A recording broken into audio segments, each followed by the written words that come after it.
The pain in the back of my skull is what brought it all back. That sealed-off life, the one before this one. 30 years old in the 21st century, both parents gone, a heart that finally quit under one too many all-nighters. And the last wish I'd had, clutching my chest, was that if there were ever a second draft of a life, I'd spend it lying flat and resting. Instead, I'd open my eyes a baby in a mud-walled house with some old woman shrieking abuse across the room. My mother, this time around, being the one she screamed at. 6 years I'd lived as Nyonyo, then Sugwahao, before the memories came. 6 years of knowing I'd died and landed in an age where simply not starving was the whole of the problem, and a child could do nothing about any of it. The family I'd been born into ran to the era's pattern. Grandparents, 3 sons and 2 daughters, all married, none split off, one big household. My father this life was the 4th, Su Xiangwen, an honest, dark, plain country man, neither eldest nor pampered youngest, but stuck in the thankless middle and afflicted with a blind, spineless filial piety. To everyone's astonishment, this scrawny nobody had married a sent-down educated girl, Yang Meihua, pretty, lettered, and a worker who never shirked, the kind of daughter-in-law the village's old aunties had written off as a city girl bound to leave someday, until my father carried her off. The marriage soured fast. He'd hand every work point and coin he earned to his parents, even with his own children going without milk, and his refusal to stand up for his wife let his sister-in-law load all the labor onto her and beat and curse her when she resisted, with him never once at her side. The surface peace broke when I was 6, the year his side of the family set their eyes on my little sister, meaning to sell her, a girl being worth nothing, and the money to buy my uncle some job posting that may never even have existed. My mother, never the favored one and married to a man who wouldn't lift a hand for them, had no standing even to refuse. In the end, she did the one thing such trades depended on no one daring to do. She dragged it into the open, where the whole village could see. And my father, her husband, answered that by beating her half to death. Small as I was, I'd thrown myself in to block him and been kicked aside, my head striking the ground, out cold. And that was the day my old life memories vanished and I became, for a stretch, a true 6-year-old. It happened that government men had come that same day to collect the grain levy and look in on how the villagers were faring, and they walked straight into the near killing and stopped it. The village head Su Hangin went black in the face. The visiting official, once he had the whole story, tore into the village head and the whole Su clan. The policy now was equality of the sexes, women holding up half the sky, and here was a family openly trying to sell off a girl child, no different from a trafficker. They rushed my mother and me to the town hospital. We were both pulled back, and somewhere in there my old memories went with the rest. The Su family, terrified of prison or a bullet, made promises and made a show of paying the medical fees, though their payment didn't cover half of it, and the village head finally settled the rest out of his own pocket to end the matter. Had he not been on decent terms with the official, with a human trafficking incident breaking out during an inspection, it could not have been smoothed over. As it was, this being the 60s, and the thing kept from reaching the town and city proper, there was still room to save it, and with the village head's repeated guarantees and the Su family's sworn repentance, it stopped short of jail. The scandal at least frightened the surrounding villages, with the same preference for sons, into keeping their own girl selling quite a while. After the memory lost, the 6-year-old's recollection of those years runs blurry. I didn't much register what went on at home, but even without an adult's reasoning, something underneath kept telling me, keep the family safe. At some point, the big household split. Faintly, I remember the 2 old ones' faces being foul on the day, the village head standing witness, so they couldn't refuse. But splitting the household couldn't beat the enemy inside it. My own father, who'd sooner watch his children go hungry than fail to help his brother, handing over half his earnings every month to his parents and skimming from the rest to buy things for that brother's family, while my mother kept us alive on what little her own labor brought in. Nearly every quarrel traced back to those people. We were split off and living as though we never had been, with them still eyeing my mother's thin income. Yang Meihua had asked him countless times to make up his mind whether he wanted this family at all, to at least feed his own children before relieving everyone else, who lived freer than any of us. He'd promise to her face and forget by the time he turned around. 16 years passed like that. A small quarrel every 3 days and a big one every 5, until none of us expected anything of him anymore. He wasn't cruel to us. He saw to his duty and our schooling so long as it never touched those relatives. But after he'd handed his own chance at the tractor-driving job to his eldest brother without a word for his family, whatever marriage there'd been was gone, and they were 2 people sharing a roof. If my mother hadn't held the household together by main force, hungry one meal and fed the next, we'd not have had the chance to grow at all. I'd grown more than tired of the man. Filial piety's fine, but you weigh it against your family's state. You don't haul the suffering home and give away the last of what your own children have. Under his subsidies, those people lived several times better than we did, never wondering where the next meal came from. A few days back, the so-called grandmother had slipped into our place while everyone was out and made off with the only cornmeal we had. My mother, home early to cook, caught her at it. Young Manhwa had had enough of that mother-in-law and went to take the cornmeal back, the points she'd scraped together to put some flesh on her children. But before she reached the door, the old woman was already shrieking, and by the time she got there, the woman threw herself flat on the ground, rolling and wailing that the daughter-in-law was beating her. The crudest act in the world, and my father, without a word, kicked my mother hard in the spine. At 16, I watched it, pig-stupid, and grabbed a stool and knocked the old woman back to protect my mother. That was the moment I knew there was no living in this family. I had to get my mother and my brother and sister out before the Sioux clan drained us like leeches. Divorce. I was the one, the eldest son, who said the word, and the watching neighbors went stiff with shock. For in a 60s village, that word was a nail of shame driven into a woman. Many would sooner be beaten to death than ask for it, since it shamed her own na. I stood iron behind my mother, and however little my father wanted a divorce, he couldn't stop me taking her and the little ones out of that house. We'd nowhere to live, only a thatch hut at the foot of the mountain to borrow for now. With no other way, I went alone into the deep mountain to see whether I could bring back some meat to put strength in everyone. And that the mountain eats men is no village rumor. Giant fingling rose high and dense, the canopy sealing off the sky, no path through the choking undergrowth in any direction. One slip of the foot, and I nearly died there. Lucky, then, by some odd grace I came to, and with me came all my memories back. Host's memory restored, survival system activating. Random newcomer's gift pack received. Open it. A strange prompt voice, deep in my head. A survival system? I said. I'd read enough novels and watched enough shows, but I hadn't reckoned that a second life would come with this on top. A system that crossed eras. Here, host, it answered. So there really was one. The survival system is real. Open the newcomer's gift pack now. You can hear my thoughts. Answering. The system hears only system-related words in the host's thoughts. Privacy is 100% secure.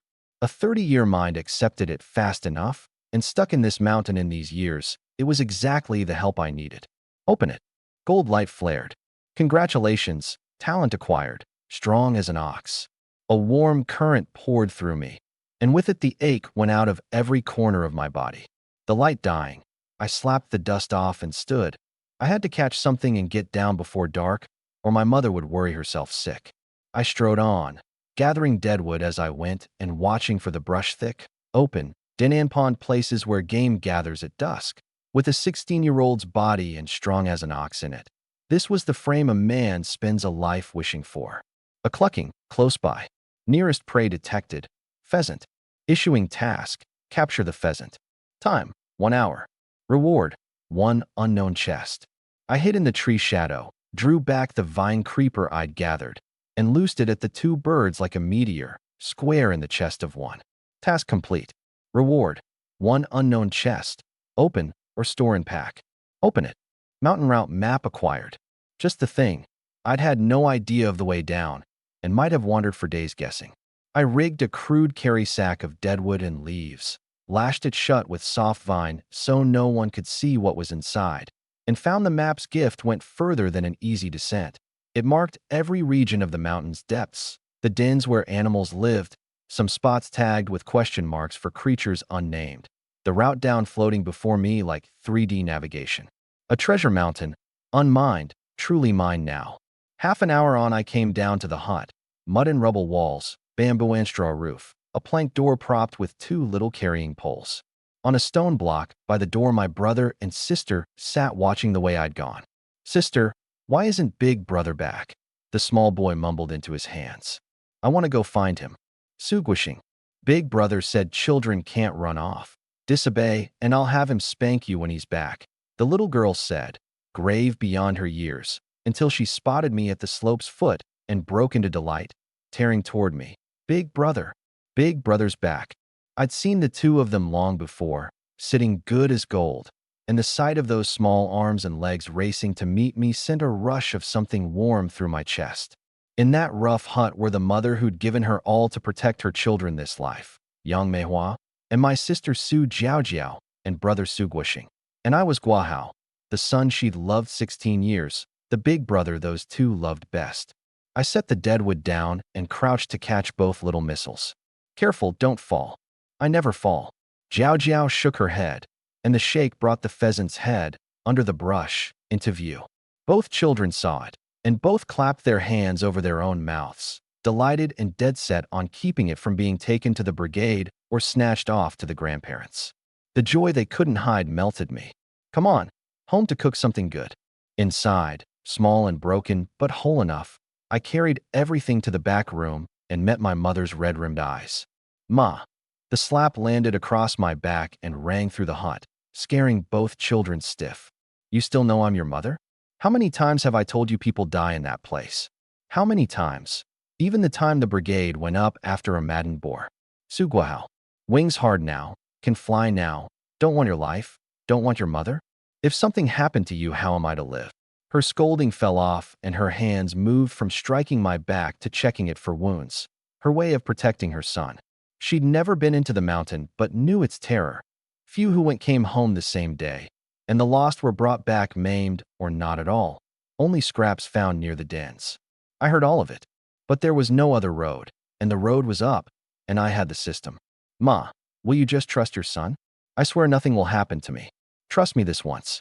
At least we've meat now. We'll live better than before. We won't starve." Furious as she was, my earnest eyes gave her pause. "I promise I won't go to the deepest part, and even with no kill, I'll come back in time. Don't you trust me?" Every word reached her. He's only 16, his eyes steady and sure. Plain that even if she beat him, she'd not break the decision. And it was he who'd blocked my father's fists and stood as her wall. He who'd set us on this road with no turning back to hold the little family up. "This is my promise, and I won't break it. I'll never let anyone bully you, bully our family. When we're settled, we'll find a chance to buy a patch of land, grow vegetables, make a home of our own. Ma, Guahao's grown. Let me hold up a sky for you. Trust your son." It caught her heart like a fist closed around it.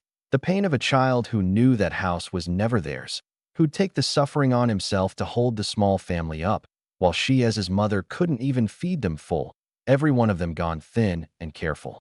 The two little ones, seeing her cry like that, threw their arms round her and wailed too. "Ma, don't cry. Jiao blow it better. Where does it hurt, Ma?" And their child's words softened her the rest of the way, and she took the reality of it. I wiped her tears, smiling. "Ma, I'm hungry. I want chicken soup." I handed over the bird. "Want to try my cooking?" "Don't. Let me," she said, dry-eyed now. With a look, she remembered the time I'd roasted a few sweet potatoes and given the whole family the runs for a day. "You two come help. Let your brother rest." The children, mouths already watering at soup, scrambled to the stove lest they miss their chance to help. "I'll light the fire," I said, easier now. She'd given way, so my going up the mountain was settled. "Brother, mind the little mushrooms sister and I picked. Don't step on them," a small voice piped, and the whole family bent to its work, warm and bright. The kitchen filled with the smell of soup, mushroom sweet under the meat, and even I swallowed hard more than once. The era's seasonings were pitiful, and my mother could still coax flavor like this out of a bird, not a trace of gaminess. Real skill. A pot of chicken soup and a heaped plate of stir-fried giblets went onto the table, the wild bird heavy with meat once plucked, a meal richer than New Year's, the two children's legs swinging wild with joy. No father, no bad people to fight them for it. I ladled my mother a full bowl first, then the children there too, and last took mushroom and meat for myself. She caught the brimming bowl set before her and moved to swap it. I had mine to my lips before she could. Yours isn't healed yet. Drink it. Ma should be good and listen. Jiao Jiao agreed solemnly through a mouthful, and Guoxing, hands too hot, clapped his ears but got it out too. Ma, listen. She shook her head, laughing, and drank. A little meat in the belly is a different thing. We ate to the last drop, the children mopping the giblet juice with their fingers. Full, my mother wrapped half a chicken in lotus leaf with a layer of mushroom over it so the meat didn't show. Wow, take this to your Aunt Jie's. Careful, that, and waited. Jie was the best friend she'd made coming down to the countryside, the one bright thing in these hard years. Even this hut was hers, lent to us. I took it without hesitation. Aunt Jie had helped us past counting, treated me from small like her own son. It was she and Uncle Lee who'd stopped us at the bend with nowhere to go and given us the old house to stay in, and I'd carry that gratitude my whole life.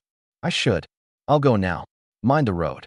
It's 10 minutes walk, the village pitch dark, the night wind and crickets and frogs easing the tiredness out of a man. I knocked. Who? Brother Guahao. Come in, come in. A boy about my age, easy and warm, Li Guang. Xiao Guang, your dad and aunt in the back. Ma's been meaning to come over, and here you are first. Li Qing Song and Aunt Jia rose to meet me. Sit, sit. Eaten yet? And I sat, smiling, showing my tiger tooth. I've eaten. Uncle Li clapped my shoulder, poured me water, asked if we were settling in all right. Anything I needed to say so. Aunt Jia, with that ache in her voice, asked after my mother and pressed sweet potatoes on me, nudging her husband to fetch them. I stopped him. Uncle, no, I came to bring you something, and set the mushroom and the lotus-wrapped half-chicken on the table.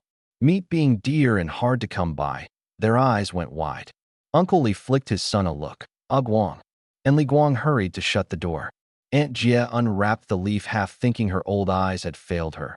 And there it was, a dressed bird, half of one. But a bird, but meat. Where's this from? Caught it on the mountain today, half's for you. The mountain, she breathed, her eyes reddening. Everyone knew coming down alive off that slope was a roll of the dice. What but hardship would send a child up to risk it? And the first thing he'd thought of was them. Uncle Lee liked the boy's grateful heart the more for it, but he didn't approve the mountain. Tomorrow I'll ask the village head about work. No more going up. What becomes of your mother if something happens? Aunt Jia agreed hard. No more people die? Their first thought wasn't the meat at all, but my safety. It moved me. My mother had found a friend you don't meet twice in a life. Uncle, Aunt, rest easy. I only knock about the mountain's edge. I won't go in. I've found work. I didn't tell them I meant to keep hunting. I knew the village's land was long since parceled out, grain tight, no field to be had. The two grown-ups still wanted to say something, but my open, unflinching face took the worry out of it. Work meant a way to live. Aunt Jia went to put the bird back in the basket. I blocked her hand. Aunt, Uncle, I won't take it back. You've done so much for us lately. A junior's bringing this to honor you. You can't refuse it, or I won't come round anymore. So firm a little grown up that they could only look at each other, lost for words. And I grabbed the basket and bolted for the door before they could stop me, too quick to catch. They sighed and shook their heads. They knew the heart in it, which was just why it pained them. Whatever small grudge Uncle Lee had nursed over his wife, forever helping the Yang household, it let go in that moment. What a good boy. What's wrong with that Sue's second son's head? He muttered, for the man's family to have driven a child to force a divorce in his mother's defense. The man was a fool. Aunt Jia had no kind word for him either. They settled that Uncle Lee would hold off asking the village head until she'd looked in on my mother's health. If I'd truly found work, there'd be no farming a field anyway. Then they turned and caught their own son's eyes shining at that half-chicken, and Aunt Jia warned him sharp. Li Guang, go running up that mountain and your dad breaks your legs. Your mother's right, Uncle Lee said. The boy went cold down the back, eyes down, not daring to meet hers. Don't worry, Ma. His heart hammering all the while. Everyone's going. How can I not? Just the once. She set the lotus chicken down the well to keep and sent him to wash and sleep. Home. I found Jiao Jiao clumsily heaving the bucket toward the well mouth, her small limbs not up to half of it, and the sight in the dark scared the soul out of me. I ran, took the bucket, pulled her clear, and barked it harder than I meant. Su Jiao Jiao, didn't I say never go near the well? She burst into tears, and my mother and Guoxing came out at the noise. What's this? Jiao Jiao, weren't you washing inside? My mother's anger flared past mine on a thing of life and death. Jiao Jiao, what did I tell you? Never the well. Call me or your brother to draw water. The child sobbed it out between hiccups. I wanted to help. Ma's not better yet. Big brother works so hard. If I could just help a little, you wouldn't be so tired. Tugging at her fingers to get the whole of it out. My mother crouched and wiped her face. Ma's not tired. The day Ma and your brother are truly worn out, we'll have Jiao Jiao help. I crouched too and stroked her head, gentler now. Jiao Jiao's good and sensible, and I'll let you help plenty later, but never the well. A child by a well is dangerous. If something happened, your mother and brother would cry themselves to death. She listened hard, not following all of it, but enough. The well's no place, and Ma and Big Brother love her, and she doesn't want them to cry. Sorry, Ma. I know I was wrong. My mother stood her up. Enough. You've cried yourself sweaty, and let her in. And Guoxing, who'd watched the whole war from behind her, scrambled onto the Kong and played asleep. I dropped the heavy, thick-walled bucket down the well, and where drawing water used to soak me through, strong as an ox, made it nothing. Water enough for tonight, and the big vat filled, and the vat itself shifted nearer the kitchen. With it set, the kitchen black as pitch. I thought, tomorrow I cut more firewood. The house wants everything. The kerosene's near gone, and what I take on the mountain I'll have to sell careful on the black market. It's the tale of summer still, easy enough, but when the deep winter snow comes it'll be harder by far. Next morning, mist low over the fields, the village stirring to the day's farming. I waited at the door with the brush knife for the children to wash, running my tongue over my back teeth. No toothbrush, no paste, no getting used to it. Once we're settled and climbing, I'd like the system to turn up a few such things. Big brother, I want a knife too, came Jiao Jiao, basket on her back, eyes fixed bright on the blade. Guoxing yawning behind her, short legs hustling so as not to be left. A brush knife's no thing for children.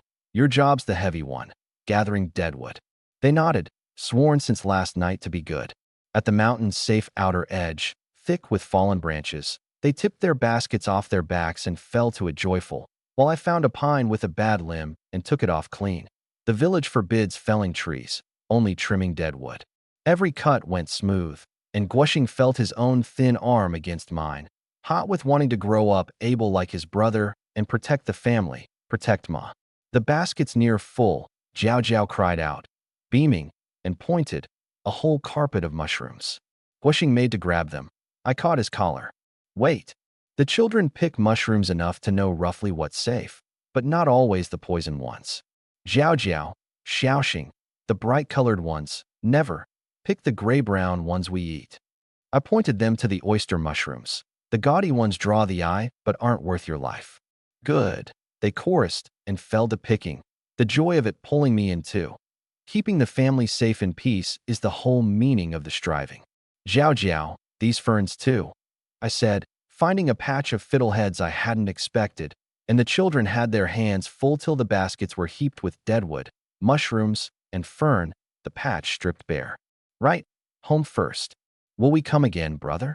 Jiao Jiao asked, swaying where she stood from crouching too long, Guoxing tired and happy beside her. Later I've something to do, and you two have a big task. I'd never take them up the mountain. Even with the whole map there's danger, and I work best alone. When we're home you sort the mushrooms and fern for Ma to put away, and the firewood wants binding. Charged with the great task, they fell in behind me, no longer angling to come along. Home then. What I couldn't know was that the little house already had a guest. I came and apologized. What more do you want? It was a couple of slaps. If you still mean to live this life, bring the children home today. If not, then divorce. My father slapped the table, baffled. He'd come specially to make peace, and young Manhwa still wouldn't come home. Other men's houses were warm and talking. He came back to a cold one. Not even a hot sweet potato to eat. None of the children's laughter, his eldest son speaking of cutting ties. Raised for nothing, he thought. My mother gave a cold laugh, her eyes back on him. Funny? A couple of slaps? If not for Guahao, my skull would have split again. Su Xiangwen, You hypocrite. You know my nature. I'd never raise a hand to an elder. You've forgotten your own mother throwing herself on the ground? You want to be filial. I won't stop you. I won't even fight you. But the house has no grain left, and you neglect your own to mind another's? What's so worth your sick devotion? Your brothers and sisters married with children and still can't do without you propping them up. It's because you never once treated this family as a family that everyone bullies us, bullies my children. You don't ache for them. I do. Each retreat had only earned her more contempt, and her children's. For their sake, she'd not retreat again. At the mention of the children, my father bristled. How could she paint him so? Who says I don't love the children? Bring them back. Let them say whether I love them. Have I ever hit them, cursed them? Ever short them food or clothes? What can one woman do? Eat mine, wear mine, and tell me I don't love them? He thought himself terribly wronged. He never made the children lift a hand, took the hard work on himself, never feared toil for them. You love every child, came my voice from the door. I'd heard the quarrel from outside, learned he'd come at dawn to make peace, and dropped the basket and hurried in lest his temper turn to fists. The two little ones came too, scared but afraid for their mother. He beamed and waved the children over. See, even Guahao knows I love all my children. I didn't go. I went to my mother's side. Yes, and of all the children you love, best the ones from other houses. He stared, baffled. I met his eyes without fear, the first time before the memory loss, the second when I took my mother out. You do love us. But every cousin comes before us. What we have, they must have. What we don't, they get anyway. You'd starve your own to hand your eldest brother's son your job. When the aunt and her brood bullied and cursed us, you not only wouldn't speak up, you dragged us to apologize. The one time you took us to the city, you brought the uncle's children too, photographed them, bought them dumplings. 15 years of their elders cursing us, and you'd only scold us to apologize first, give way first. Grandmother forever sneaking our little bit of food to the uncle's house, you knowing we'd starved, and when I asked, you kicked me out the door. When you'd sooner starve us than fail to send food to grandmother. That was when I let it go. Don't come round anymore. When you're old, we'll see you buried and feed you in your last years. But no more. The slap cracked across my face, a man's full field strength behind it, blood at the corner of my mouth, and I stood straight and didn't move, a man at my mother's side. So that's the never hit, never cursed. My mother wiped the blood, nose stinging, refusing to cry. For herself, for the children, she'd be strong. Something in him lurched at my cold, feelingless eyes. His hand shook. He half regretted it, as if he were truly losing this son. Was this still the dutiful eldest boy? Have you lost your mind, Su Xiangwen? My mother shoved him off, and the two little ones, terrified but bold, pushed at him crying, Why'd you hit big brother again? Get out. Bad dad. Go, we don't want you. That, again, tore his mask. Children remember a beating however small. You've all enraged me, he said, undone. Wife and children turned against him, the whole thing run past saving on one slap. He glanced at my bleeding face, opened his mouth, was shoved again, and fled before everyone's eyes. My mother sat me down. Let me borrow an egg from Aunt Jia to press it. I stood her back on the stool. No need, Ma. It's nothing, my hide's thick. Sort the firewood and mushrooms and fern with these two before they spoil. I'll go set a few traps and come down early. She saw the heaped baskets and worried. Rest today, don't go? Just a few traps, no deep mountain. Maybe meet again tonight. Knowing her son as only a mother can, knowing the weight he carried and that she mustn't drag at him, she let him go. Then be careful, I'll make something good. Heartened to see her find her feet, I charged the children with minding her and took the tools and went. By the map's route, 2 hours hard hiking and soaked through, I reached the spot. Noon, the air baking, but the place thick with old trees and shade. I sat, stripped off the rough jacket to mop the sweat, pounded my numb legs back to feeling. Open mountain map. The whole thing spread before me, vast past believing, the ridgeline coiling like a python.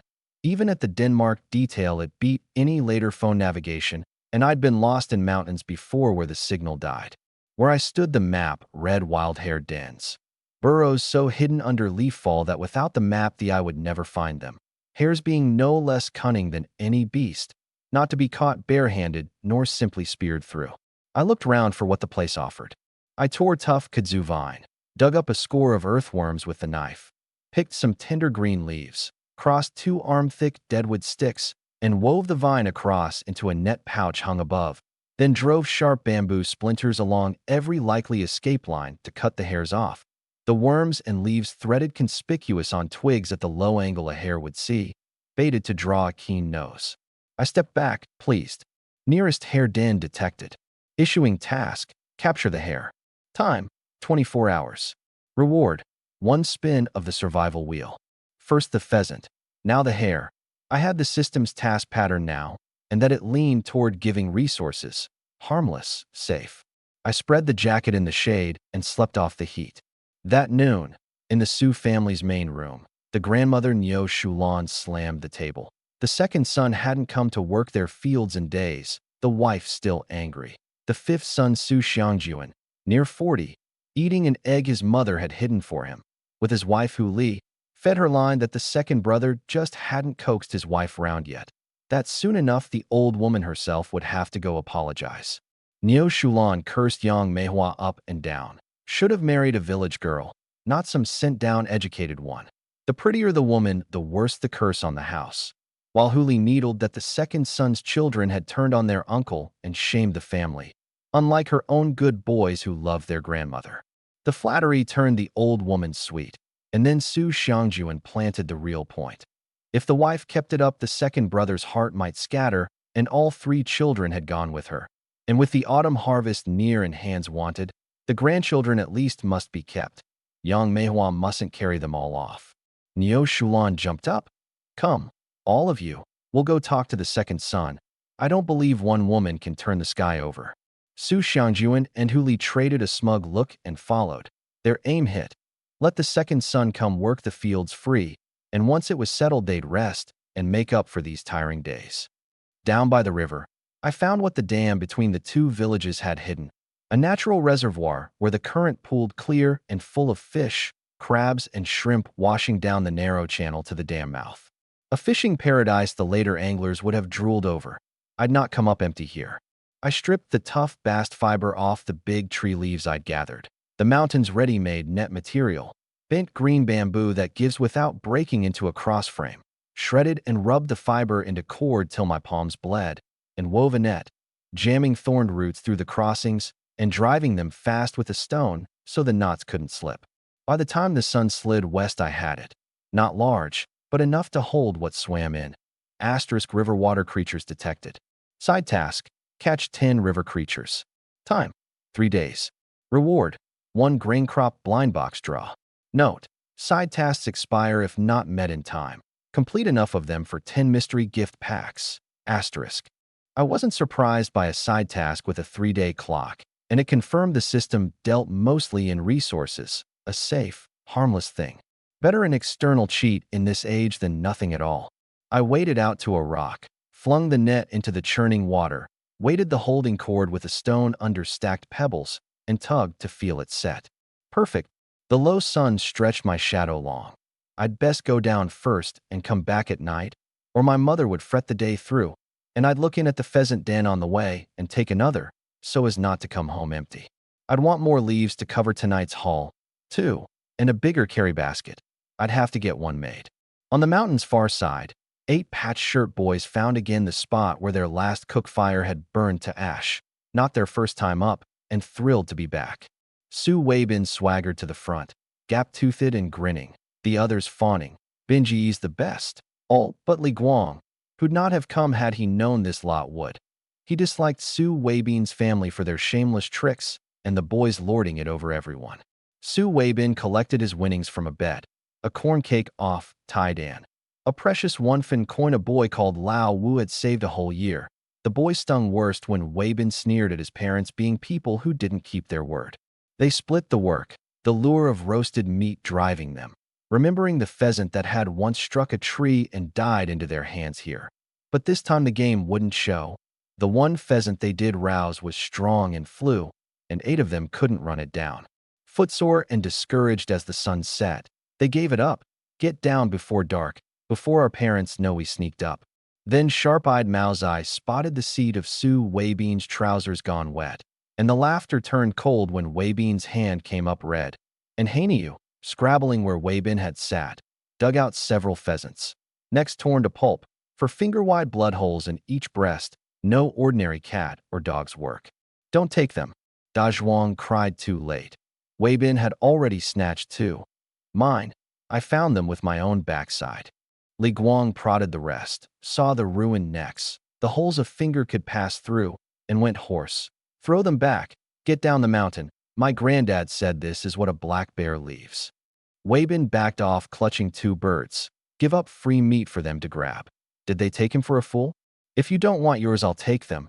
And a beast's roar split the whole hillside, and the 8 ran headlong down, no one daring to look back for where it came from.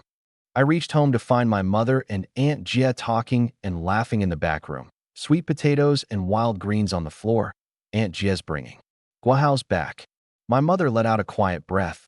The boy's safe. All was well.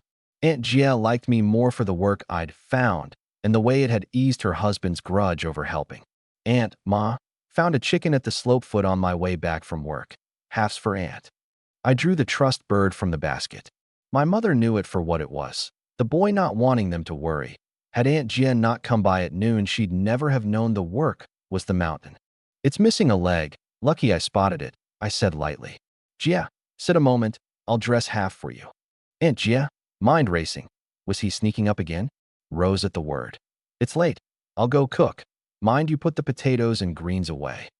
Watching her hurry off, my mother understood her meaning well enough. Ma, where's Guoxing and Jiao Jiao? The house too quiet without the two of them at the door. She wiped her eyes and turned, gentle. Roasting sweet potatoes in the kitchen, to have ready when you're back. Let's roast this chicken tonight, I said, draining a bowl of water. I may have to go out later. She'd had a thought of keeping the bird for eggs, and let it go out so late. And I told her, easy, that I'd met an old hunter today building game traps and meant to look at them tonight. I couldn't speak of the system, so I gave her an experienced man to set her at ease. He's got a gun. It's safe. She let it be. The boy had nothing only to spare her worry, steadier standing alone than she was.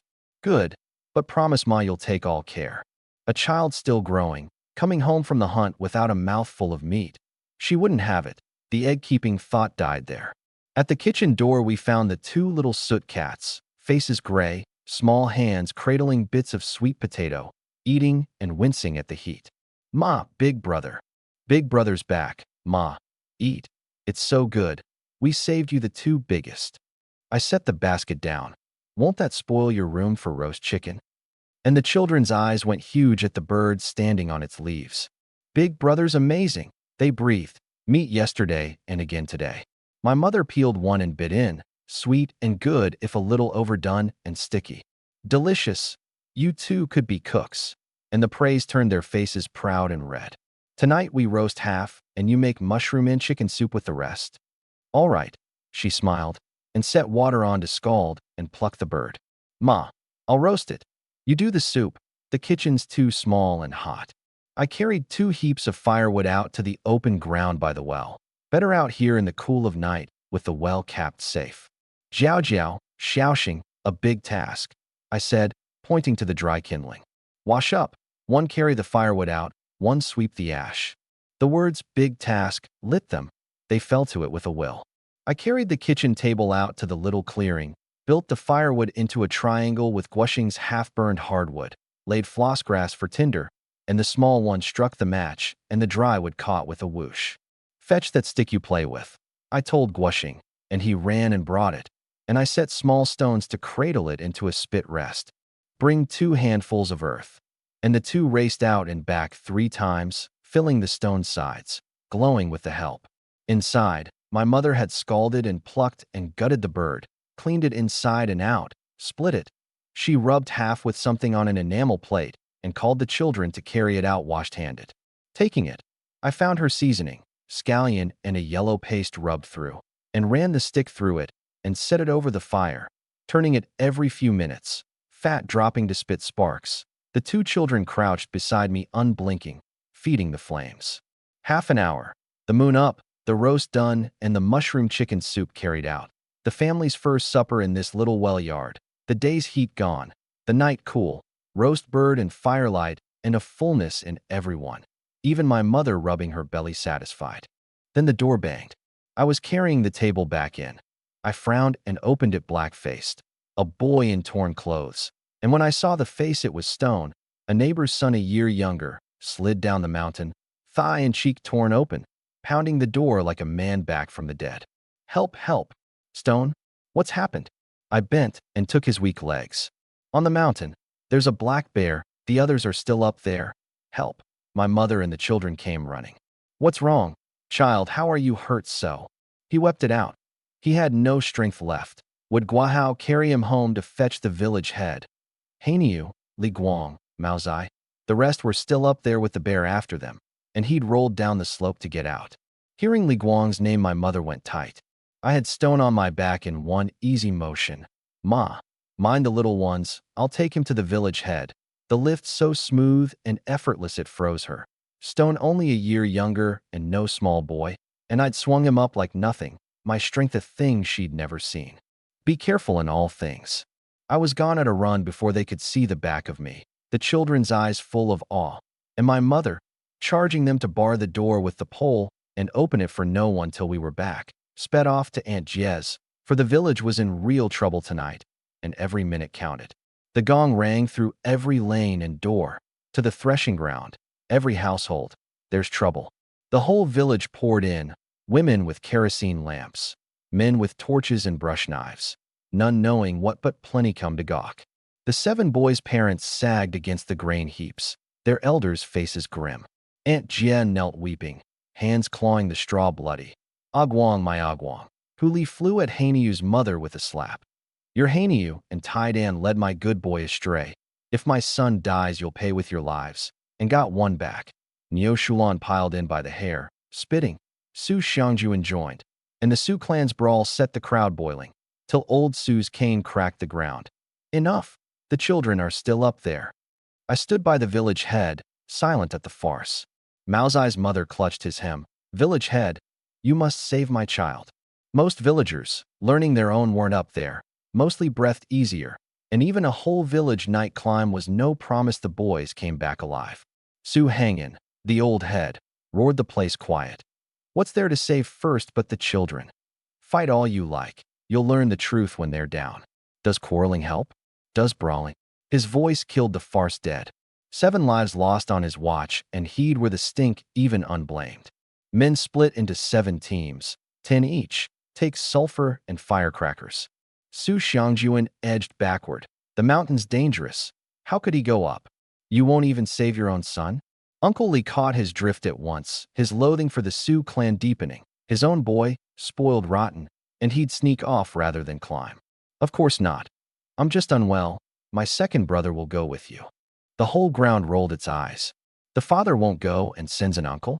Thick-skinned, he sidled up to my father. Second brother, you must find your nephew. Neo Shulan and Hu Li, hair wild, charged my father too. Old heir, that's your nephew. You must save him.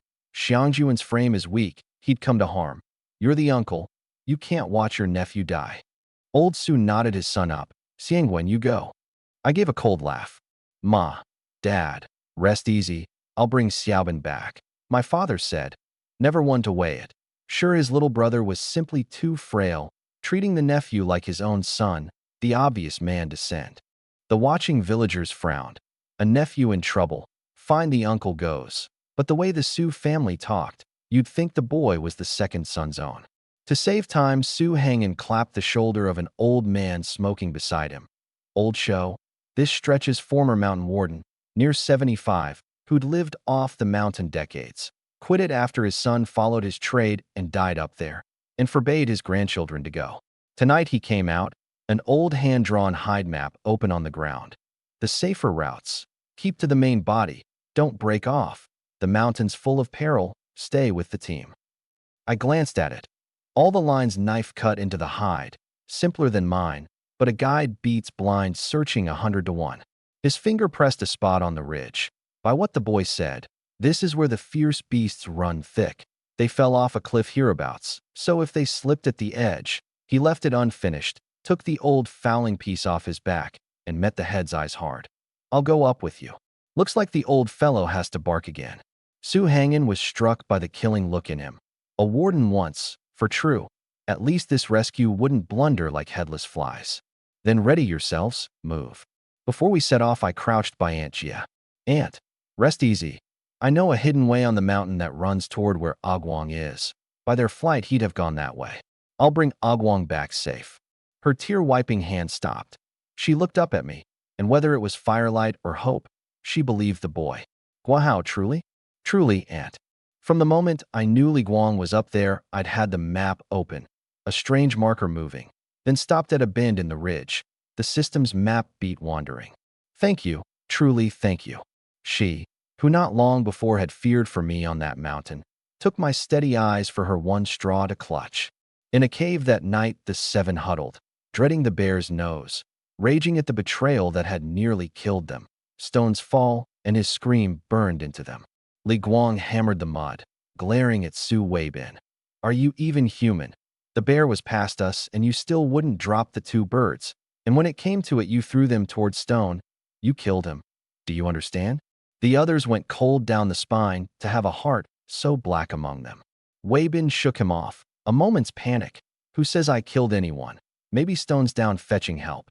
And weren't they all up here too? All to blame? Though 15 and terrified himself. Mao Zai flung sand. You saw his spot was dangerous and threw the birds there on purpose. Weibin spat and raised a fist, but Field Tough and Mao Zai had the better of soft-handed Weibin at once. Then a hissing in the dark, a snake. Mao Zai knew the sound. Country boys not fearing snakes, until the torchlight found it.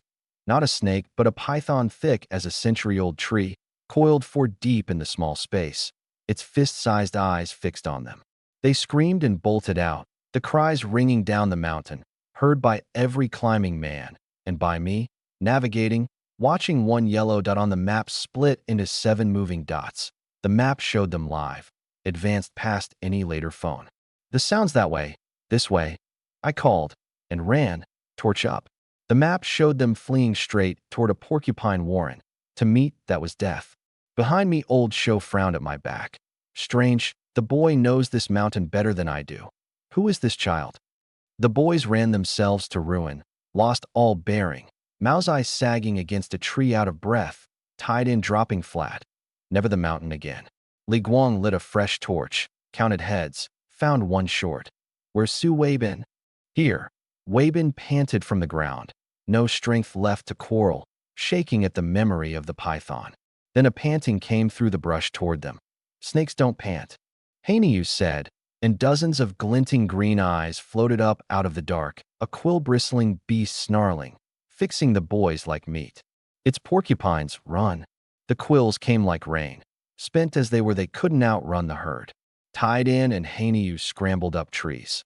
The foremost porcupine charged Weibin, and when Li Guang moved to pull him clear, Weibin shoved him into its path and ran without a backward look, leaving Mao Zai stranded as one bore down on him. And in that last hair's breadth, 2 great brush knives flew out of the dark and buried themselves to the haft in the skulls of the 2 porcupines on Mao Zai and Li Guang, blood spraying their faces, the quill teeth a finger's width from Mao Zai's eye. The rest of the herd, scenting the danger and their own kin's death screams, scattered in a storm of dust. As more torches gathered, the boys saw the tall, familiar figure come on through the firelight like a god descended. Me, the village head, and the village men behind me. They stared from the 2 boar-sized dead porcupines to me. Even old Show stood frozen, the old piece not even loaded. 2 thrown knives, dead center, in the skull, in the black of night, across that distance. He couldn't have made the shot with the gun. And my father, lagging behind, who tried the whole way to speak to me and been ignored, stood with the words stuck in his throat. This was his son? This strength was Su Guahao? The father's cries shook the leaves down. Guang. Taidan. Lao Wu, you little wretch. Wait till I get you home. And they crashed to their boys. Mao Zai's father dropped his torch and crushed the boy to him, his rough hand trembling on his back. Uncle Li ran his hands over Li Guang.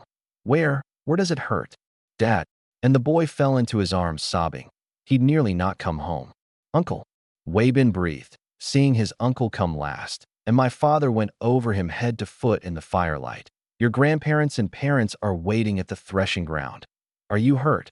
How could you go up alone? What of your parents, your grandparents, tending the nephew as fondly as any son? Had I heard it, I'd have laughed. He never treated his own son half so well. Weibin glanced round. Too dark, surely no one saw him shove. Let Li Guang say what he liked, deny it, and it never happened.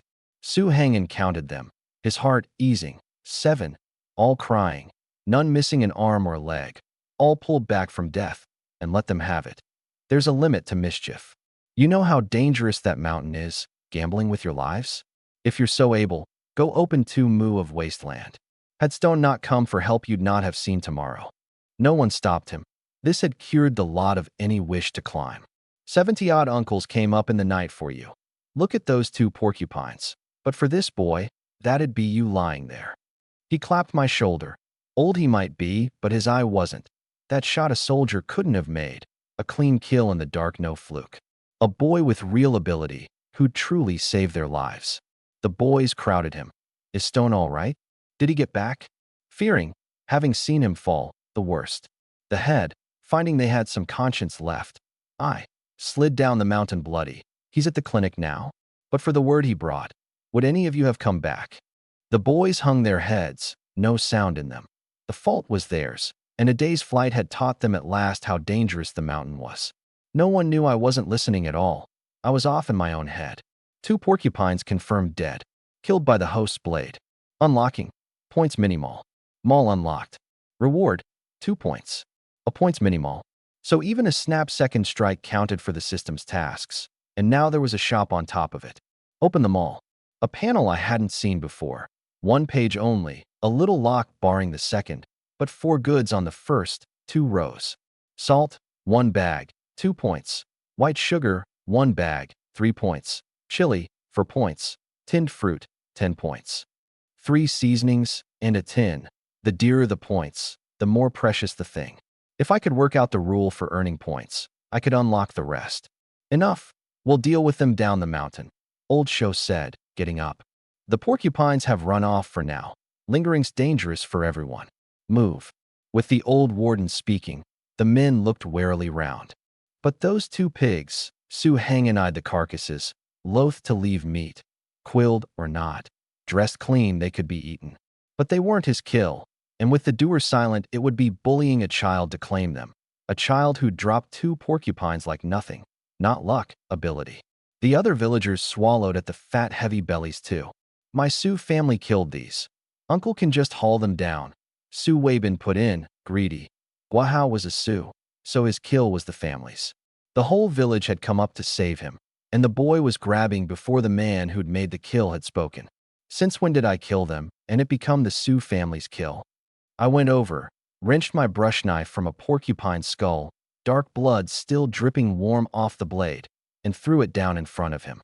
If you've got the ability, go kill one and show me. Are you mad? He yelped, scrambling back. The blood had nearly hit him. Guahao you? My father said, disapproving, honest to the bone.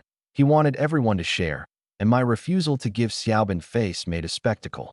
Dad, village head. If Su Weibin hadn't refused to drop the 2 birds the bear had cached, we'd have been down the mountain long ago. Li Guang cut in, voice shaking. He threw the birds at Stone on purpose. That's why Stone fell. And just now he shoved me toward the porcupine herd. But for Hao Ji, I'd not be standing here. Uncle Li, hearing how vicious so young a boy was, rolled up his sleeves to thrash him. Mao Zai's father, nearest, threw his body in the way. Easy, brotherly. Tied in, and Haney jumped in to witness. I saw him shove him from the tree. And Stone fell because of you too. Half-grown and already taking lives, and shameless enough to want both pigs for himself. The crowd looked at him like a criminal. Su Hengyan coughed the scene down. This, at the Su Ancestral Hall, once we're down. You and Stone will both have an accounting. And I'll be asking just how Su Xiangjuan raised this child. Mao Zai's father hauled his son half a foot clear of him. How could Xiaobin? My father couldn't believe it of the nephew he doted on. Uncle Su, I respect you enough to call you uncle, but you're Hao Ji's father, not Su Weibin's, Li Guang said, his contempt deepening. Maybe I'm young, But a man who doesn't cherish his own son and cherishes someone else's instead, that's a first for me. A few men near the Sioux family snorted. The close neighbors knew best. The boy's words went straight to the bone. My father, goaded, couldn't get a word out, his eldest son ignoring his very existence. I went to the head. Village head, would you and the uncles haul these 2 pigs down? Dress them and give my family 2 pieces. We live at the Slopefoot, by Uncle Lee's old house. Apart from the Sioux family, divide the rest among the village. We split off the household not long ago. Anyone who comes to you in my name asking for pork, pay them no mind. Better make it a goodwill gift outright. It would smooth my way to the mountain later. Sioux Hangen was struck. What a sensible boy. Good child. Then a small piece to each of the 49 households, and 2 to you. In that moment, the boy's light outshone everything. Open them up? Every eye swallowing at the bellies. No. Old Show refused flatly. Not safe. The blood scent draws every beast. They remembered they were still on the mountain. Sioux Hangen settled it. Old Show would take a team down for 2 carts, and the boys would go with their fathers. Their mothers wouldn't rest till they saw them safe. We followed Old Show down in order, scattering realgar above to mask the blood. The torches a road of fire down the burning hillside. Partway, I made an excuse about something left behind and turned back. The sky was graying to white, birds in full chorus. When I reached the hare traps near dawn, mist over the mountain, dew everywhere, the wet green smell of it good in the nose. I came on them low so as not to startle anything. And there were 3 hares jerking on the nooses. I'd only idly woven a few extra kudzu loops and caught all 3. A noosed hare strangles itself the harder it leaps. One had gnawed the vine down to a few threads, near free. A moment later, and it would have been gone. I took up the bound stick in one hand, hung a hare by the leg in the other, and snapped its neck with an easy twist, and the same for the other 2. Hare capture task complete. Reward: 1 survival wheel spin. Open or store? Spin it. A great wheel of 6 blank wedges floated up, each only a question mark. The pointer ran, ding ding ding ding, and stopped, and 5 green test tube vials appeared. Premium stamina tonic, ×5. Description: for a sick or injured drinker, restores 100% of bodily function. A windfall. I'd been fretting over my mother's unhealed body, and here it came, near a cure-all in an age of thin medicine. I asked the system, could pray I'd caught myself go in the pack? You may exchange points for time to store real-world items. 1 day, 1 point. Points by mall goods, or storage time for third-party items. So points were everything, and a point a day suited me. 3 hares and fish are no safe thing to carry to the black market in your hands. I left it for the pinch, reset the trap, and went on to the river by the map. There my net was still pinned under its stone. I parted the weed and found 2 fat silver carp thrashing in it, and beneath them, dense, 20-odd river shrimp and crabs. A great haul. 8 caddies at least. Another net next time, and I'd double it. 10 river creatures caught. Side task complete. Reward: 1 grain crop blind box draw. Open now. Draw it. A glowing box, red smoke. Reward: 30 chiven pork buns, 10 caddies of rice. I swore, buns, and 10 extravagant caddies of rice. The survival system earned its name. I carried the catch ashore, recast the net, and spent 1 point for 1 day's storage, and the lot vanished off the ground. The pack panel showing on one side the 5 vials, the 30 buns, the sack of rice, and on the other a 24-hour countdown over 3 hares, 2 carp, 20 shrimp, 3 crabs. Then I went straight down to catch Uncle Lai-Ching's tractor into town, no wasting a whole day. I made it just as Zhao Lai-Ching was setting off. The road was nothing but mud pits and broken stone, the metal bed already baking, 7 or 8 of us packed in among the sacks. The village's one tractor hadn't been my eldest uncle Su Xiangdong's to drive for years. My father had handed his own turn at it to that uncle, who drove it poorly and never learned to maintain the thing, to no end of grumbling. And a few years back it had passed to Uncle Lai-Ching, one of my father's decent friends, who'd once helped me when I'd been starved near to fainting after my father came home with neither money nor grain to bend my mother. So when I asked to ride to town, he only smiled me aboard. 3 jarring hours, my tailbone aching, and we rolled into the county town. I near went to my knees jumping down. "Guahao, don't go far. Meet here at noon," he said, steadying me. I nodded, sincere. I'll be back, uncle. I asked to borrow an empty sack off the bed to disguise some goods. He handed me a torn one he'd meant to mend, telling me not to play too long. I knotted one end so it'd hold only a head-sized lump and swung the other to puff it full of air, so it looked to carry something. Then, by half-remembered turns, for lanes deep into the hidden alleys, I came to the black market. Heads down, faces hidden in black cloth or behind a hand, everyone watching everything. Lookouts posted. In here a puzzled face marks you for danger and gets you avoided or turned out. I tied my own black cloth bandit fashion and slipped in. At a corner a young man in a farmer's cap passed me low. "Brother, want coupons?" "Meat, oil, got them." I'd come for coupons and money both, but I didn't stop. The outer lane is only a front. The real trade is deeper, and a man who deals at the mouth gets fleeced for a newcomer. Inward, the real market.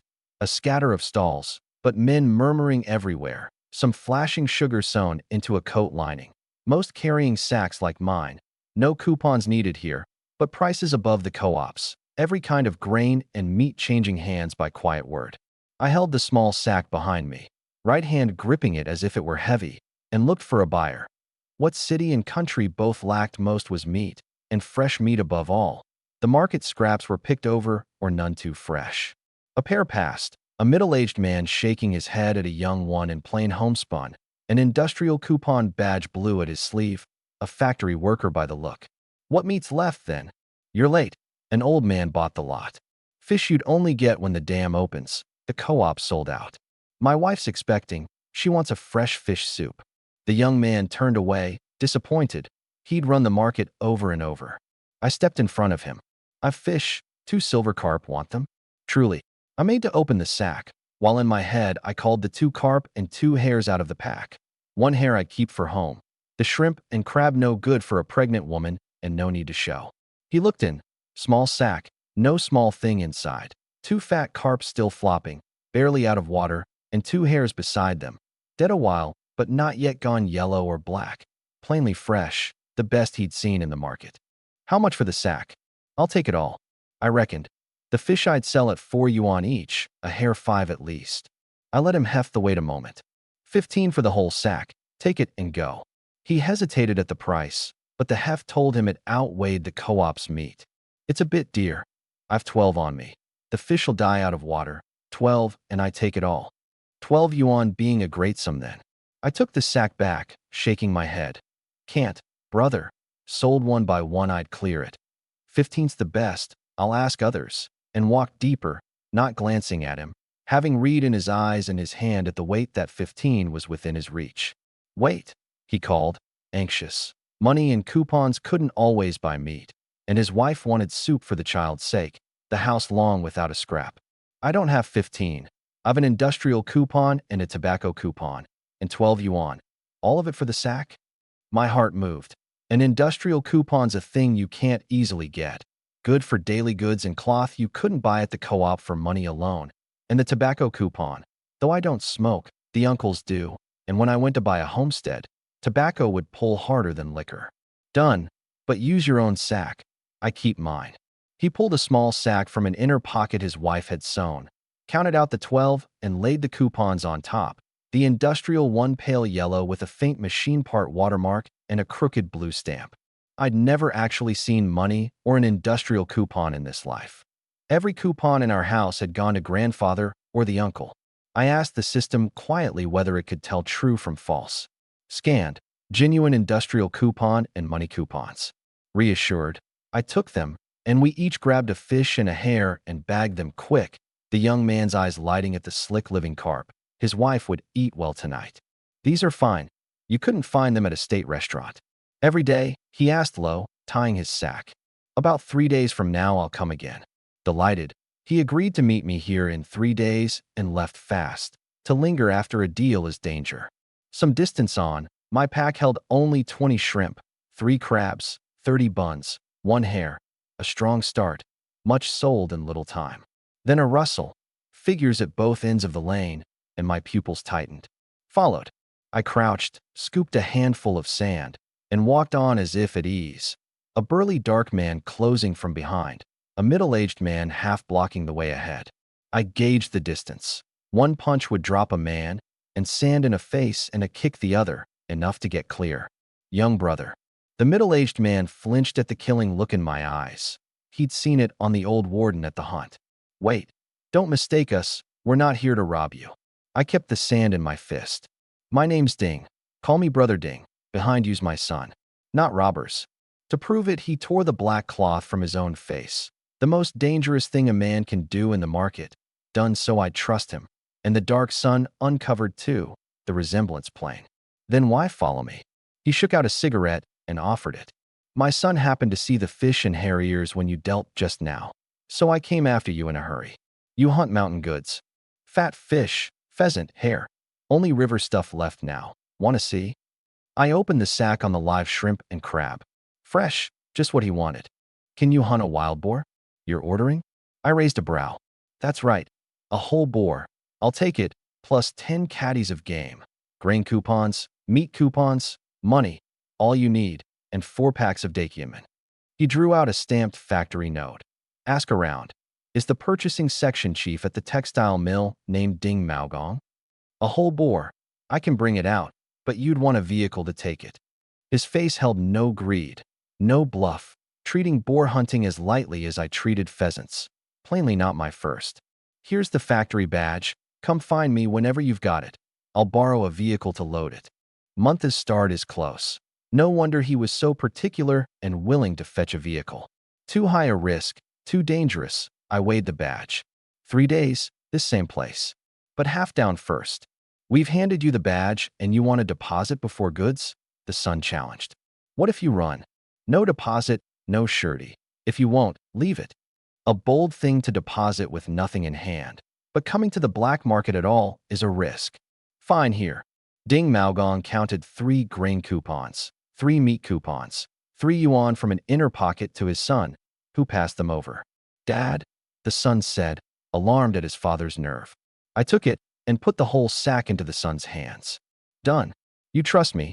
I trust you. 3 days, here, to collect.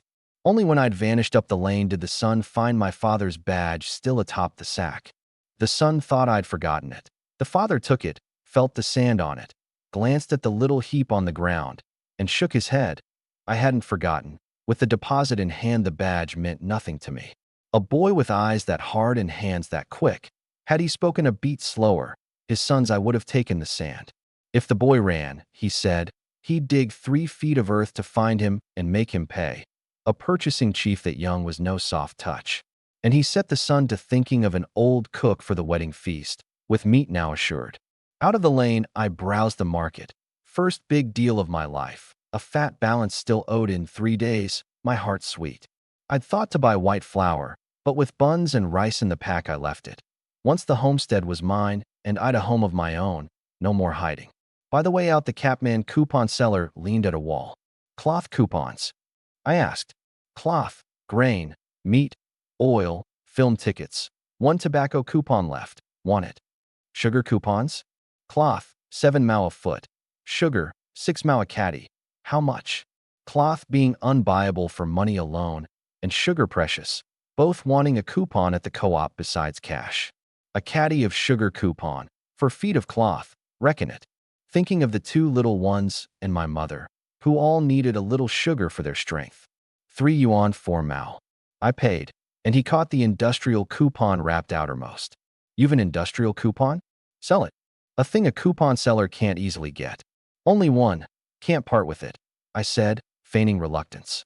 It's worth a lot of coupons. If you've more, find me. I'll give you a good price. More friends, more roads, I agreed.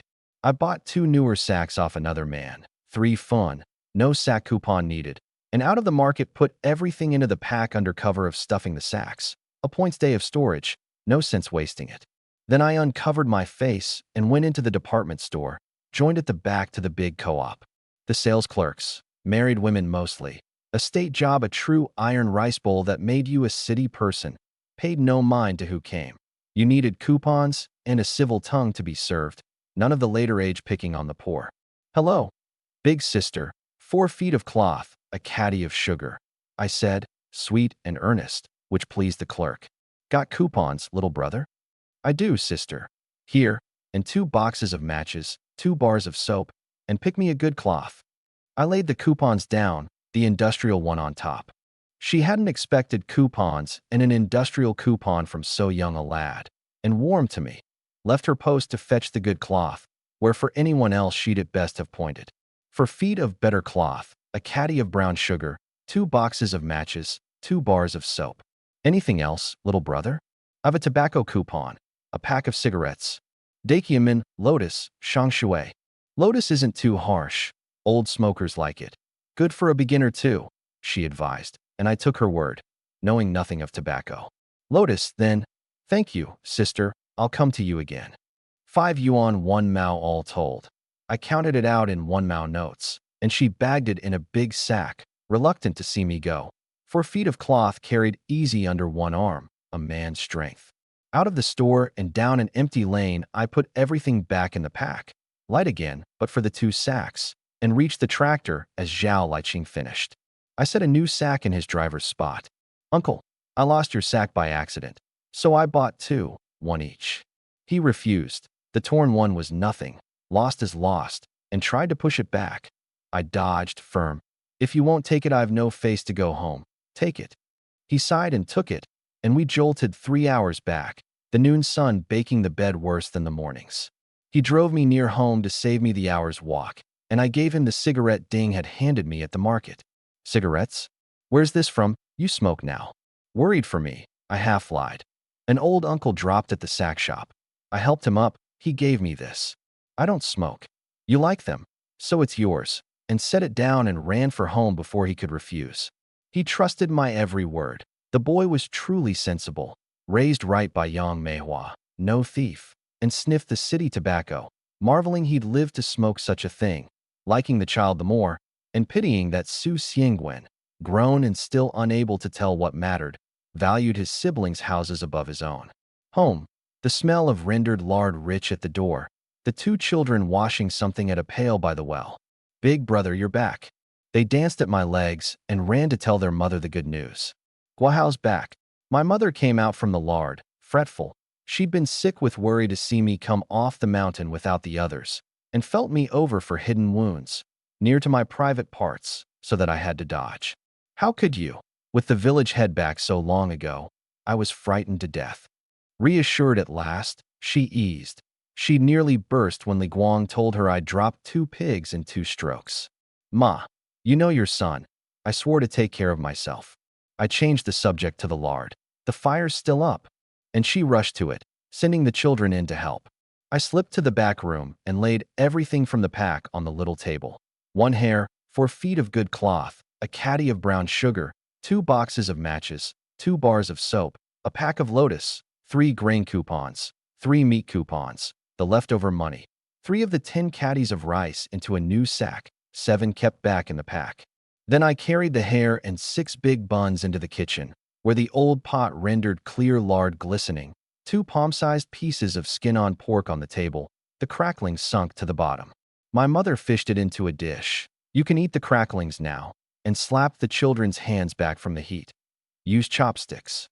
Zhao Zhao blew on a piece, the burst of fat and sweet. So good. Big brother, have one. Even the porcupine lard was fine, the faint gaminess buried under the richness. Me too, me too. Guoxing bounced, and Zhao Zhao popped one in his mouth, his eyes vanishing to slits. So good. Ma, did you put sugar in? Silly child, have we sugar? We do. It's in the back room, I said round a mouthful, and she didn't follow. I set the hair down and the 6 buns on the crackling dish. What's this, big brother? Zhao Zhao's eyes were lost in the white buns, never seen before. Chivan pork buns, try one. I handed her, and gushing each one, and held one to my mother's mouth. Touching it, she thought she dreamed. The 2 children, eating their first buns ever, all but flew with joy, and my mother, biting, grasped the gravity. These buns, I went to town today, that's why I was late. The game's all sold but this 1 hair. The 6 buns an old Annie was selling quiet from a new shop. I traded the catch for coupons and money and bought things at the department store. They're in the back room. It hit her like bombs. Trade outside was speculation, an arrestable thing, unless in one place. You went to the black market? I nodded. You. She near went black before the eyes.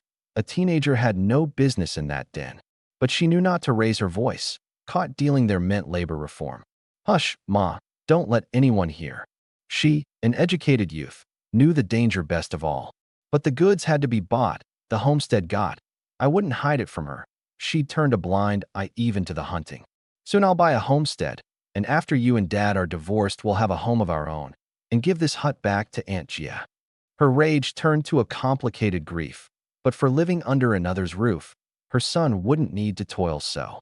What standing had she to stop him? After a long silence, the children gone quiet at the changed air, she made me promise one thing. If you ever meet any danger, run, drop the goods, drop the money, but run home. I promise, I'll come home safe.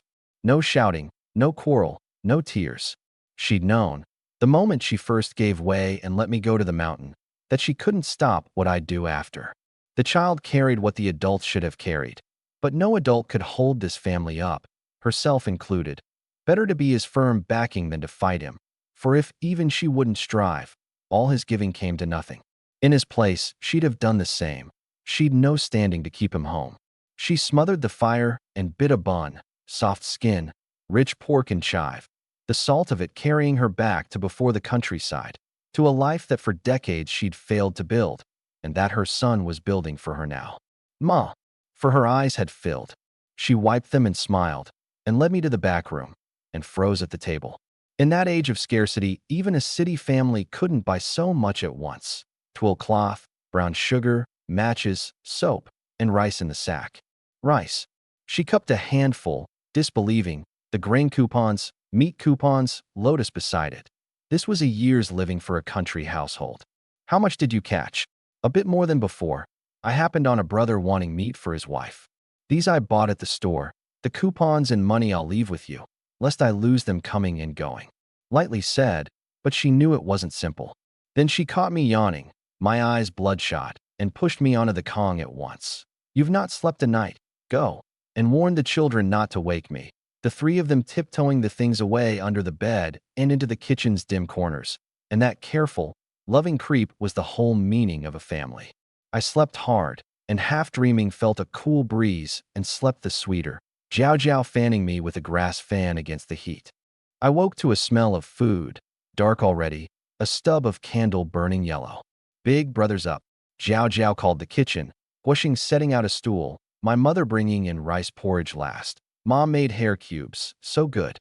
I washed my face cold awake and sad, and she ladled me a steaming bowl, the children's bowls thick, her own thin to little but the water.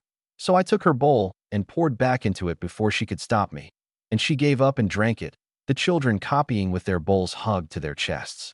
The hair cubes, done in lard, burst sweet and savory on the tongue. Ma put lard in, I said, so good. There was half a hair left for tomorrow if they liked it. By candlelight, fed full, we washed up and drew water at the well, and I split a brick-hard bar of soap and gave my mother half, then called the children. Jiao Jiao, Xiaoxing come. They came like little missiles. This is soap. Rub it on you washing and it foams, and you'll smell sweet. I worked it on the back of my hand by candlelight till it bubbled, and once rinsed the scent lit their eyes. I want to wash. I want to wash. The 2 pails I'd drawn went straight to use. Then a knock at the door. That hour. That sound. Oddly familiar. My mother started too. Surely not more boys lost so soon.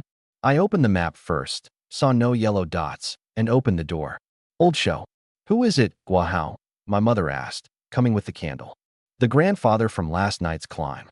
He'd already greeted her. Young Yang, the educated girl. And at that she knew him, Grandpa Zhang. After all this time you remember me. His clouded eyes warmed.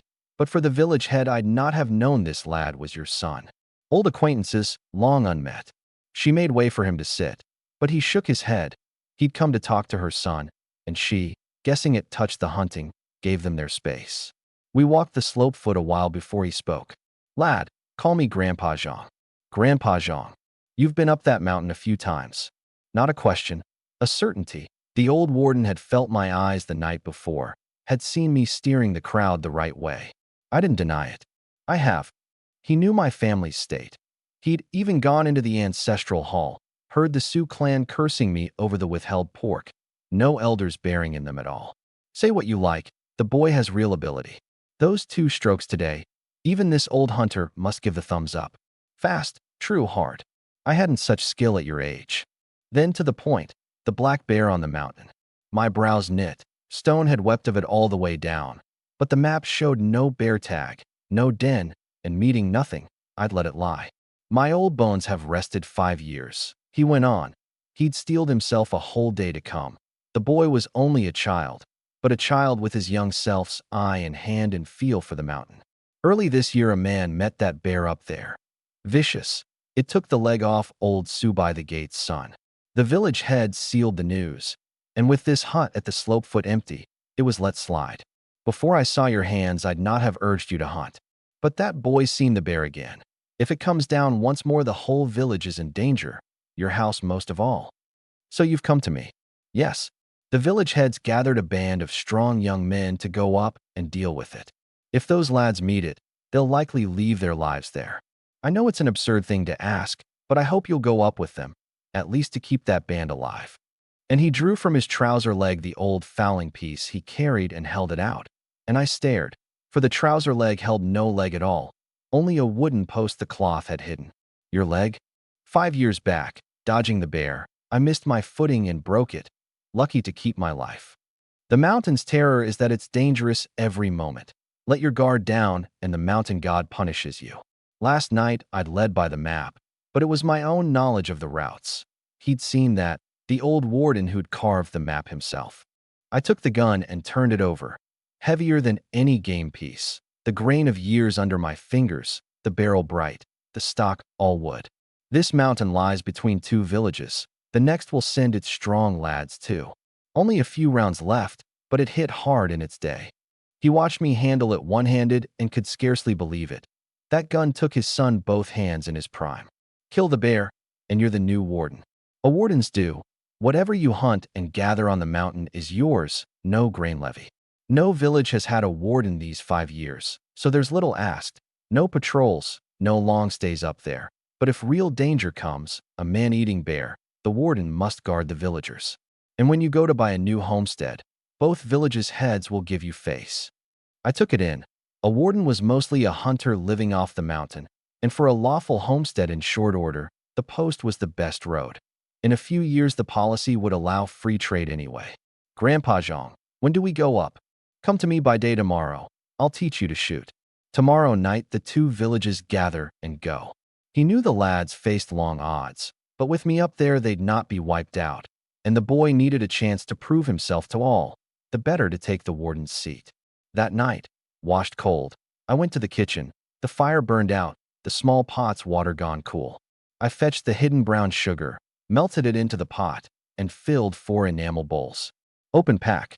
I took out 1 premium stamina tonic and asked the system whether children could drink it. Yes, for strength. Under 18s need only a third. So a second vial, the whole of 1 into a chipped bowl, a third each into the other 3.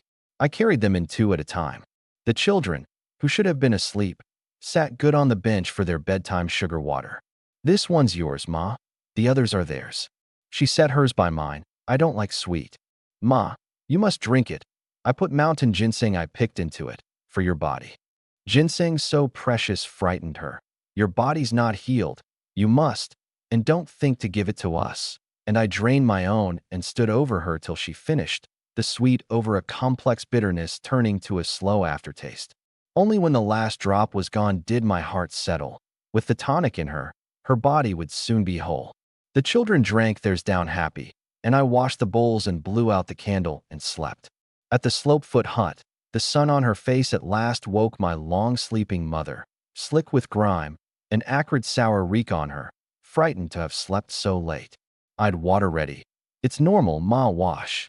Outside, the 2 children stood on their own filth-blackened clothes, the same black grime washed out of them.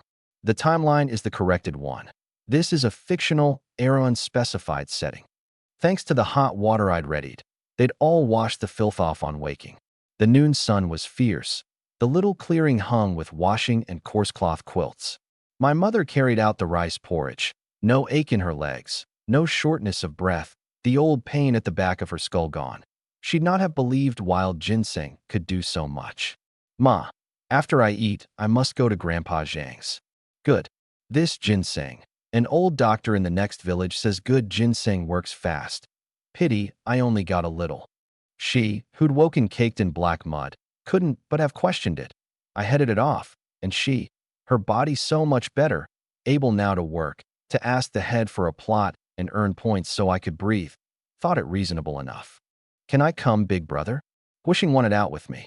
I'll be busy, and you've to turn the washing with me, not play. Jiao Jiao quashed him. Listen to Ma and your sister. When I'm done these days, I'll take you to town to buy things, I said, then thought of it.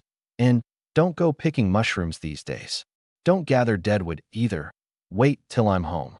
They're daily small helps. Even the slopefoot mushrooms, forbidden. Why, big brother? Just 2 days. It's not safe right now. In 2 days, go as you like. Too young for the truth. My mother, knowing my mind, knew the slopefoot was unsafe these days. Don't worry, I'll watch them. Right? Big brother, deadwood in 2 days? Pushing pressed for the day. When have I lied to you? Eat up. Fed. I took out the lotus and, at the door, set the brush knife by the threshold. A day the bear lived was a day my house and family weren't safe. The bear had to be quick. I went to neighboring Dajiang village, to the address Grandpa Zhang had given. He'd moved here after retiring, to a quiet slopefoot fit for storing the gun, across a stone dam bridge, the meeting ground of the 2 villages, all mountain folds. Round the last ridge stood his gray-tiled, earth-walled house. A warden had some means. He was already at the threshold, waiting, white-haired by day but straight-backed. A man who'd once dealt death gentled by the years, the old vigor undimmed. Wow, you've come. He looked me over. You've gone paler? Have I? Same as ever. After the tonic I'd sweated out mud the same. But with no mirror I'd marked only a fuller vigor. More flesh on you. A face the girls like. And he pointed to the old gun in the corner, the one he'd come for the night before, knowing a gun brought home in the dark would only frighten my family. Fetch it, we'll practice outside. I took it up, and he confirmed I held it steady one-handed, strength like an ox, no dream. That gun took his son both hands in his prime. He showed me the stance, slow but sure, on a thatched target before the trees. Mind, the recoil's fierce.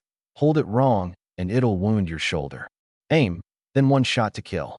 I nodded, but the gun was nothing to me one-handed, and I sighted and fired. Crack, dead center, and the brutal kick that ought to throw a man didn't budge me an inch. Had he seen it in the later world, he'd have called it impossible. Here he could only give the thumbs up. Good lad, born for a hunter. The smell of powder hung in the air, the gun warm under my fingers, my mouth bent up against my will. At the shot, only my own drumming heart, and the bone-deep waking of a hunger for strength. The bear's hide is thick and tough, Grandpa Zhang said, picking up a twig to mark the spot under the target. Have the others draw its eye, and you take it in the vital with 1 shot. If that doesn't kill it, press a second. The thighs root, best of all. A bear's legs are gone in a streak. The ground must favor your shot. His every word held dread of the bear. I listened close. No near sight of one yet. But I knew the old mountains bears were true man-eaters. He watched me learn, glad as if seeing his young self, more blooded and willing than his own sons and grandsons, whom he'd barred from the warden's road for fear they'd die on it. And once it's down, don't rush up. Beat its head with a stick first. An old man told me they play dead, and the careless have been killed for it. Few rounds, so only the 1 live shot. The last 3 I'd practiced with duds, and to train my reflexes he sat tossing stones for me to dodge, under the shade of the trees, the wind off the slope cooling the work, and the quicker and surer I moved, the more he nodded and smiled. You've worked the child long enough. Let him rest, came a kindly, husky voice. A stooped old woman opening the door with 2 stools, ash on her patched apron. Come rest, Guahao. She brought a tray with 3 bowls. Tired, child? Have a bowl of tea soup. I hesitated over what to call her. Grandpa Zhang introduced her. My wife. Call me Granny you. She thought me shy and held a cool bowl out. I took it. Amber water, toasted leaves sunk at the bottom, a faint tea fragrance. Grandpa Zhang took the other 2 off the stool. Old woman, sit. Drink 1. I blew on mine and stole a look. The two old people smiling. You drink, I'll hold the bowl. A harmony in it. So this old skeleton's finally willing to rest. Leg like that. And still he thought to go bear hunting like a young man. Granny, you said, full of curiosity about me. Her husband had been on about me since last night, and she'd thought a man my father's age, not near her grandson's.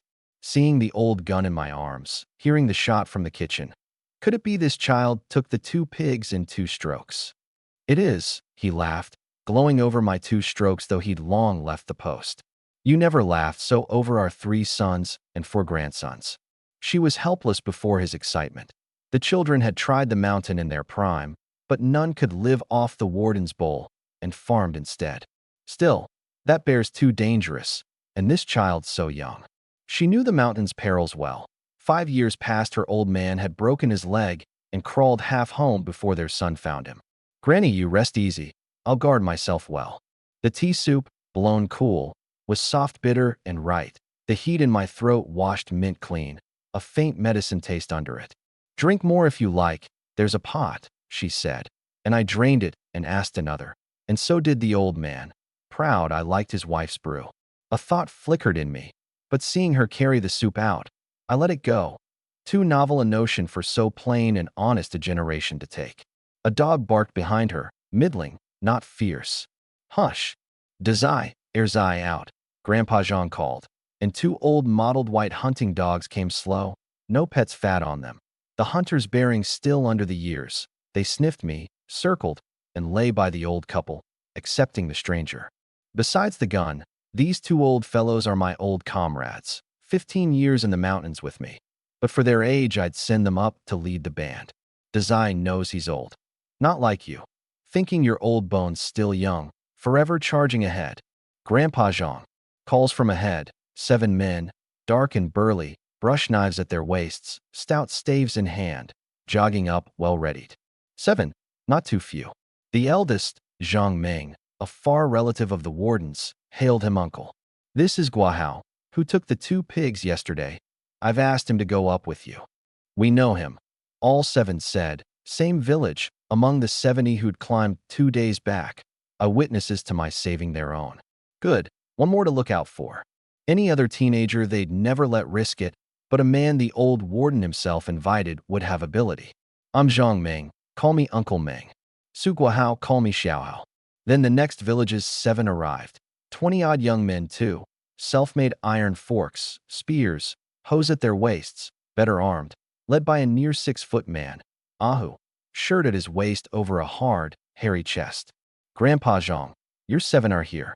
Call me Ahu. They'd remove the menace for certain. Tell us what to mind. How's there a child? Ahu's man Dehui saw the warden's prized gun in my hands. He'd thought it would go to Ahu.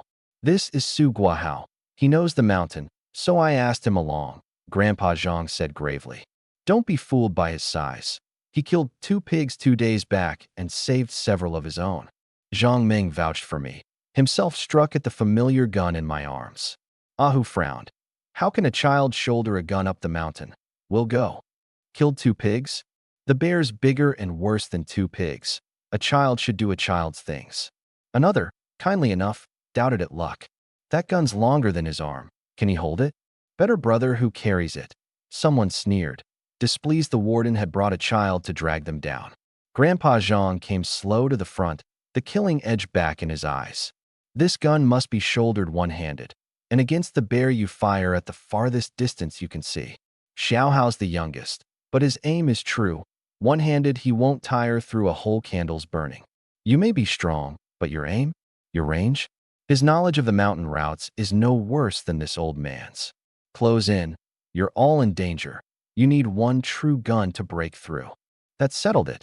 Some were unconvinced, but held their tongues. He spread the hide map again, clearer by daylight, the vast thing making them feel the mountain's size. Go up before sunset. By what those boys said, and where I knew it ranged in my day, the bear may be shifting den and foraging. I wasn't listening at all. I was off in my own head. I asked the system why a bear could be on the mountain and not show on my map. The route map marked hare dens and pheasant roosts, even the yellow dot of a person who'd blundered in and lost the way, but neither porcupine nor bear appeared on it. The route map plots safe ways up and down. Unplotted ground is steep or holds high danger wild animals. Such animals' dens aren't fixed until hibernation. A den shows on the map only once an animal has stayed near it a full month. That solved it. Opening the map, I saw no dangerous beasts on it, only low-threat creatures, and noticed, newly marked, a wild boar den that hadn't been there before. A full month near that spot. Then, the mountain held no end of worse things. Where Grandpa Zhang's finger rested on the hide, ran the same path my own map showed. If you meet the bear, mind the ground close around you first, he said, circling a spot on the hide. When it comes to it, keeping your life is the measure. All 15 listened hard. He looked, troubled, at his 2 old dogs. They'd have made the bear easier to find, but old dogs can't run like young ones. The men worked through each post and each safe line of retreat, link by link, torches to draw the bear, every detail to make the kill and bring everyone home. The 2 old dogs felt the charged air and lay alert, ears up. Watching them all of one mind stirred something I couldn't name. They needn't have come, and here they were, hot-blooded, ready to charge in.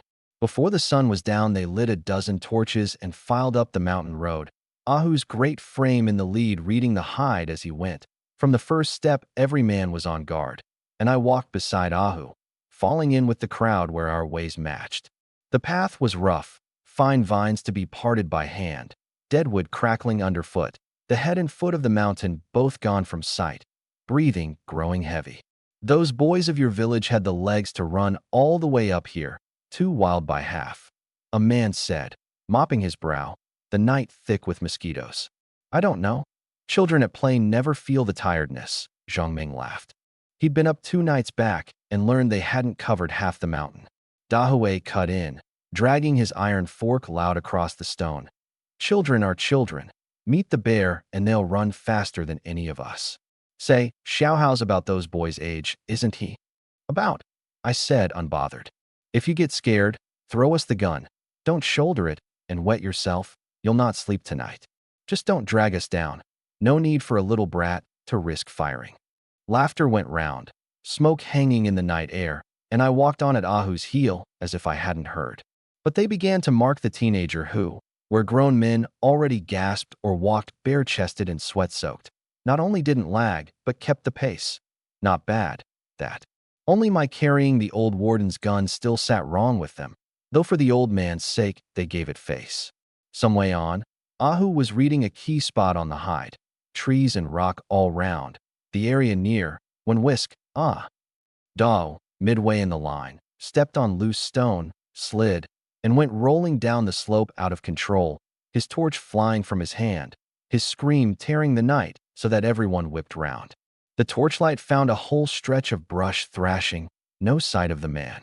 There, my map showed his yellow dot below, a near 3-meter drop that would maim if not kill, and on instinct I flung my own torch down and dove after him down the slope, thorn vines whipping my face, grit blinding me, eyes shut, landing hard and sure, legs ringing with the shock, my already patched clothes torn wide. Hold on, I'll pull you up. Quick as the word, with Dao's arms failing, I leaned my whole body to 75 degrees and caught his arm. Easy enough to haul him with my strength, but as I pulled he screamed. My foot nudged the fallen torch, and I saw his left thigh wedged fast between 2 rocks, blood running down the stone, the leg gone purple to black in the dark. Footsteps scrambled nearer above, Zhang Ming and Ahu leading the men down with torches by what safe little path they could find, none stopping though the brush tore their clothes too. When Ahu reached us, he made straight for me, a teenager who wouldn't for an instant let go of Dao's arm, and the sight moved them all. Dao, all right. Quick, I'll pull you up, Dahui said, cold sweat on him at the steep drop. Boulders below, head clear of the ground or not, he'd be crippled. They all came on, thinking I lacked the strength. Ahu and Dahui threw themselves flat and gripped Dao's arm to haul, and I barked them off. His left thigh's wedged between those 2 rocks. Pull up and the leg goes purple, it'll die. Hearing his scream, I deliberately caught his arm to hold him fast in the middle, neither up nor down, so the thigh wouldn't tear off. The wedging rock was part of the mountain itself, and a hard yank would break his leg first. The men got their torches close. Hard to see, but the thigh was sunk in the rock and wouldn't come, blood running down the stone, chilling to see. He's truly stuck. You too, don't yank, Bao Ji said before tempers flared. Ahu and Dahue leaned out as far as they could, but with the man in their grip, they couldn't see from up there. Mind your surroundings. I'll go down and free his leg, I told them. You can't. It's too dangerous, Dahue objected, bitterly regretting his mockery. He called me a child sure to drag them down, and the child had saved his villager without holding the grudge. Let me climb down, a young man offered, raising his torch. I've climbed trees plenty. All of one heart now, ready to go down whatever the danger, a comrade the only thing that mattered. But the footing was sickening and there slid raw flesh through them off. This rock's too slick. To save a man you have to hold yourself there, or you're the next casualty. While they tried, I told Ahu and Dawei gravely. You two hold him. When I say so, pull. Till then, don't strain. No time to waste. I knotted the old gun to my back with rope so it wouldn't fall, and began to climb down, careful every step, until I reached below the two rocks. I gripped one and, veins standing out, snapped a chunk clean off. They stared. No wonder the old warden had handed this boy the gun. Ahu and Dahue, forehead sweating, drew breath and held. The boy's strength such that he'd hauled Da one-handed before. Some, seeing them flag, came to help take the weight. The spot would hold no more men, so the rest hunted round for a path rather than stand useless. Nearly. Hold a moment. I called from below, steadying them. Then a rank, rotten meat reek hit, and Ahu went cold to the bone. Something else was here. Lao San watched now. At his word, the next village men sharpened all at once. Ahu wasn't only tall, but keen-nosed, first to sense anything. Dahue's face fell. No. One trouble not past, another come. A crashing of deadwood and snapping branches in the dark, footsteps toward them, a near 2-meter black shape moving slow into the torchlight, panting, and before it cleared the firelight, every man's blood ran cold. They snatched up forks and hoes and ringed the wounded at their backs. In the firelight, a full 2-meter black bear stood straight before them, a wall of a thing, thighs under the black pelt thicker than a man, its green eyes washing greedy over them all, as if they were already at supper. Be black bear. Ahu, it's the black bear. Dahue got out. Any other time, they could have fought it tooth and nail, but 4 men held an arm here, and the boy with the gun was below straining to free Dahl, 15 down to 9 able. After hunting it the whole way, it had come at the worst moment. Mouth a bloody cavern gnawing on something, saliva and blood running off its jaws. Gashes down its belly, making it 10 times more fearsome. Brothers, guard Ahu's lot, fork it. Zhang Ming roared, and the fight broke open. He charged its belly with his brush knife. Hacking, the next village lads drove their forks in. Some looped behind to club its skull and drive it back. The bear loosed an earth-shaking roar and slapped a paw the size of a millstone at the forks that stung it, several caddies of iron snapping like deadwood.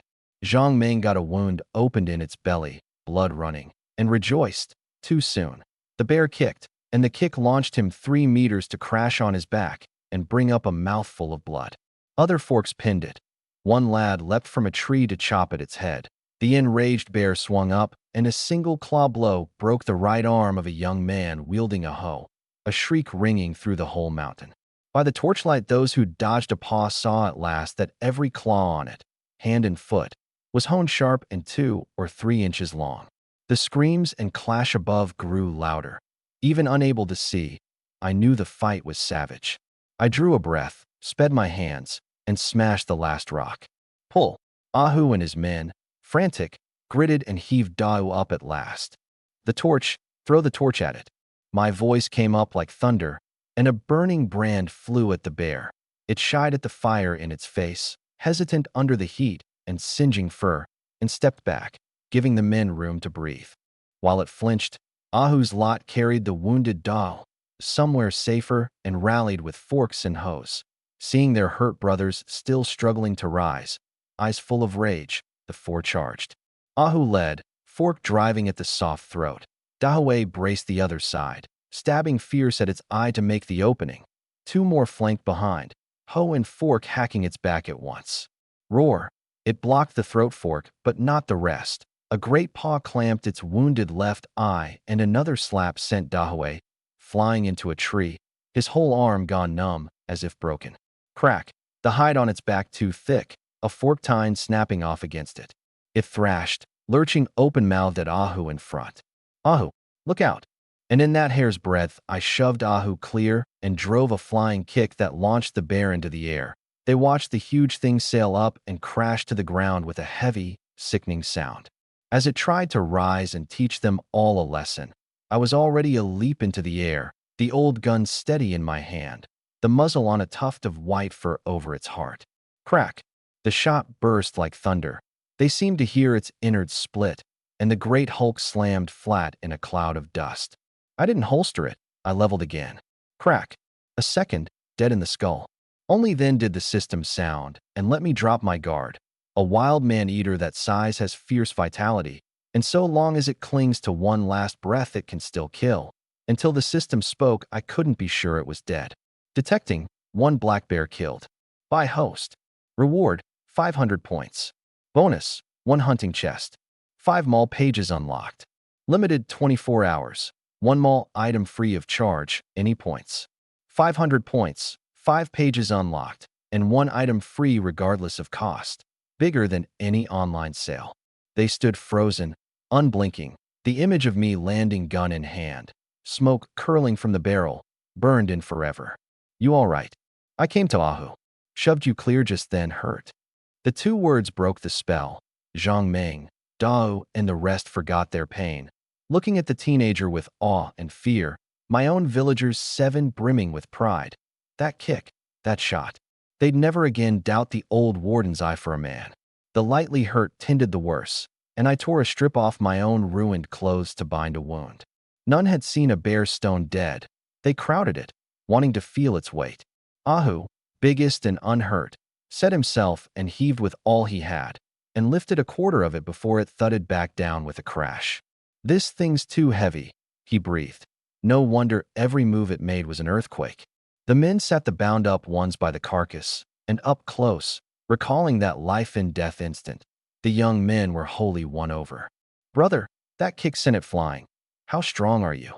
And the aim, and the kick on top of it. Half the forks and hose are broken. Strength like that.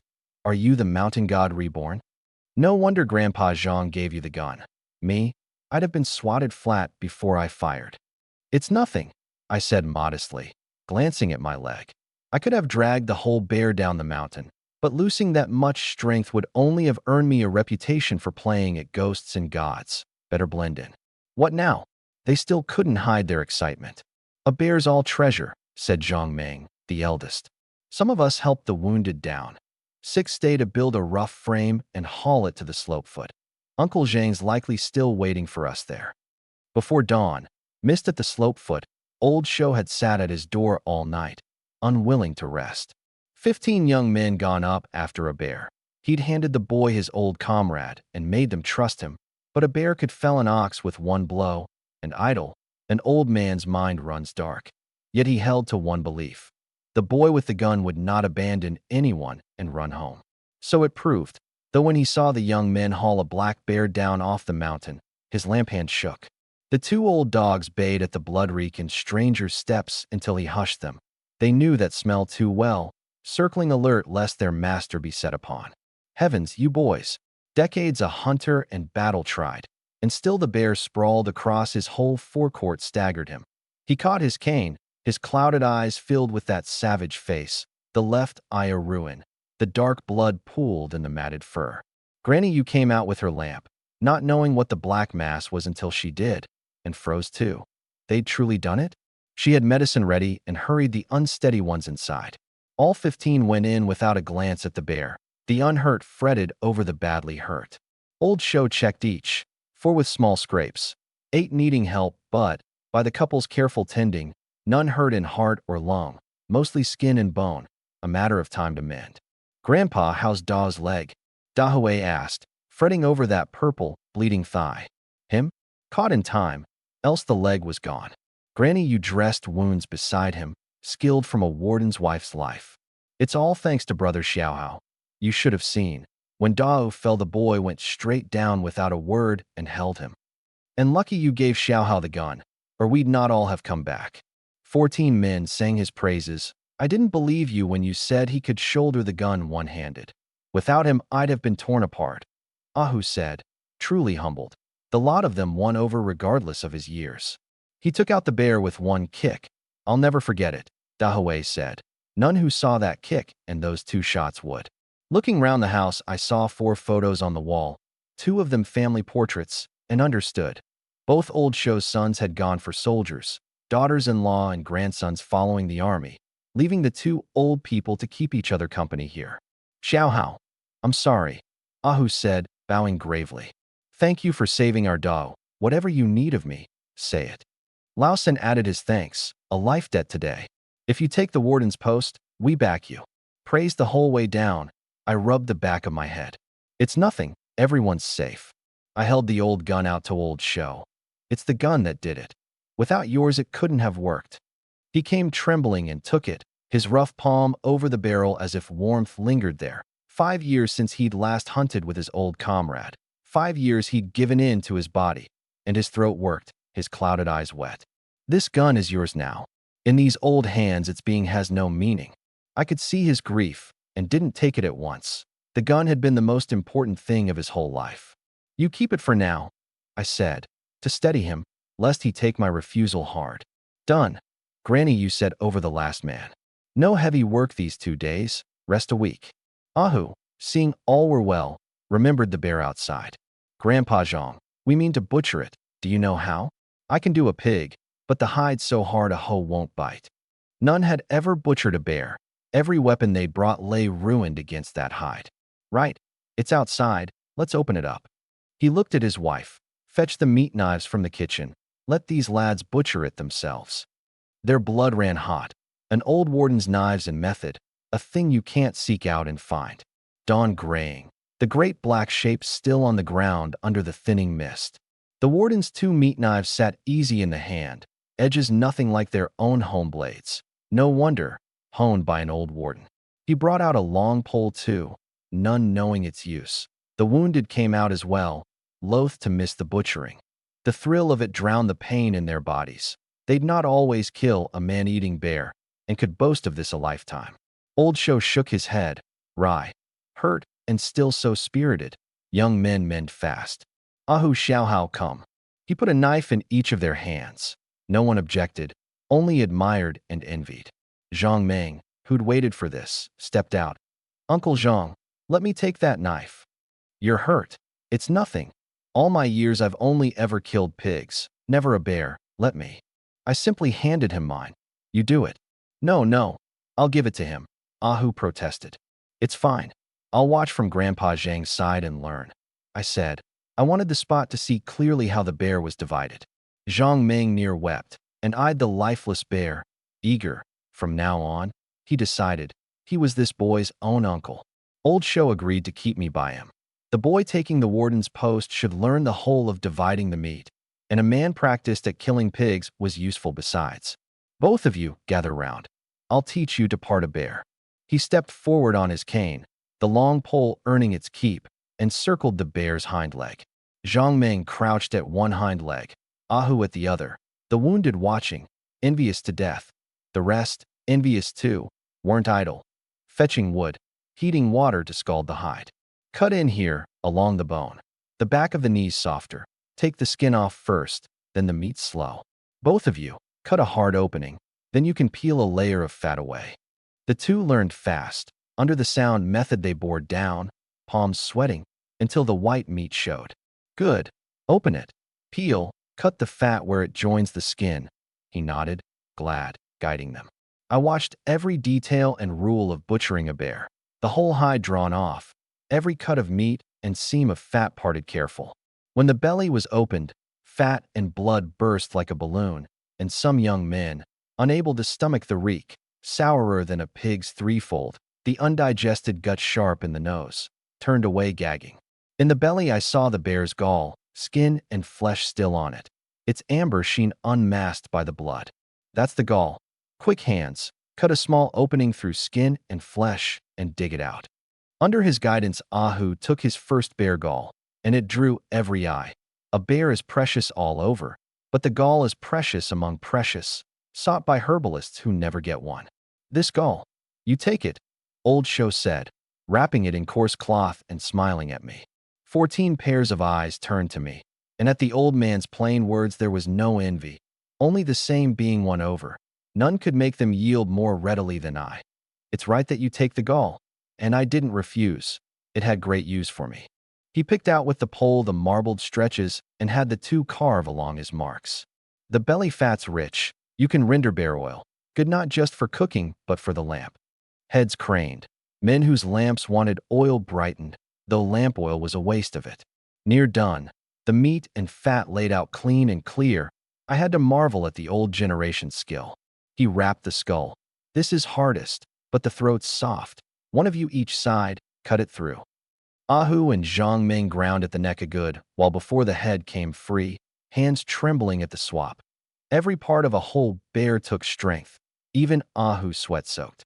Seeing them flag, Old Show nodded to two others. Switch, or tomorrow your hands won't have the strength for the outhouse. They handed off, the next pair grinning as if they'd won a lottery, blood-soaked blades no quench to their burning hearts. By full daylight the whole bear was parted clean, hide and meat both, their ardor for it undimmed. Old Show thought of his young days dividing wild boar with the villagers, the indigo outdoing the blue it came from. To live to see a new warden was a blessing of its own. The bear divided. Each man climbed the slope-foot trees for broad leaves to wrap the meat, crossed and bound tight. Not only the 15 got a share, Old Show too got no little meat and bone and fat. He refused and refused. The boys were cut to ribbons, nearly dead in the bear's jaws, and going up at all was ability enough. I and the rest played deaf and tossed his share into his back room, so the old man had to take it. With everything done, the men wouldn't leave the forecourt a bloody ruin. Those able took pig bristle brushes and scrubbed the blood clean, then poured oak leaf juice over the ground to mask the smell. Uncle Zhang, we'll be off. Zhang Ming's 7 bowed in farewell. They'd meant to walk back with me, but the warden kept me, and they understood the youth would truly be the new warden, an honor for their village, with mountain goods to be had from me hereafter. Ahu's 7 took their leave as respectfully, nodding to me as to a grown man. Their village hadn't won the post, so they'd train harder. Both villages had hurt. The unhurt shouldered meat homeward, the heavy weight a satisfied smile on every face. The village guarded, a rich haul, the wounds painless now, and no need to hand it to the brigade. Bear meat eaten by right. None could find fault for envy. Who'd dare risk his life to take a man-eater? Off we go, meet at home. To eat bear once in a life isn't to have lived in vain. Good men get their reward. We weren't hurt for nothing. The two villages' young men went off laughing, their shapes dwindling in the morning light, and the great forecourt held only Old Show and me. Put out your hands. His voice was hoarse from the sleepless night. I set the 2 big leaf-wrapped bundles down and put out my hands, and the old gun settled into them. You're the warden now. Anything you hunt on this mountain is yours, and no informer can touch it. His eyes went to the gun and tore away, gone keen. I know you mean to leave it with me, but it's for the warden. Mark this above all. Apart from the mountain, the wood down the slope is collective property.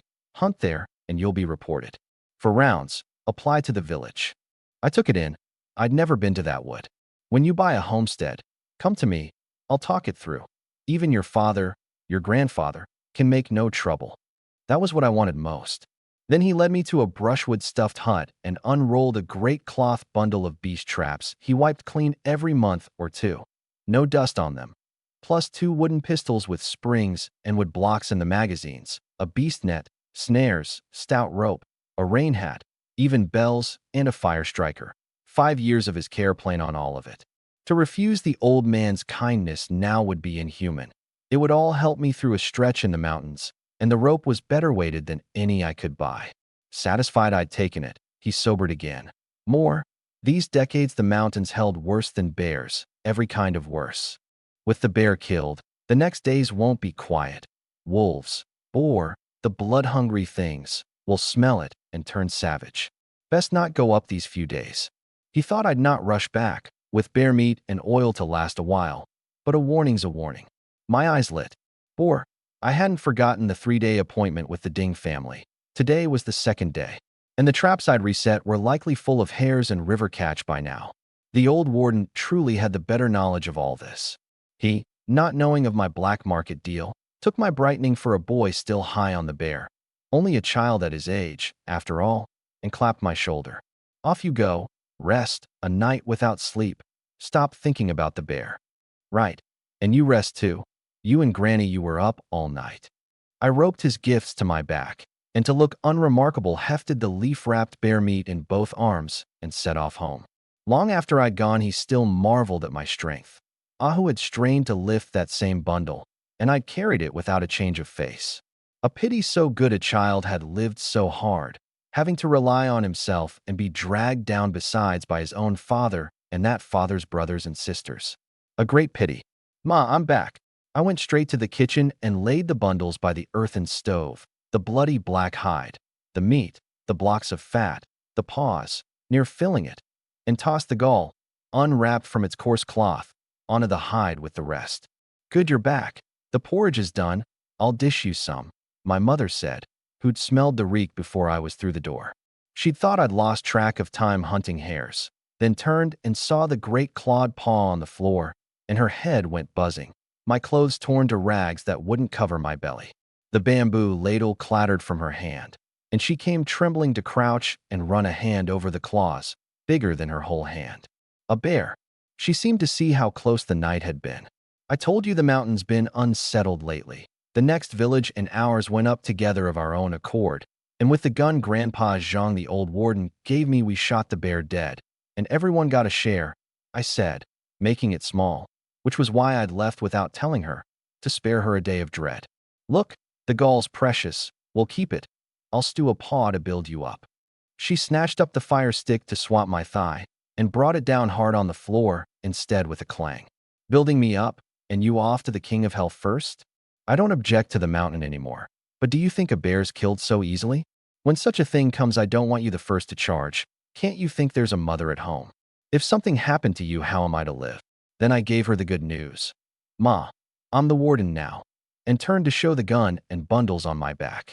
She knew I could take hares and pheasants, but never thought the old warden would give my son his gun. A man who'd lived off the mountain a lifetime had vouched for him. Your son told you. Trust me, I'll never let myself come to harm. Grandpa Zhang, the old warden, trusts me. Won't his own mother trust her son? Never mind the danger. We live right at the slope foot. If the bear came down to eat people while I was out, how would I live with it? Because I'd always done what I said, she'd chosen to trust me this once. You really made warden? Yes, and now we needn't hide our meat. We can eat it in the open. I know you worry, but I'd never go up without full certainty. The least danger to this place, and I can't rest easy. Her eyes reddened. 2 villages gathering to take the bear had surely prepared well. To drag on as they were was no answer. This flimsy hut most dangerous of all, and they couldn't gamble. You're not hurt. She felt me over, dreading the reek meant a wound. I set the gun on the table and stripped off the torn shirt to show a hale chest. See, not a scratch. From now you're a warden's mother, and once we've money for a homestead, the Sioux clan can't touch us. I'm still waiting on you to make me a set of clothes. She found no wound, and the once thin body filling out, taller, plain proof that the day he chose the mountain was the right choice. All right, I'll make you 2 sets, wiping the dust from my face. Go wash. I'll dish you porridge, and rest after here. I'd long wanted a wash, the butchering reek hard to bear. When I'd gone, she stood staring at the heap of bear meat and paws. Bear and pork, surely much the same to cook. Washed, I found the 2 children deep in rice porridge, my mother having made pork stir-fried with fiddleheads, the color of it inviting. She set a big bowl before me, 2 pieces of meat on top bigger than any in the ferns. I moved a piece to her bowl and ate before she could move it back, and she bit it with a smile, seeing through me. Jiao jiao, xiaoxing, you can pick mushrooms and gather deadwood as normal again. Their eyes lit. Really, big brother? Wretched as the ban had made them, freed after one sleep. Yes, but don't go deeper in. The mountain's dangerous. That was when my mother understood why I'd forbidden it the day before. I'd shouldered the whole weight myself. Gather plenty of deadwood today. When I wake, I'll stew you something good. Roast chicken. Guashing hooped. The last roast unforgettable. Jiao Jiao hoped the same. Today's is better, but only if you gather plenty, I said, mysterious, and cleared the bowls and lay down on the kong. I'd meant to open the chest in the pack, but the comfort and tiredness rolled back over me. A night without sleep on top of the bear high excitement. And I let it go and was soon deep asleep. At the Su family's old house. No work that day. Su Xiangwen came early with a grain sack. Dad, Mom. Neo Shulan all smiles, just complaining to the old man that the second son hadn't come the day grain was issued. And here he was. Su Xiangjuan and Hu Li ran out from porridge in the kitchen, the brother slapping the second's shoulder. All warmth now, no longer angry over the withheld pork. Hu Li, sly, eyed the grain sack and let on that Xiangjuan's draw was thin because the second hadn't been helping. A roundabout dig. Send Xiaobin and Xiaokai to the fields, Xiangjuan said sweetly. Let your nephews help you, second brother. You can't hold a household up alone. Our kids are Su blood. They know to help their own. When Xiaohao's grown, he'll see your good intentions. Warm though the two nephews never farmed a day, Xiangwen softened. Neo Shulan flared at Guahao's name. Her grandson hauled to the ancestral hall, blamed by the whole village for deliberately hurting others, and no share of the pork. Doesn't even know a broken bone keeps its sinew. That boy was ruined by that little slut. Xiangwen took the curse on his wife ill, but said nothing. Neo Shulan opened the grain sack to pour it out, and her face fell. Too light, too little. This isn't right. That's all that's left. Mom, that's half. The rest is for Xiaohao and Xiaoxing to eat. Or how do the children get by? That lit the hornet's nest. No conscience. Wife, and you forget your mother? Those little beasts won't even own you. Split the household off. Gave the pork to the whole village and not us. Got your dad and brother lectured in the hall. The village head cursing us and shaming the Su name. And you'd keep house for them? Old Su darkened too. Second son's wife. Are you discontent with this family? A father who can't even teach his son. What use is he? Xiangwen pleaded that the boy had only withheld the pork in a flush of temper, but Xiaobin had after all wronged the Li boy with a shove. Brother, I'll have to correct you, Xiangjuan cut in. Xiaobin's so gentle and sensible. How could he? Think who the Li wife is friendly with. Xiaobin was framed. Your nephew knelt in the hall before the whole village, questioned, and you his uncle doubt him alongside outsiders without even asking. Xiangwen thought too the nephew couldn't be so vicious, shoving a boy to his death, but there were witnesses. He had to believe it, and seeing his parents cold with anger at his words for the nephew, he fell silent. Then a sizzle of oil from the he house next door, the smell drifting over. Hu Li frowned. Didn't the He family render their lard ages ago? How can they have it now? Not speculating, are they? Neo Shulan rushed to the gate and found old He's wife deliberately standing by their wall with a bowl of fragrant oil. Even Su Weibin and Su Qiangcai ran out to sniff.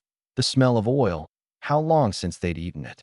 Xiangwen came out too and felt only sorrier for the nephew drooling at the cracklings. If only Xiaohao had been able to handle things, it would have drawn the two families close. To give the pork to others rather than his own grandfather and uncle, it wasn't right. Oh, everyone's out. Neo Shulan jeered. Old Zhang's wife. That doesn't smell like lard. Your family speculating, is it? Old Annie Zhang fished out a crackling and tasted it. We don't do speculation. This is bear oil, more precious than lard. Didn't the village send 7 men up after a bear yesterday? My son Zhang Meng went, with the next village's 7, and it was Guahao led them, youngest of all, and he downed the bear and saved my Zhang Meng, an ox's strength in so small a lad. She'd done it on purpose. Her son had come home praising Guahao without stop, and only then had they learned he'd nearly been eaten by the bear, but for the boy's quick, capable hand. She'd always liked the child, and rendered a block of oil just to torment them. At the news every face, but Xiangwen's went iron. They were only now learning it. All thanks to Xiaohao. Sensible, capable, and mindful of others. The bear was 400 some caddies, and he shared us plenty. The village head knows of it, so don't drag my family into talk of speculation. Old Annie Zhang couldn't understand why Xiangwen was so blindly filial. His mother's act transparently false, and he'd beaten his wife near to death over it. The whole world knowing the split household still sent grain to his parents, his own children skin and bone, and still made to farm for the Su young ones. A grandmother herself. She'd say plainly the second Sue was no good, too soft to stand up, only bullied. Were Guahao her grandson, she couldn't dote enough. Once a neighbor who'd get cursed by Nyo Shulan for a word. Now her son's saved. She hoped to spread the family's good name and keep Nyo Shulan from blackening it in the village. What the menfolk dared not say, she dared. It went to Nyo Shulan's heart. Bear meat. Had they not quarreled so bitterly, pork or bear, the family would have eaten. The thought of young Manhwa eating so much meat was unbearable. Old Su regretted not keeping his wife from stirring trouble. Who wouldn't prize a bear-hunting grandson? Let this out, and every house would laugh behind their hands at the Su family bullying their own. Huli couldn't hold her face. Wasn't this saying their Xiaobin was less than Guahao? A teenager hunt a bear? The grown men gave the boy the credit. That's all. Leave him alone on that mountain and the wolves would eat him before he knew it. And he egged his parents to divorce. Pillow quarrels mend by the foot of the bed. Is that a child's business to stir? Gritting her teeth. Never seen a child so keen on his mother's divorce, so wicked, off bullying his own cousins. And the uncle didn't come to their fields much now. That grudge she kept. Old Annie Zhang clicked her tongue. The Su family closing ranks and still flinging muck on the boy. The second Su not daring to break wind. Su the second, your own child cursed to be wolf food, and you hide and dare not speak? Keep on, and not one child will be close to you. I say the divorce is good. Yang the educated girl so pretty, 3 children so sensible. Rid of you, they'll live better. The old generation shrank from the word divorce, but she'd seen it. The Su young one's clever tongue forever wringing subsidies out of Nyo Shulan. The 2 families' children worlds apart in size. What parent could bear to starve a child so thin? She'd seen Guahao sensible from small, farming for work points beside the second Su, because the man went too far, and even a child couldn't stomach it, and pushed back. For all her talk, she never let slip that he'd become the warden. Xiangwen couldn't raise his head. That quick-handed boy on the mountain who hadn't given him a straight glance, and the children plainly better off without him. He'd regretted the slap ever since. The boy was only young. A few kind words would have done. From the day of the pork, village head and neighbors and villagers, learning his wife and children would sooner live in a broken slopefoot hut than come home, had laughed at him behind his back. Yet he'd only meant to help his kin, uncomplaining, expecting nothing. Had he truly been wrong this time? When they'd all gone back in, old Su knocked out his pipe and relit it, sighed out a ring of white smoke. Didn't think the little wretch had it in him. He hadn't seen it, but Su Hangin had told him to his face in the hall that the second son's grandson had ability and might truly rise. Wound the boy's heart, and there'd be no getting close to him after. He'd thought at the head needling him over Xiaobin's hall shaming. But a bear killed. Luck or skill, the ability stood plain. What ability? Bullying his own cousins is ability. Xiangjuan bristled. To call Guahao able was to call his 2 sons useless. Old Su gave him a long look, and the younger man caught the point. Shulan, you and the second go over and apologize, give a little ground, and the wife won't insist on divorce. The whole thing started with you in the first place. Xiangwen was touched to the bone. His father sending his mother to apologize, taking the slight to keep the household whole.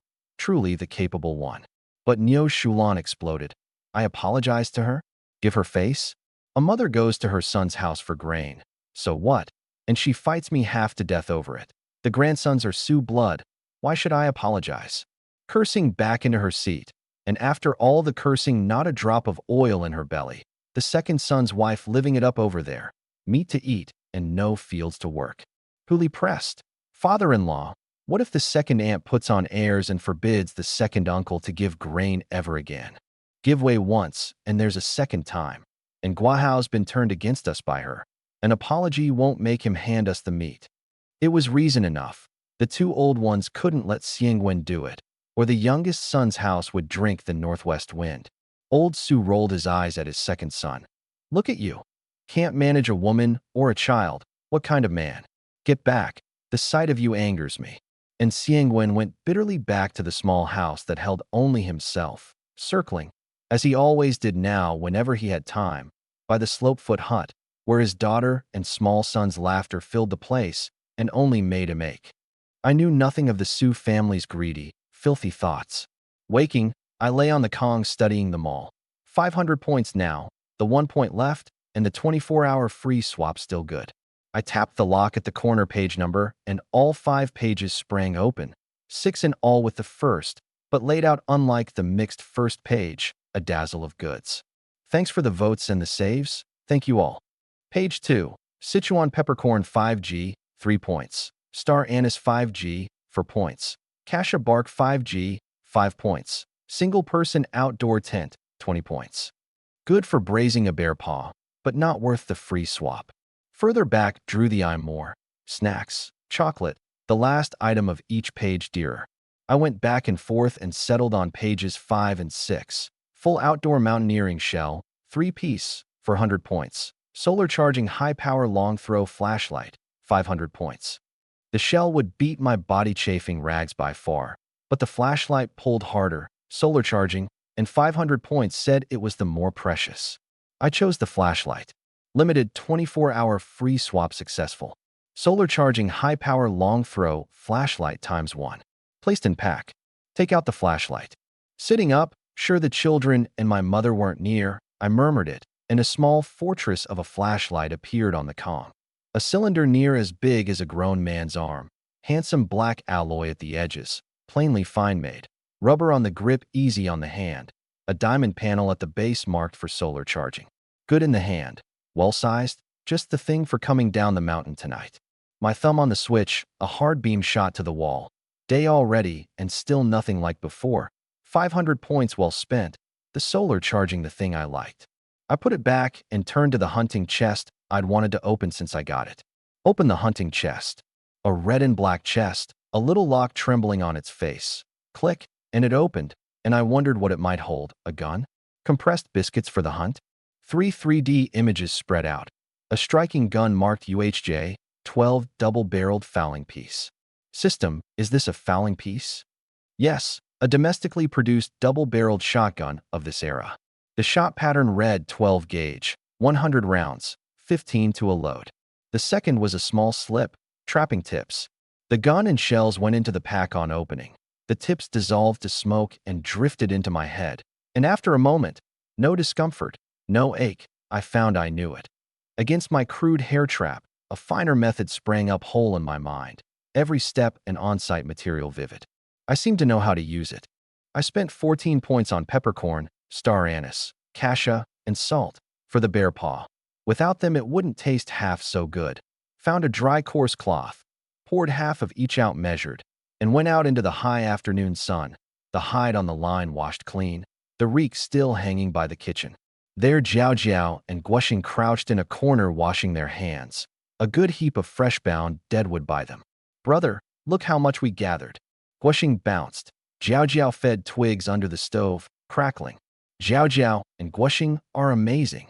I gave them a big thumbs up, and the praise made even the fearsome paw seem less so. Enough in the firebox now, the flames just right. My mother said, rendering bear oil. Its color unlike lard, the small cubes of meat frying fragrant. Jiao Jiao tugged Guoxing off with the basket. We've still mushrooms to gather. And they waved goodbye and went. I set the cloth on the table. Ma, I traded for these seasonings at the black market last time. Put them in when you braise the paw. They kill the reek and taste better. She'd been worrying what to use. The family near out of the 9-layer herb that smothered the smell. She crossed and opened the cloth and stared. Star anise? Peppercorn? Cassia? Not cheap. Things she'd only seen at her cook-uncle's before the countryside, never since. And rubbing the bright grains on the cassia, she made them out at last. Salt. Fine salt. Not the coarse stuff. You'll keep going to the black market? Her hand paused over the answer she already knew. I met her eyes sincere. Yes, I will. Only the oil sizzled. She turned back to the rendering. Put the rest of the paw away, and the gall. There's a little cellar mouth by the kitchen door. It'll hold a few things. I went and found a stone slab set flush with the floor tile, a cloth strip wedged at it. I drew the cloth, lifted the whole slab, and under thick pine needles felt a coolness. Room for about 1 jar. I set the gall and the half paw in and fitted the cloth and slab back. The small iron pot sizzled, bear oil's fragrance and wood smoke filling the little kitchen and soon the air outside too. I looked at the sky through the window and picked up the gun to head out. Why not rest today? Go tomorrow, my mother said over the sizzle, ladling fast. You've gone nights without sleep lately and only napped a little by day. It's not enough. Stay a while. I'll braise you the paw. She was hurrying, by the look of it. I smiled. Ma, I've not checked the traps in days. They won't hold. I'll go now and be back earlier, and I'll eat my fill of your paw. She looked at the sky too, early enough to be back early, counted the time on her fingers, and lifted a basket off the enamel plate, and I saw on it one of the system's chiven pork buns. I'd only taken out 6. How was one still here? She'd kept it back. The 2 had been for her. She caught my wrist and pressed the still warm bun into my palm. It warmed my hand and my heart. I steamed it. Eat it on the mountain. Don't go hungry.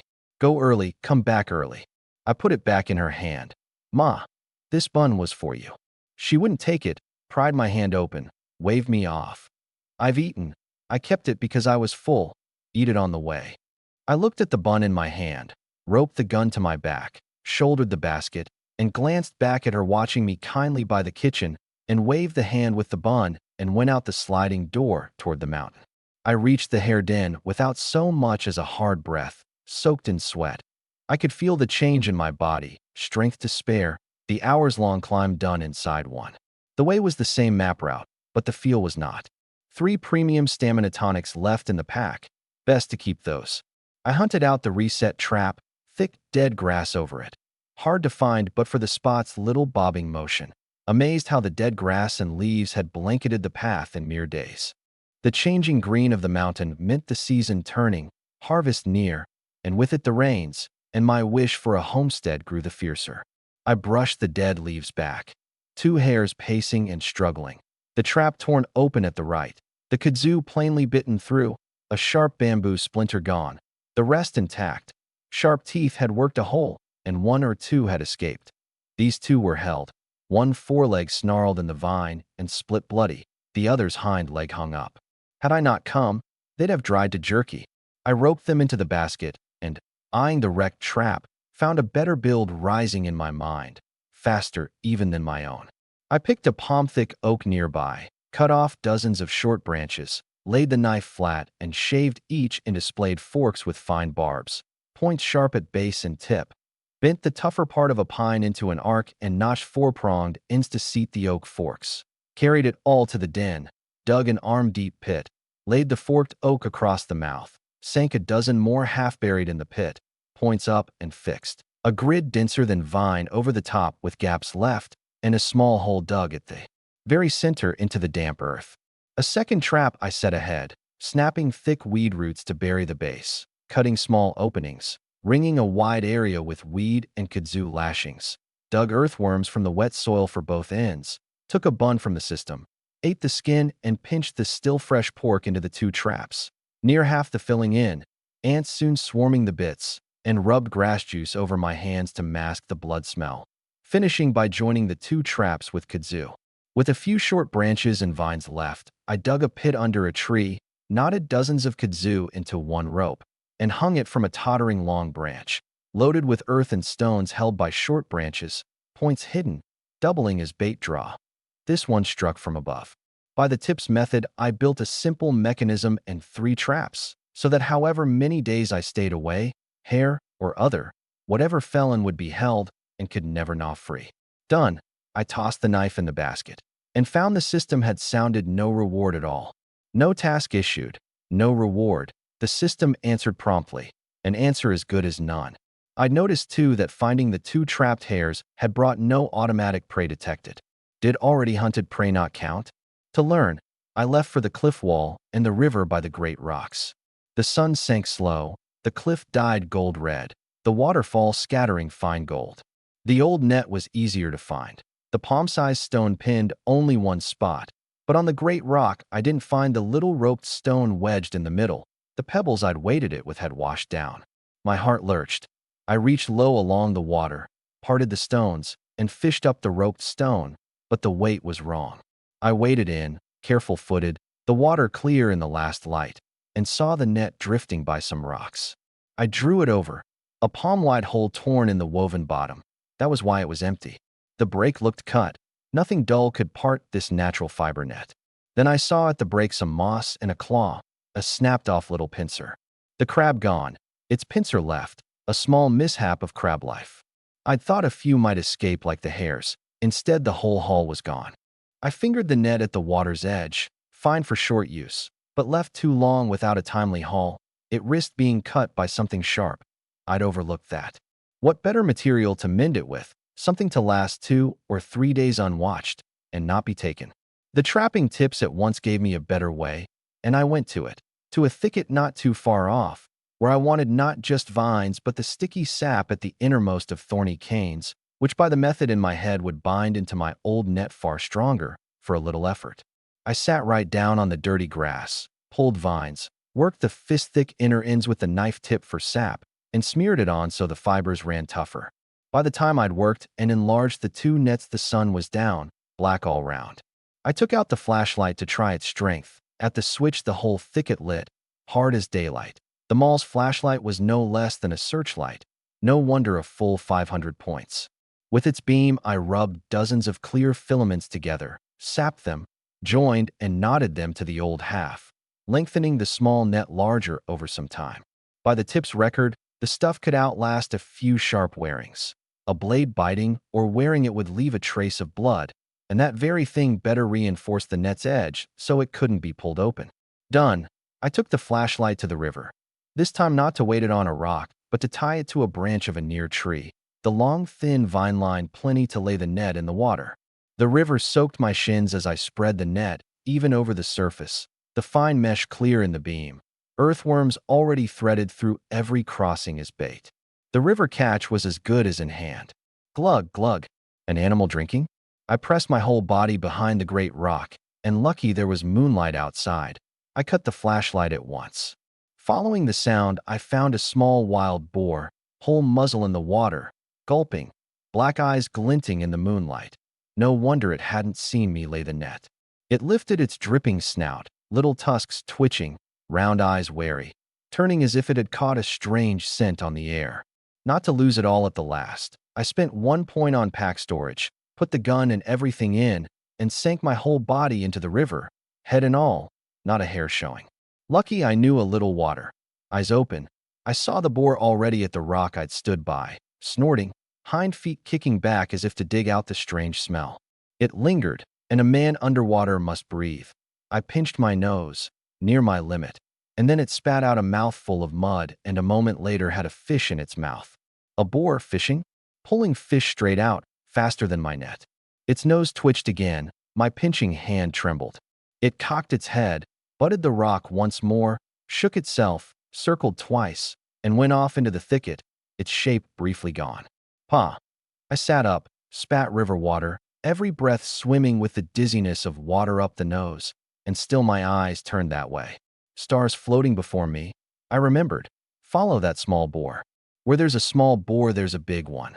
Got without the least trouble, and I'd not even looked yet where the bear had died. I steadied myself and slipped after it into the thicket. Nearest prey detected, wild boar. Issuing task, capture the boar. Time, 2 hours. Reward, 1 gourmet surprise blind box. The system's voice at last. I didn't pause. By the thin moon through the canopy I tracked it. Would have used the flashlight, but for fear of spooking it. The small boar going stop and start, snorting, then a sharp squeal, the thicket itself rustling and cluttering the sound. So I felt my way by ear in the dark. After a stretch its sound stopped, as if it had never passed. Strange. I held still behind cover lest it had wits enough to throw its voice. I needed it to find the herd. Then a rustle, like a clear bird note, dropped on my heart. I crept after it and lost the little thing again. Hearing things? By rights I couldn't be mishearing. As I chose to go on toward the end anyway, a faint crying reached me. Very weak, small, not near. I stopped to fix its direction, the night wind in the leaves louder than it. There. I tore left through tangled vines that near tripped me, parted the cobweb snarl, and the weak cry called twice and stopped. Crouched behind a stout trunk, I looked, and the sight in the moonlight chilled me to the marrow. Crack, crack, bone breaking, mixed with a threatening growl.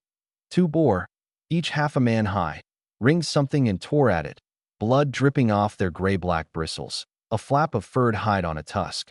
one wrenching its head so skin and flesh came away with the guts spilling. Whimper, the weak cry again, and I made it out at last, a puppy. On the bare ground lay a torn-apart native dog, two fist-small pups huddled trembling under a yellow dog's belly. That dog's legs split to the sinew, and still it chose to shield the two. I drew the double barrel to try its strength, scanning warily, and from behind the big boar came a small boar cub, its snort and bristles the very one from the riverbank, eyes fixed on the two pups under the yellow dog as it chewed a scrap with the big ones. Woof! Woof! The yellow dog stood its ground hurt. Crack! Crack! Two shots, the night owl scattering, my one-handed grip unmoved, smoke curling from the muzzle. The two big boar roared and in moments crashed onto their backs, trotters twitching, then still. The boar cub charged my trunk, small but full of drive. For so small a thing I spared the shot, sprang forward, and brought the knife down from the pack out of the air, no force, no threat to it. One stroke, and it dropped dead on the spot. I'd already taken out the flashlight, and its beam laid the little clearing bare, and lit a wrenching sight. White bone, the other half of the body already in pieces, dog blood reddening the ground, the bitten-off head still open-eyed, unwilling to close. I knew not to linger. The blood smell on the wind would draw more, and had to take the two boar and get home. I touched the cub into the pack, then went forward. In my footsteps and the hard beam the big yellow dog trembled, guarding the pups beneath it. I didn't stop there, but came to the boar and shone the light. The double barrel's power was real, the shot burst caving the whole skull in. No second shot needed, stronger than the old fowling piece. I dug the rounds out of the wound craters with the knife. The boar were to be sold, and left in, the shot would spoil the meat over time. 2 rounds and craters out, I touched both boar and they vanished from the clearing. Then I glanced at the dog still low growling its threat at me, its left foreleg hanging by a few bloody sinews, having watched its companion die in the boar's jaws. My heart softened. I put the gun and knife back in the pack, crouched, and made a few soft chk sounds.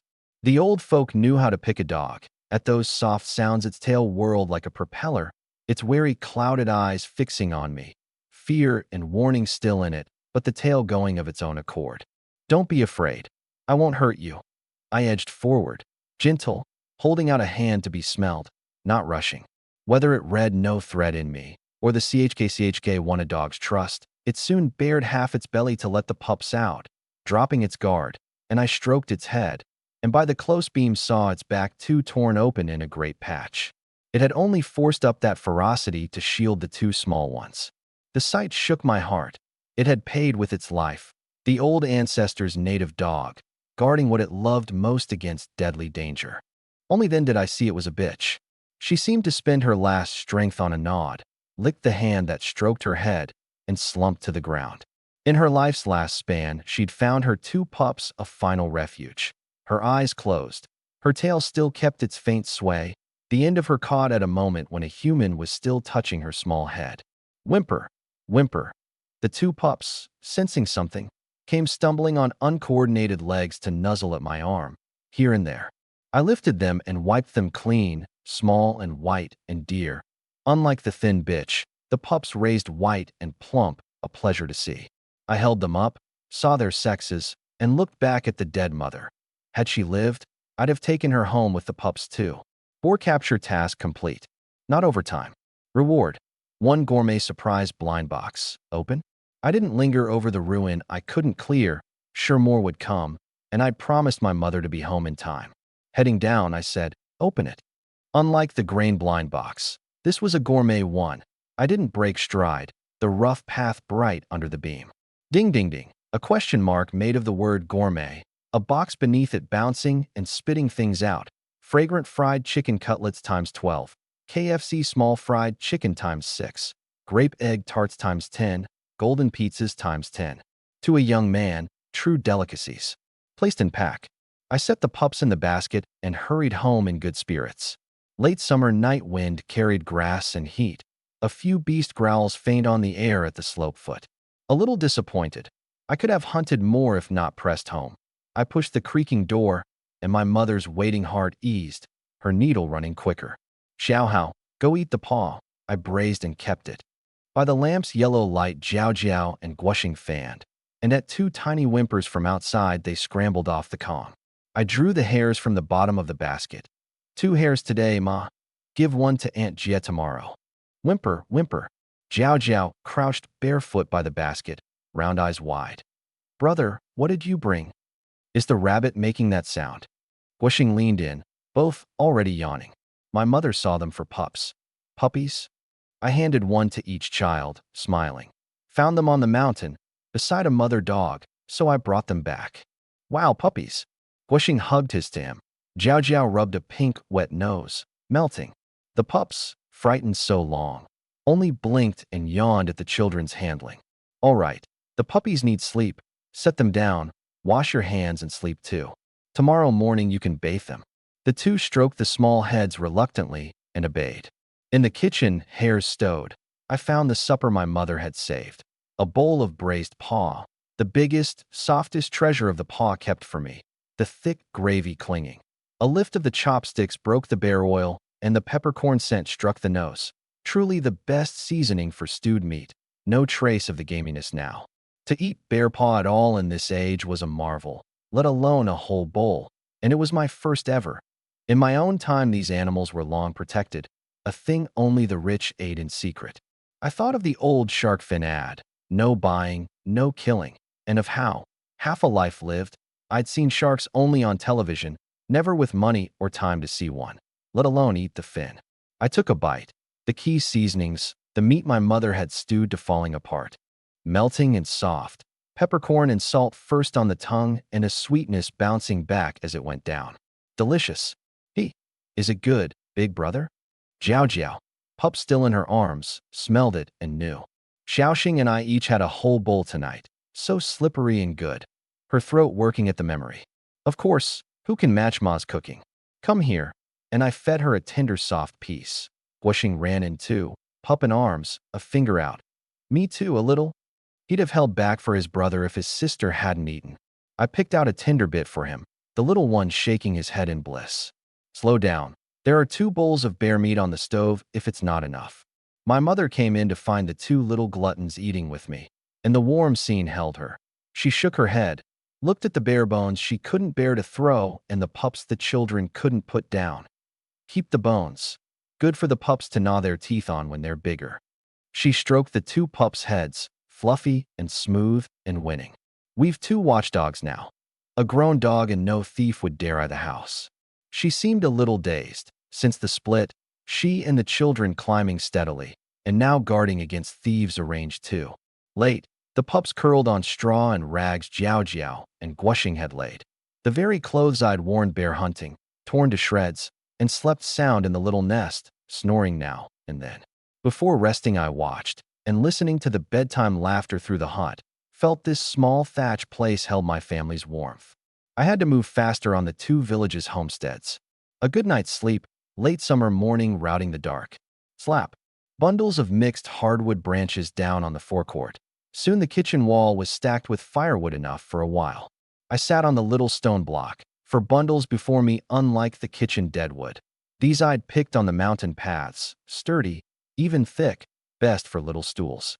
I undid one, chose 4 like branches and some arm-wide ones for the seat supports, and with the knife cleaned off the thorny twigs and bark, every stroke fluent, so that Jiao Jiao and Guoxing watched rapt, the puppy bath set aside.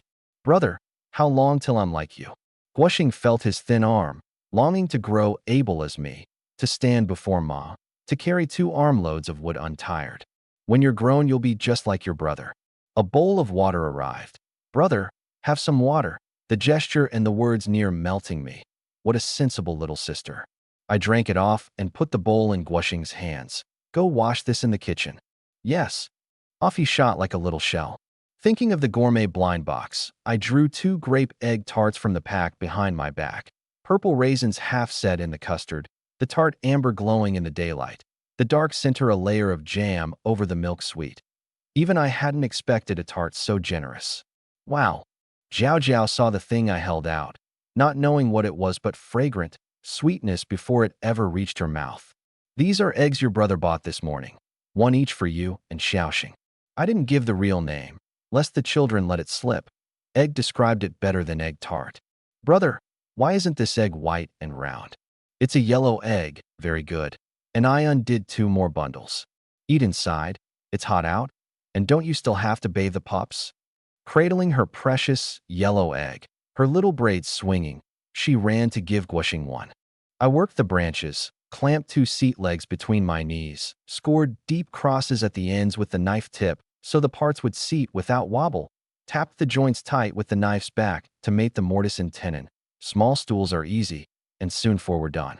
I carried them out where the children could sit to wash the dogs, and found Jiao Jiao chasing a soaking pup with a quarter bar of soap. Stools, she cried, delighted, just right for washing the pups.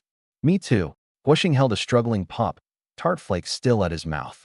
Wash them clean, then dry them well, or the pups get sick. They're small. A chill they can't bear off would send them up to the sky. So warned, the children stopped at play and worked together careful on the small stools. They'd known sickness and wished it on no pup.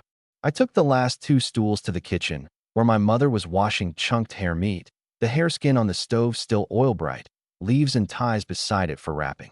Ma, just take it over directly. No need to hide it this time. She followed my look and understood, then thought again. Better still hide it a little. If others know, they'll trouble your Aunt Jia. Meat was precious, though we needn't sneak it now. The slope-foot hut wasn't safe, and others knowing too much might breed bad ideas. And to drag Tian Jia in would be worse. Xiao Hao, find a whetstone for these 2 knives. I'll take the other hare to Aunt Jia, the little one's with me. Go on out.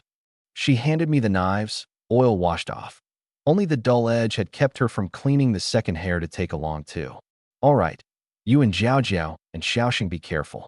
I bound the blade edges with cloth and took them out, wiped my hands on my hem, and drew from my waist the unopened pack of lotus, 2 gilt characters bright in the sun. I'd meant to give Grandpa Zhang a couple to smoke and forgot, lost in talk, and at the thought of the old man I longed for that tea soup. No whetstone at home, so I shouldered the basket with both knives and the brush knife and set off for Uncle Zhao's. Even in late summer the heat was hard going. I followed the dirt road to its end, the row of earthen houses moss dark along the walls, and picked out Uncle Zhao's place easy. I'd passed it often as a child, right across from the old locust tree. Under it now sat a few stooped old men cooling off and smoking rolled tobacco. Is Uncle Zhao home? My voice carried, and the talk under the shade cut off. Several clouded eyes turned, Zhao Liqing's among them. Xiao Hao, he said, rolled cigarette at his lip, waving, the one middle-aged man free to idle there today. Whose boy's this? One old man squinted, not placing me. Oldly knocked his pipe out. You don't know him? The boy who caught the pork those lost children got a share of. Third Grandpa Zhang knew me, knew my whole family, more like, and shifted to make room, friendly. Of these old men I knew none but Zhao Liqing. That's the boy? My son said it. Old Su's grandson's got some ability, 7th Grandpa Shun said, sparks dropping off his cigarette onto his patched trousers unnoticed. Word of the mountain search had reached them all. Hello, Uncle Zhao grandfathers. I'd already opened the pack of lotus and drew one out for him, then went round handing one to each of the old smokers, sensible, greeting them all. In their eyes, a boy who knew how to behave. Oh, lotus. Third Grandpa Zhang's eyes lit at the smell. Heavens, this wants a tobacco coupon for a pack, doesn't it? The others who'd had no part in the talk crowded round. This beat rolled tobacco. More than a coupon, money too. The child's come into money, to buy this. Said Lo, wondering. The boy sharing such a thing was truly mannerly, but not just anyone could afford it. Zhao Liqing spoke up for me readily. Remember the town trip? Xiao Hao came along. Good lad. Helped up an old man who'd fallen, and the old man gave him cigarettes. Xiao Hao passed me one then. It stopped every mouth. A faultless reason, a good deed for an old man, a city smoker thanking him with what he had. They lit up off each other's matches, pipes set aside, savoring every draw. Half a life and my first taste of good tobacco, worth it. City cigarettes are different. Good child, does good and knows his manners. A mouth that's smoked another's and a hand that's taken praise the giver. They sang me up. Zhao Liqing liked me too. By my grip he knew I wasn't a smoker, and the one I'd given him before had been dearer than lotus. Uncle, you've a whetstone? I lifted off the basket with the cloth-wrapped knives. Have, have. Mine's nearest. I'll sharpen them, seventh Grandpa Shun said, snatching the basket before Zhao Liqing could answer and hurrying home for the stone. No, no, let me. I'm young and strong, I said, beating him to the stone. I'd come for the stone as a way into other questions, not to have an old man sharpen my blades. He gave way and let me at it, and the old man left the locust shade to stand outside his house watching. The boy's strong, all right. My son said old Show himself took him on. Remember I told you my boy went bear hunting too? Saved by this lad, they say. Show only taught him a little. The boy can shoot fierce. Old Zhang put in a good word. Neighbor to old Su. He saw all the Su family did, and his wife had said only yesterday what a heartless lot they were, cursing the child to be wolf food when he had more ability than any of them.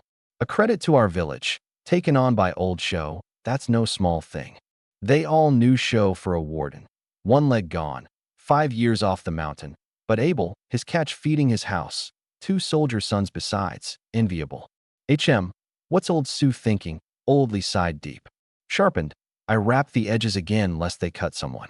Uncle Zhao, going to town tomorrow? He stubbed his cigarette out, pleased. Going. Early, to fetch a work order. Want some rare thing? Come along in the morning. Just what I'd waited for. I thanked him and gave the old men a cigarette each. 2 of mine taken now. They couldn't sit still. I'd like to ask the grandfathers about homesteads. Homesteads. That woke the men who'd once headed households. They tucked the last lotus away, behind an ear, into a pocket. You mean apply for a new one? Third Grandpa Zhang asked, and regretted it. Of course the boy did. For a village man it's not hard to apply, but to build on it, labor and materials, runs several hundred. Zhao Liqing remembered a man he'd carried last year who'd got a plot and couldn't build. Old fellow by the village mouth got his approved and still couldn't put it up. Do it yourself, or have kin in the trade, and you save a little. Not much. These days who finds timber, who finds brick easy, another denied. They didn't even say the deeper part. Getting a plot approved meant pulling strings, slipping red packets. These days, simply eating one's fill was doing well. The money took 3 or 4 sons married first to scrape together, and many still lived in crumbling, earth-walled houses. A few years back, lean years, people gnawed bark, ate to a tiny room. I took it in quietly. Too young, too simple, thinking in byland, by house terms. Not realistic, and swaggering about it would only earn me a capitalist's hat. Zhao Liqing, thinking the reality had crushed me, offered. Take an uncle's word. Forget applying. If you're in a hurry, take over someone's by transfer. Third Grandpa Zhang agreed. Right, someone's selling up, take it over, skip all the bother. Say a man with the means moves to the city and wants to sell his house. Take over the homestead, and it's yours. Like a later-day second-hand sale, much the same.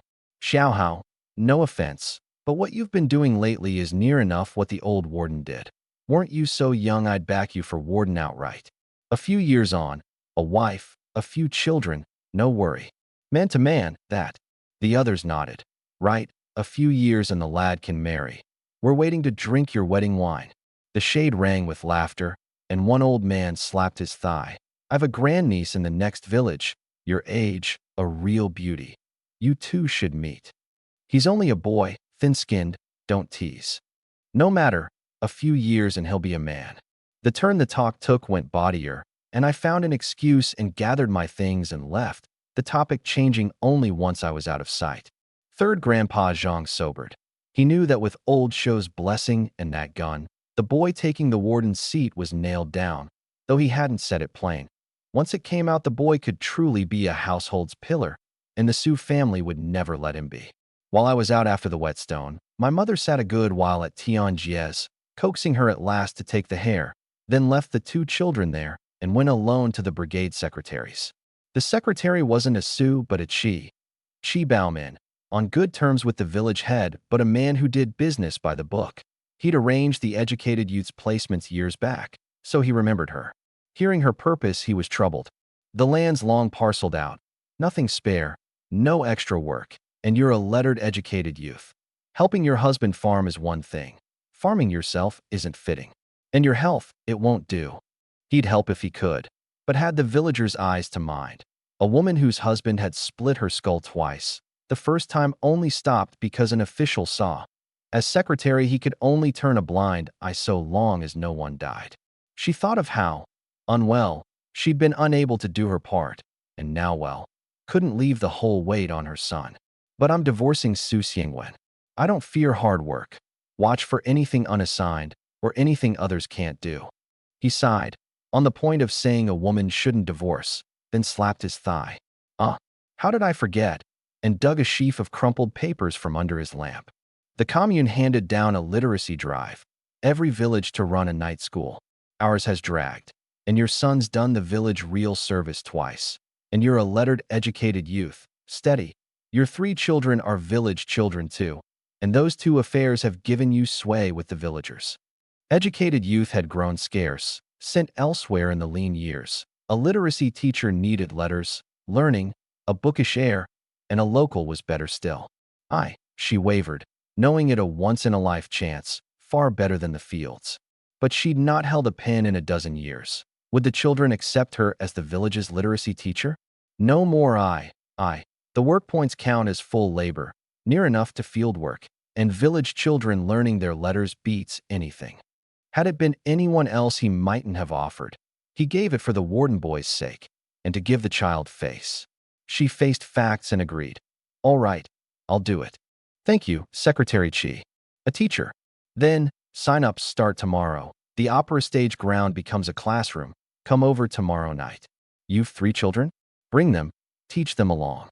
She thought it good for all 3 to read. She, a lettered woman, had taught them only their own names before the housework and farming buried her. Literacy drives meant the college exam might reopen soon, and if so, the children studying well was the surest way out. She went to fetch the children, heart high. Their life was climbing onto a better track. Knives on my back, heading up the mountain, I opened the route map out of habit and found a new question-marked zone, oddly marked red. But today's main work was tomorrow's task. Set the beast net and traps, build a snare, and I might still make the early ride to town. For the homestead, better to ask old Show. A warden would have the connections, would know who meant to sell. Mid-thought, a coarse shout scattered the birds. Hey kid, I turned, wary. Another person on this mountain? I'd come for last night's thicket on purpose. And someone had found this ground too? A hand poked out from the right path, and I held off until a middle-aged man wormed out, a brush knife on his shoulder. Kid, don't be scared. I'm no bad sort. He grinned, teeth black to rot. You've heard the mountain's safe these days, eh? Safe. I didn't mind the kid. But since when was this danger-thick mountain rumored safe? Sure, there's a new warden patrolling, young, made a real name lately. Hunts boar and bear, a dab hand. He came close, soaked through with sweat, middle-aged, not strong, and up the mountain anyway. Pure death-seeking, against my body and the system's map. Where are you headed? Want some work? Call me Uncle Lin. Pass anywhere and see mountain goods. Tell your uncle, I'll pay 2 fun. He undid a band at his waist and drew out 2 black and white pictures. If you don't know what mountain goods are, look at these. My heart jolted at the pictures, my face unmoved. Uncle Lin. Lin Deshi, from a village hereabouts. Find what's on these pictures, and I'll give you 3 fin each. He sized me up, patches, a broken brush knife, a basket.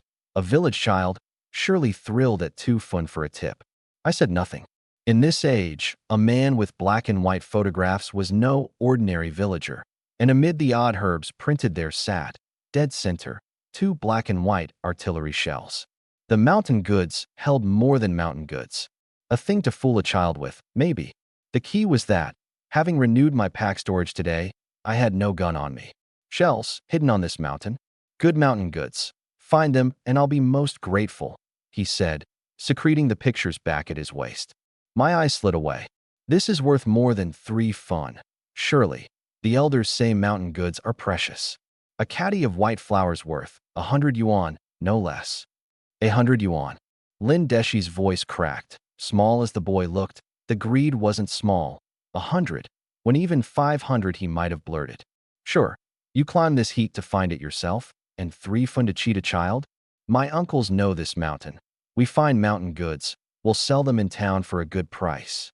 I deliberately said nothing of the pictures, harping on selling in town, as though I'd round up more elders to come hunt. The mountain's vast. How could he just find it at will? Could it be, did this man have a system too?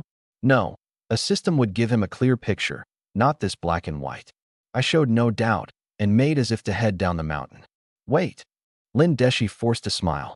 100, fine, but only once you've found it. My brow rose. Now I was 100% sure something was wrong with him. A spy? 100 yuan. And as he ducked his head, gritting his teeth as if he'd kill me on the spot. No normal man. How do I know you're not cheating a kid? His teeth near cracked with rage. He'd come up only after learning the man-eaters were hunted out to find a key thing himself and met an insatiable brat. Had he gauged his moment wrong all these years? What do you want then?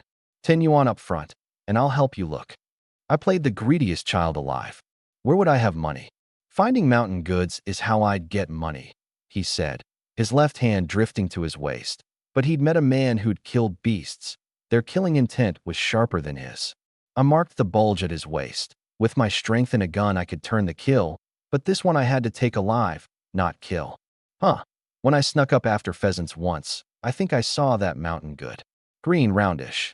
His pupils shrank. His left hand left his waist. Remember where? Take me there. Flooded with joy, because the photo was colorless. Only someone who'd truly seen the thing could know its color. Just what I'd waited for. 10 yuan deposit first. He couldn't bear to. No money yet, and already paying out. Where would Uncle Lin have money now? Walk me part way, and when we see it I'll pay you at home. His face earnest and sorrowful. A face to soften a real child for an elder. Not me. I ignored him and shouldered the basket downhill. Forget it. No money. No going. Look on your own. Seeing I truly meant to leave, not act, he couldn't let the key tip walk off.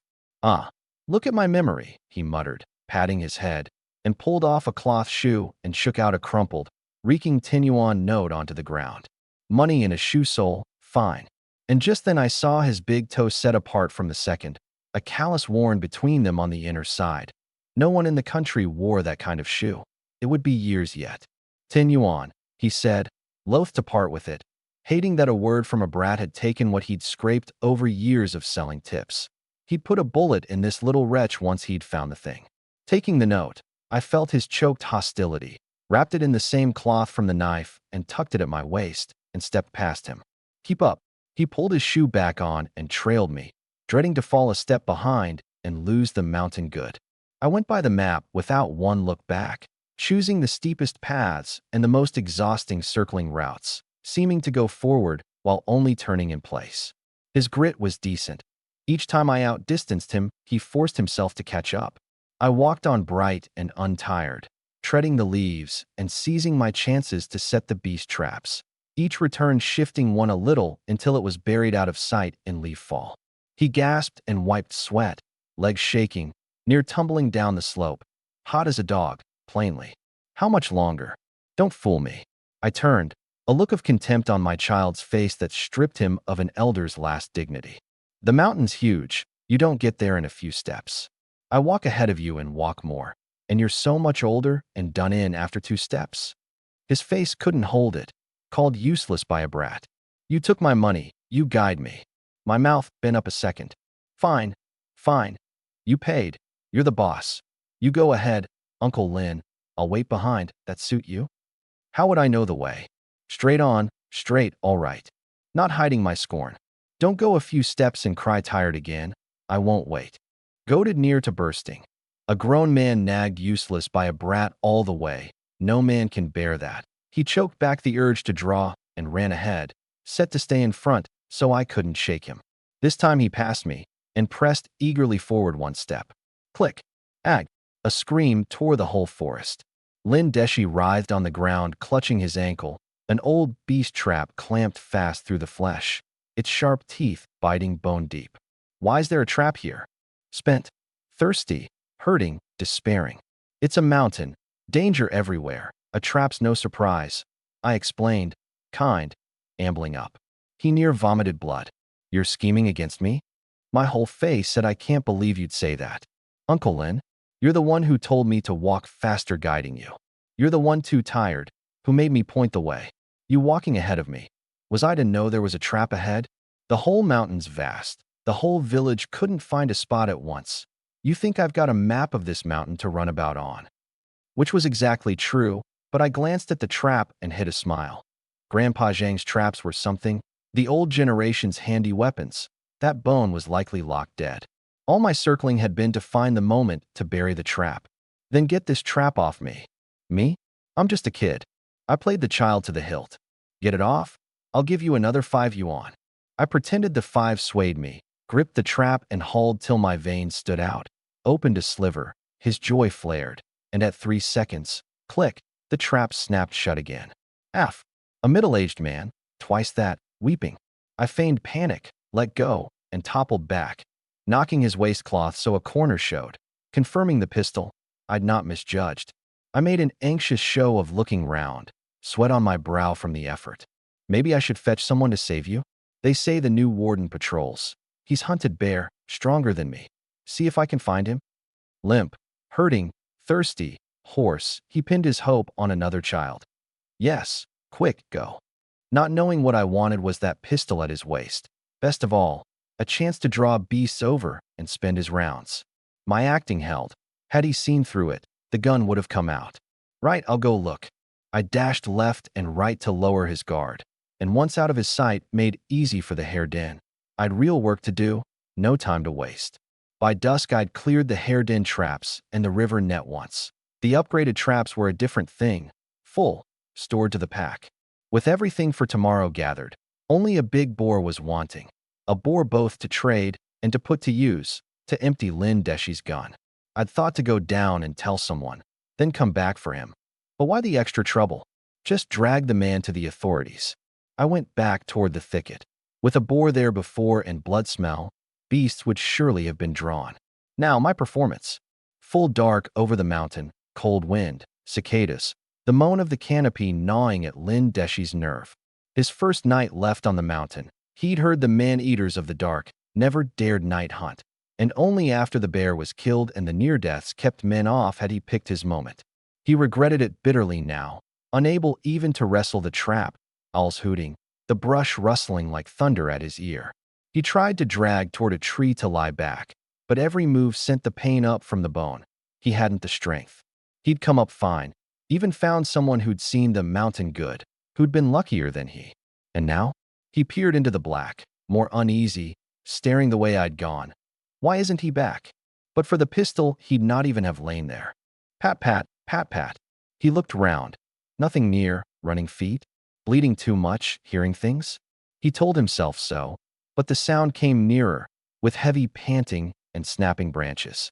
He whipped his head round, eyes slits, and as a hulking beast smashed open the very tree he'd meant to lean on, his heart near leapt from his chest. A boar? Eyes blood red, tusks cold in the dark, charging straight at him. No mistake, his heart went to ash. Hadn't they caught 2 pigs before? Why was the mountain still so deadly? A whole day and no beast. And the moment night fell, one smelled his bad luck. Then he saw a young man up front, racing as if leading the thing, coughing, crying for help before the boar, the very one meant to fetch his rescue. Me. He'd waited half a day for rescue and got a boar. He struggled to crawl off, but a whole day hadn't freed him from the trap, let alone these few seconds. The searing pain left him no strength. Watching the beast close, he cursed my unreliability and reached, trembling, for the gun. Bang, bang, bang, bang, bang. 5 shots. Wild, raking the front, heedless that I'd been running foremost. Click, click, click. The magazine empty. He opened one eye. A boar sprawled, twitching, not yet dead but soon. He let out a hard breath, and didn't see the me who should have been ahead of it taking a bullet. Where'd the little wretch go? Wishing all 5 had hit me. Here. Behind him. Crack. I'd already circled round, and brought a big rock down on the back of his head. He grunted and crumpled into the dark. I tossed the rock, took out the flashlight, crouched, searched him head to foot. No second gun in the cloth, and took the pistol, magazine empty, the 5 shots counted. I didn't know its capacity, but empty meant he couldn't rise.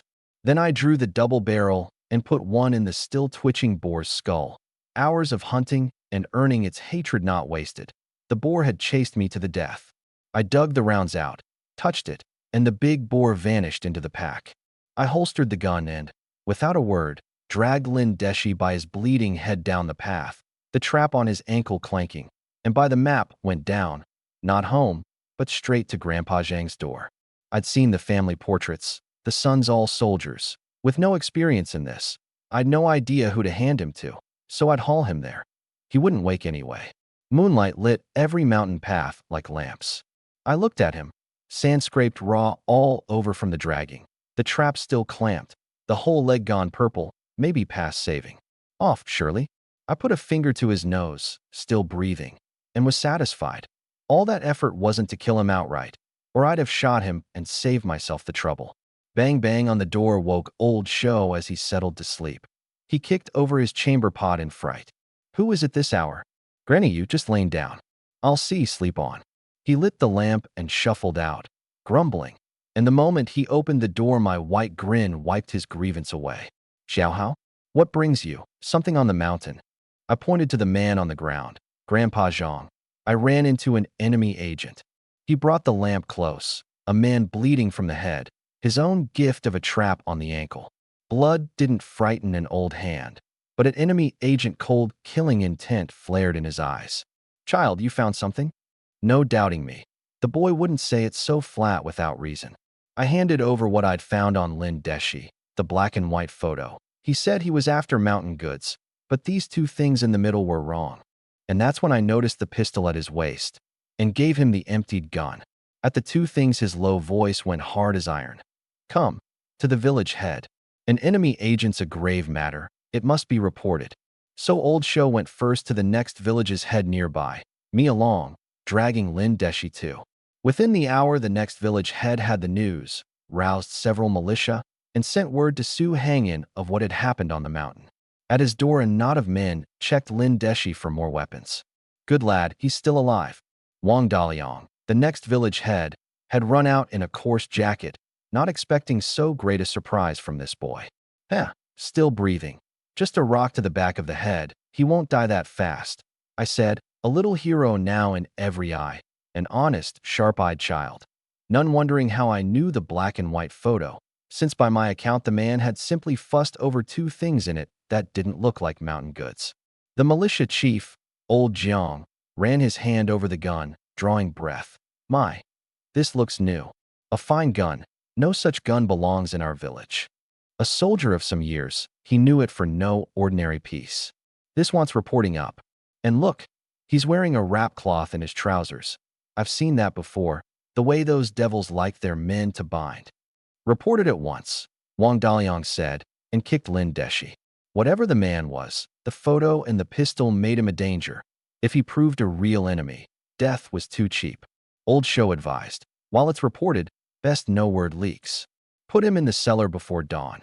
Old Jiang, find someone to bind him roughly and keep him alive, and we'll act as if nothing happened until they send people down. Wang Daliang weighed it and agreed. The thing touched too much. Wait till it was certain. All of you mind. Anyone who breathes a word gets punished as sabotage of production. I watched the militia haul the wounded man to the nearest cellar mouth. This couldn't be noised about. Though the man was plainly suspect, the photo had to be confirmed, and once reported, the higher-ups would arrange everything. The more precious the thing, the harder it must be sought. Child, you say nothing of this to anyone either. Old Shou turned to me. Kindly now, a different man from the one with murder in his eyes. Don't worry, I'll head home. I glanced at the sky. Near dawn already, and the time with the Ding family come. I had to arrive early, since no one alone could swagger 3 boars into a town black market. And a clean deal wanted everything readied first, no handle left for anyone to grip. Go, careful on the way. Wang Daliang, watching me leave, struck by the new warden's nerve though he'd just met me. Good child. Able, and not spoiled by it. Old Shou straightened, his calloused hand rising of habit for a smoke before he remembered he'd rushed out without it. Xiaohao's a good one. Else he couldn't carry the warden's work, he said, not modest, taking the praise on my behalf. The boy he'd picked, every compliment like praise of his own child. And the boy might have caught an enemy agent. He'd ask his soldier son what reward Xiaohao would get if it was confirmed. Sky still gray. I stood by the village mouth steel before the work gong had even sounded. Put, the tractor, and Uncle Zhao through the dark trailing smoke. Uncle Zhao, I waved from the steel. Xiao Hao? Here before light. No one else needed town today, the others having gone days back. He'd thought to wait for me and found me earlier than himself. Didn't expect you so early either. I drew out my last 2 lotus. Uncle, have one. He smacked his lips. He did miss that tobacco, but waved it off. No, finish those 2 yourself. I've my rolled stuff. 2 of mine already. More would be rude. I didn't mind, climbed up and set the pack on him. I'm young, I don't smoke. You just woke, this'll pick you up. You have them. This, he thought, and took it. Smoke catches the throat, and the boy had given his lotus all away without one for himself. Take it, uncle, shall we go? He pocketed the pack, lit one, and the draw carried his tiredness off. Off we go, just the 2 of us, before light, far better than the last crush. The familiar mountain road fell away behind. I wondered whether Ding would come early. Few owned a clock, and watches wanted coupons and a wage to keep, so an exact time was impossible, which was just what made the trade so awkward. But a man who'd risen to purchasing section chief and paid a deposit was sharper and warier than I. Time wouldn't be the worry. Best just to reach a safe spot and let the boars and river catch out of the pack. The light grew, and I noticed a black cloth tied over the tractor bed, the kind to drape over the grain levee, this time unneeded and not undone. Near town, Uncle Zhao went pale and clutched his belly, sweating. Uncle, what's wrong? His stomach gurgled. Xiao Hao, I can't hold it, my belly. I've got to go. Just as we neared town, no mountain or cops about to duck into. Where can you manage? I handed him the cloth off the seat. At such a time you trust no fart. I knew the feeling. You'd better drive. Stop at the usual place, he said, fighting the churning, trembling at the wheel. He had to hold it, never to lose face before a junior. I'd more or less learned the steps. All right, hold on. I'll get us there. I jumped down and took the driver's seat. He braced to coach me, and the tractor's steady put startled him. I drove so practiced. Xiao Hao, you can drive? Watched you do it, remembered. Every man dreams of driving, tractor or no, the steps in mind and the wheel held. It came easy. The familiar department store and co-op confirmed town. He'd held out this far. Xiao Hao, you. Puffed. Before he finished, his face changed. I, who'd had a bad gut, could guess he'd trusted a fart. Take the crank, uncle. I might be a while. Mortified. Never again the sour soup before setting out. Easier now, but the warmth at his backside told him he'd bet wrong. Middle-aged, before a junior, and still he forced a calm face, holding his belly, the loosened gut sounding off. Trust the first fart, and the rest won't be held. If you finish your business, wait for me here, he said, and hurried off at a strange gait, racing himself, grateful the early town was empty. I looked at the empty tractor bed under its black cloth. Perfect. No need to hunt a spot for the 3 boars. I turned the corner easy to the black market lane. Busier than last time for the early hour. Faces masked, calls bolder than by day. An old man crouched at a wall with fresh catch on the ground. At the appointed lane, Ding Maogong and Ding Yuejin were already waiting. The narrow lane wasn't the market's trading ground. Seeing me, Ding tore off his headcloth and came up. Young brother. The sun uncovered too, glancing about for a 4th man and finding none. Even Ding, sure I'd deliver, was briefly puzzled, then let it go. I saw no one behind them. Mr. Ding, the boar's ready, just waiting for you to come fetch it. Only, how do you mean to move it unnoticed? Delighted, he beamed. His eye for a man hadn't failed. Sharp of you, careful. Come, I've rented a courtyard outside the town mouth. A vehicle drove in last night. Just bring the thing over. I waved the crank. Then let's go together. My earlier worry had been premature. A purchasing chief would have readied the pickup. I led them to the tractor. The son, watching me drive so practiced, finally saw why his father trusted this young man. I drove into the courtyard, half blocking the gate so only one person could pass, then jumped to the back and, hands tight to the wooden frame under the black cloth, drew out the 2 big boars and some river catch. In seconds the empty bed held 2 boars and fish and shrimp. When I flung the cloth back, both Dings stared, the son thinking his eyes deceived him. At the town mouth the bed hadn't looked so full. and now 2 boars near tipping the tractor over. Had they known my thought, it nearly had tipped. I'd pressed the front down quick to stop it rearing back. Ding, who knew men and deeds, granted me my nerve. The boy said 1 boar and laid out 2. New disguise. 1 slip of a corner showing, and he'd have been robbed or reported for speculation. And these boars weren't caught by luck. He must hunt easy. Good lad. True to your word. Ding laughed, the 2 boars away to show his standing back home. But he looked at them, troubled. We borrowed the vehicle quietly today, brought no strong laborer. The son eyed his thin arms. A boar could crush him. No matter, I'll do it. I gripped 1 boar to lift. Then, mindful not to seem too easy, feigned gritted teeth and a red face, veins up, and swung it onto the bed of their vehicle with a heavy crash. No weighing needed to see the mass. Ding reckoned the price. He thought 1 boar unlikely and meant to bargain down. Give me the other boar too. I'd foreseen a wedding wanting a second. 2 boars is a different price. Price can be discussed. Give me both and you save the trouble of finding a hauler. A young man who could take 2 boars truly had ability. Ding was satisfied. 1 would have kept the promise, let alone 2. He drew all his money out. Young brother, count the balance. 300 yuan plus 10 industrial coupons. I reckoned it. At a loss, really, for 2 big boars that would feed a wedding feast for days. Seeing me pause, he added, few in the whole market can lay out 300. The 10 industrial coupons are good nationwide. Brother Ding, at the going rate this won't buy 2 boars, I said, pocketing the money to the pack store. He paled, drew out a carton of dakiamin and offered it. Brother, the 300 clean me out.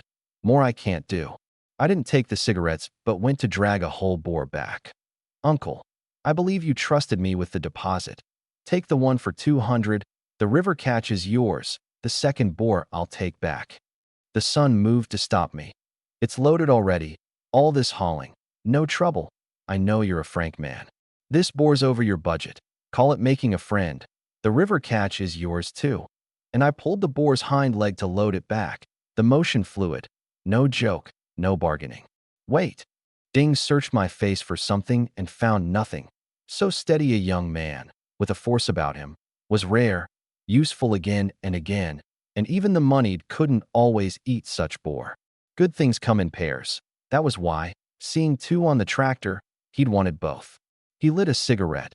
You choose to be my friend, I'll have you as 1. The 300 stands. I'll add 100 caddies of grain coupons and 10 industrial coupons. Only I don't have it on me now.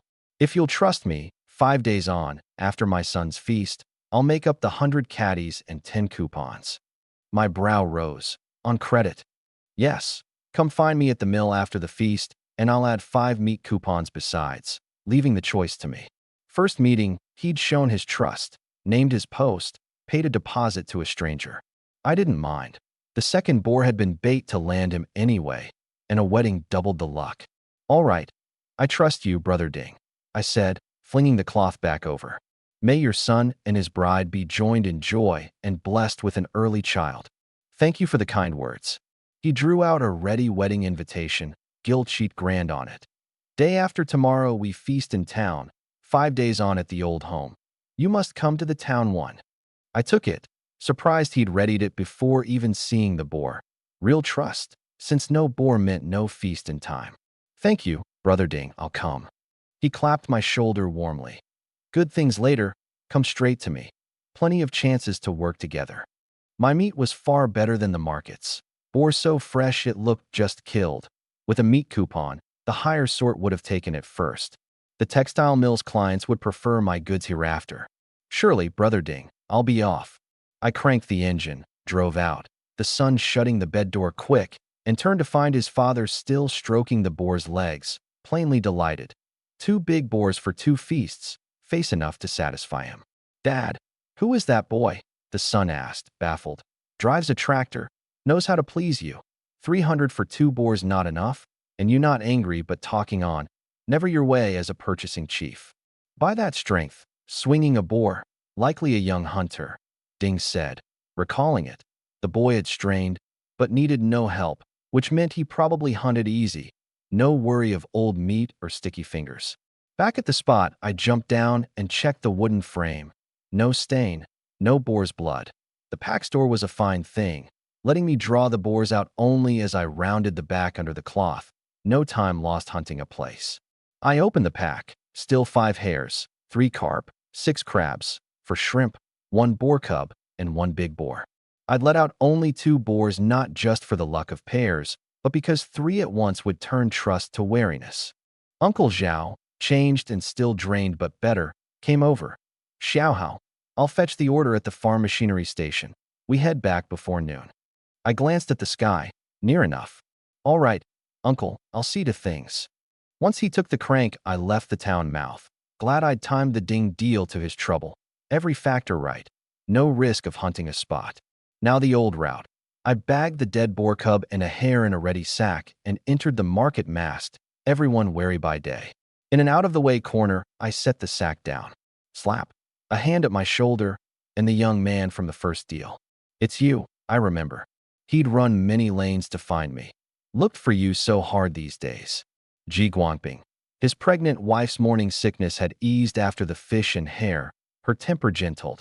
But fish were hard to come by, and the same dishes since hadn't sat well with her, sleepless and off her food with the child coming. He'd come with money and coupons day after day and not found me, and at last had. Maybe because these are mountain goods? Mountain goods? No wonder. Better still, he said, realizing why his other buys hadn't suited. Got mountain goods today? I opened the sack's mouth. A boar cub and hare. Heavens! A boar cub in the market, small and fat, surely with big boars guarding it, deadly to take. Brother, give me the cub, his voice cracking. It's a rare thing. Brother, same rule, money and coupons talk, I said low.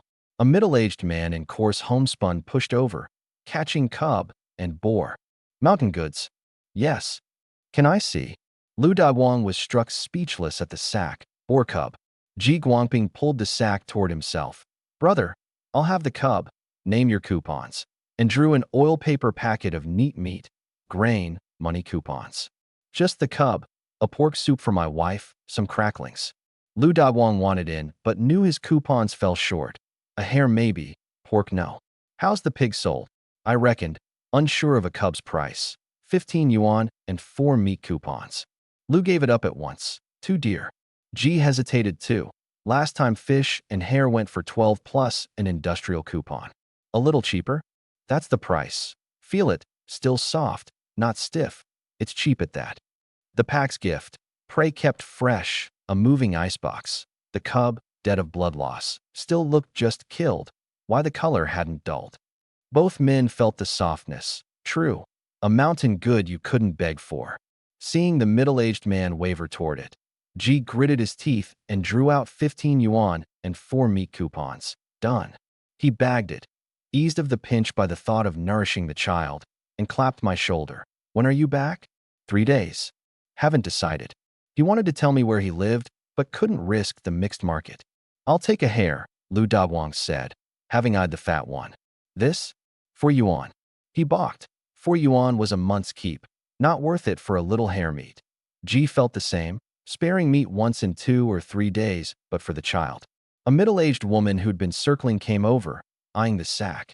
Young man, that meat? Yes. She spotted the hare ears. Wild hare? No coupon. 4 yuan each. The whole sack. 5 of them. For 16. Overjoyed. You know how to do business. I'll take the whole sack. A compound dweller.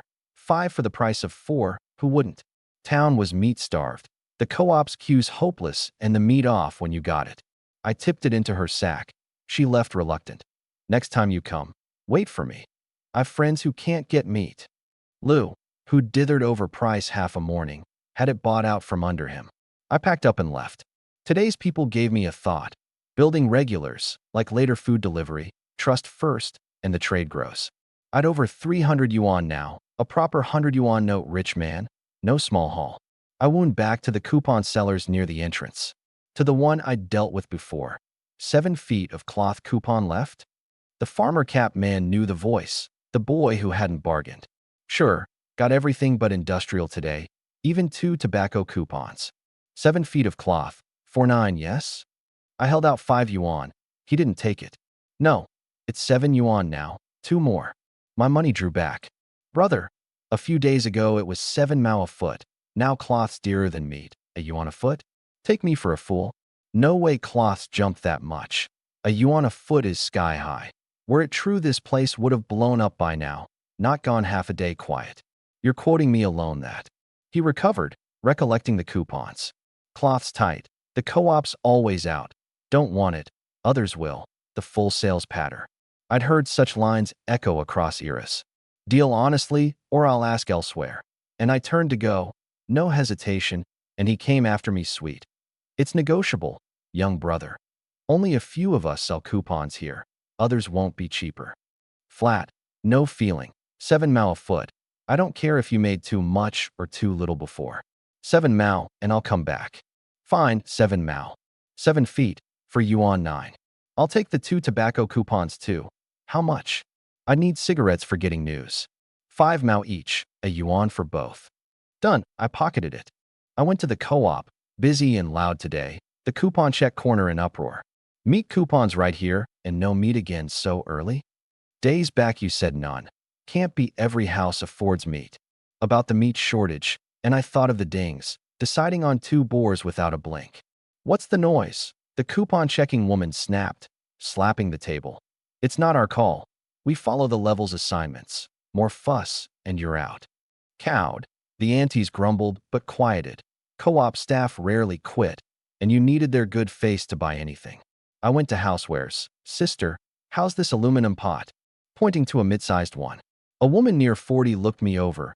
Unlike the department store clerk, 7 yuan, 2 industrial coupons. 1. Coupons and money first. The sweet tongue didn't work here. I laid out 2 industrial coupons and 7 yuan. That one.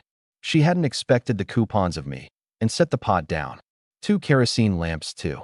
3 yuan each, 2 industrial coupons. I counted out 6 yuan and 4 coupons without a flinch. Her suspicion grew. Patched all over and so many industrial coupons? She felt the notes and coupons all over, genuine. Only because I bought household necessities did she not report me as a thief. I put the lamps in the pot, into the sack, 297.1 yuan, for industrial coupons, for meat coupons left. Cloth coupons in hand, I went to the department store's ready-made clothes. Racks of plain era-cut garments, the better cloth beyond most, who sewed their own at home. I'd come for autumn clothes, and a dark navy thick jacket caught me. Heavy cloth, no garish red flowers, a comfortable cut for an elder. Sister, how many cloth feet for this? The clerk paused, sizing up the patched teenager with a sack. 8 yuan, 6 feet of cloth at least. Wrong section, surely? It was women's wear. Right section, autumn's near, I want something warm for my mother. She came down the ladder, a filial child. I've coupons. Can you take down that one too? The handsome navy padded jacket up high. She fetched both. My 7 feet weren't enough. Child, your coupons fall short. I'll see about trading money for coupons. Her face shifted. Don't go there, child. That's speculation. She knew what I meant, but didn't say where. Then, can I make up the gap with money? Old folk had said you could, if the clerk agreed and you had the money, which a farm household rarely did. If it's allowed, after my mother's, I'd buy 1 each for my younger brother and sister too. She warmed the more, thinking of his mother and siblings, not himself. I can let you make up the difference, but only this once. Thank you so much. Tops for children, sister, one's 10, one's 7. She picked thick, larger sizes, children's cloth used less, not dear. They're bigger, so they'll last 2 or 3 years. 20 yuan for the 4. I drew 2 10 yuan notes and the 7 feet of cloth. Bagging them, she sighed over her own children. You're filial. If mine were half so sensible. I'm sure your children know how hard you've worked all your life. They've filial hearts, just not the means yet, I said, reading her. The sweet word lifted her. Here, child, you can put them all in the sack now. Thank you. She watched me go, sighing. The boy hadn't bought himself a thing. The money all gone on his mother and siblings. 20 yuan, no easy sum. Out of the store, I carried the sack in one hand and a gold-patterned thermos in the other, spotted on the way out. No thermos at home, and reheating water nightly at the stove a bother. Put. The tractor's roar fading at the slope foot. I stood with the bulging sack. Stepping down to share cigarettes, I realized I'd forgotten to buy any. I'd driven Uncle Zhao home, but for my heavy sack he'd have dropped me at the village head, where too many old men and just-off-work folk eating lunch would have eyed me fresh from town. Before the door, I stopped to load the pack's food into the sack. 10 chive pork buns, 7 caddies of rice in a bag at the bottom, for fried chicken cutlets, 2 pieces of small fried chicken. The system's short freshness window kept me from stuffing in more. Creak. Inside, the 2 little ones sat on the threshold in the heat, dabbing cool water. The pups sprawled belly up on the cold sill. Content. Big brother.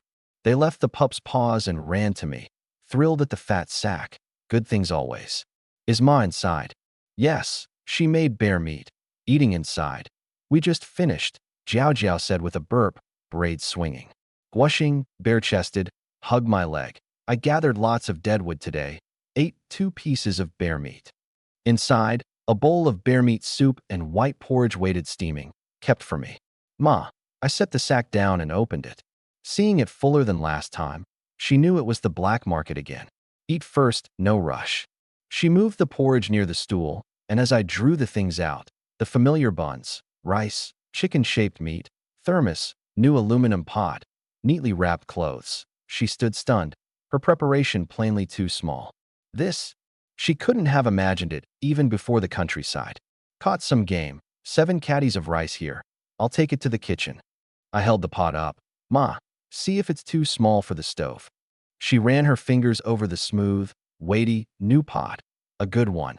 Unable to think how much game it took. She tried it in the kitchen while the children counted my haul. Brother, what's this? Gushing pointed at the fried chicken, golden and crisp, drawn in though full. And this? Jiao Jiao at the warm cutlet, never seen before. I laughed. Fetch bowls, you can eat it.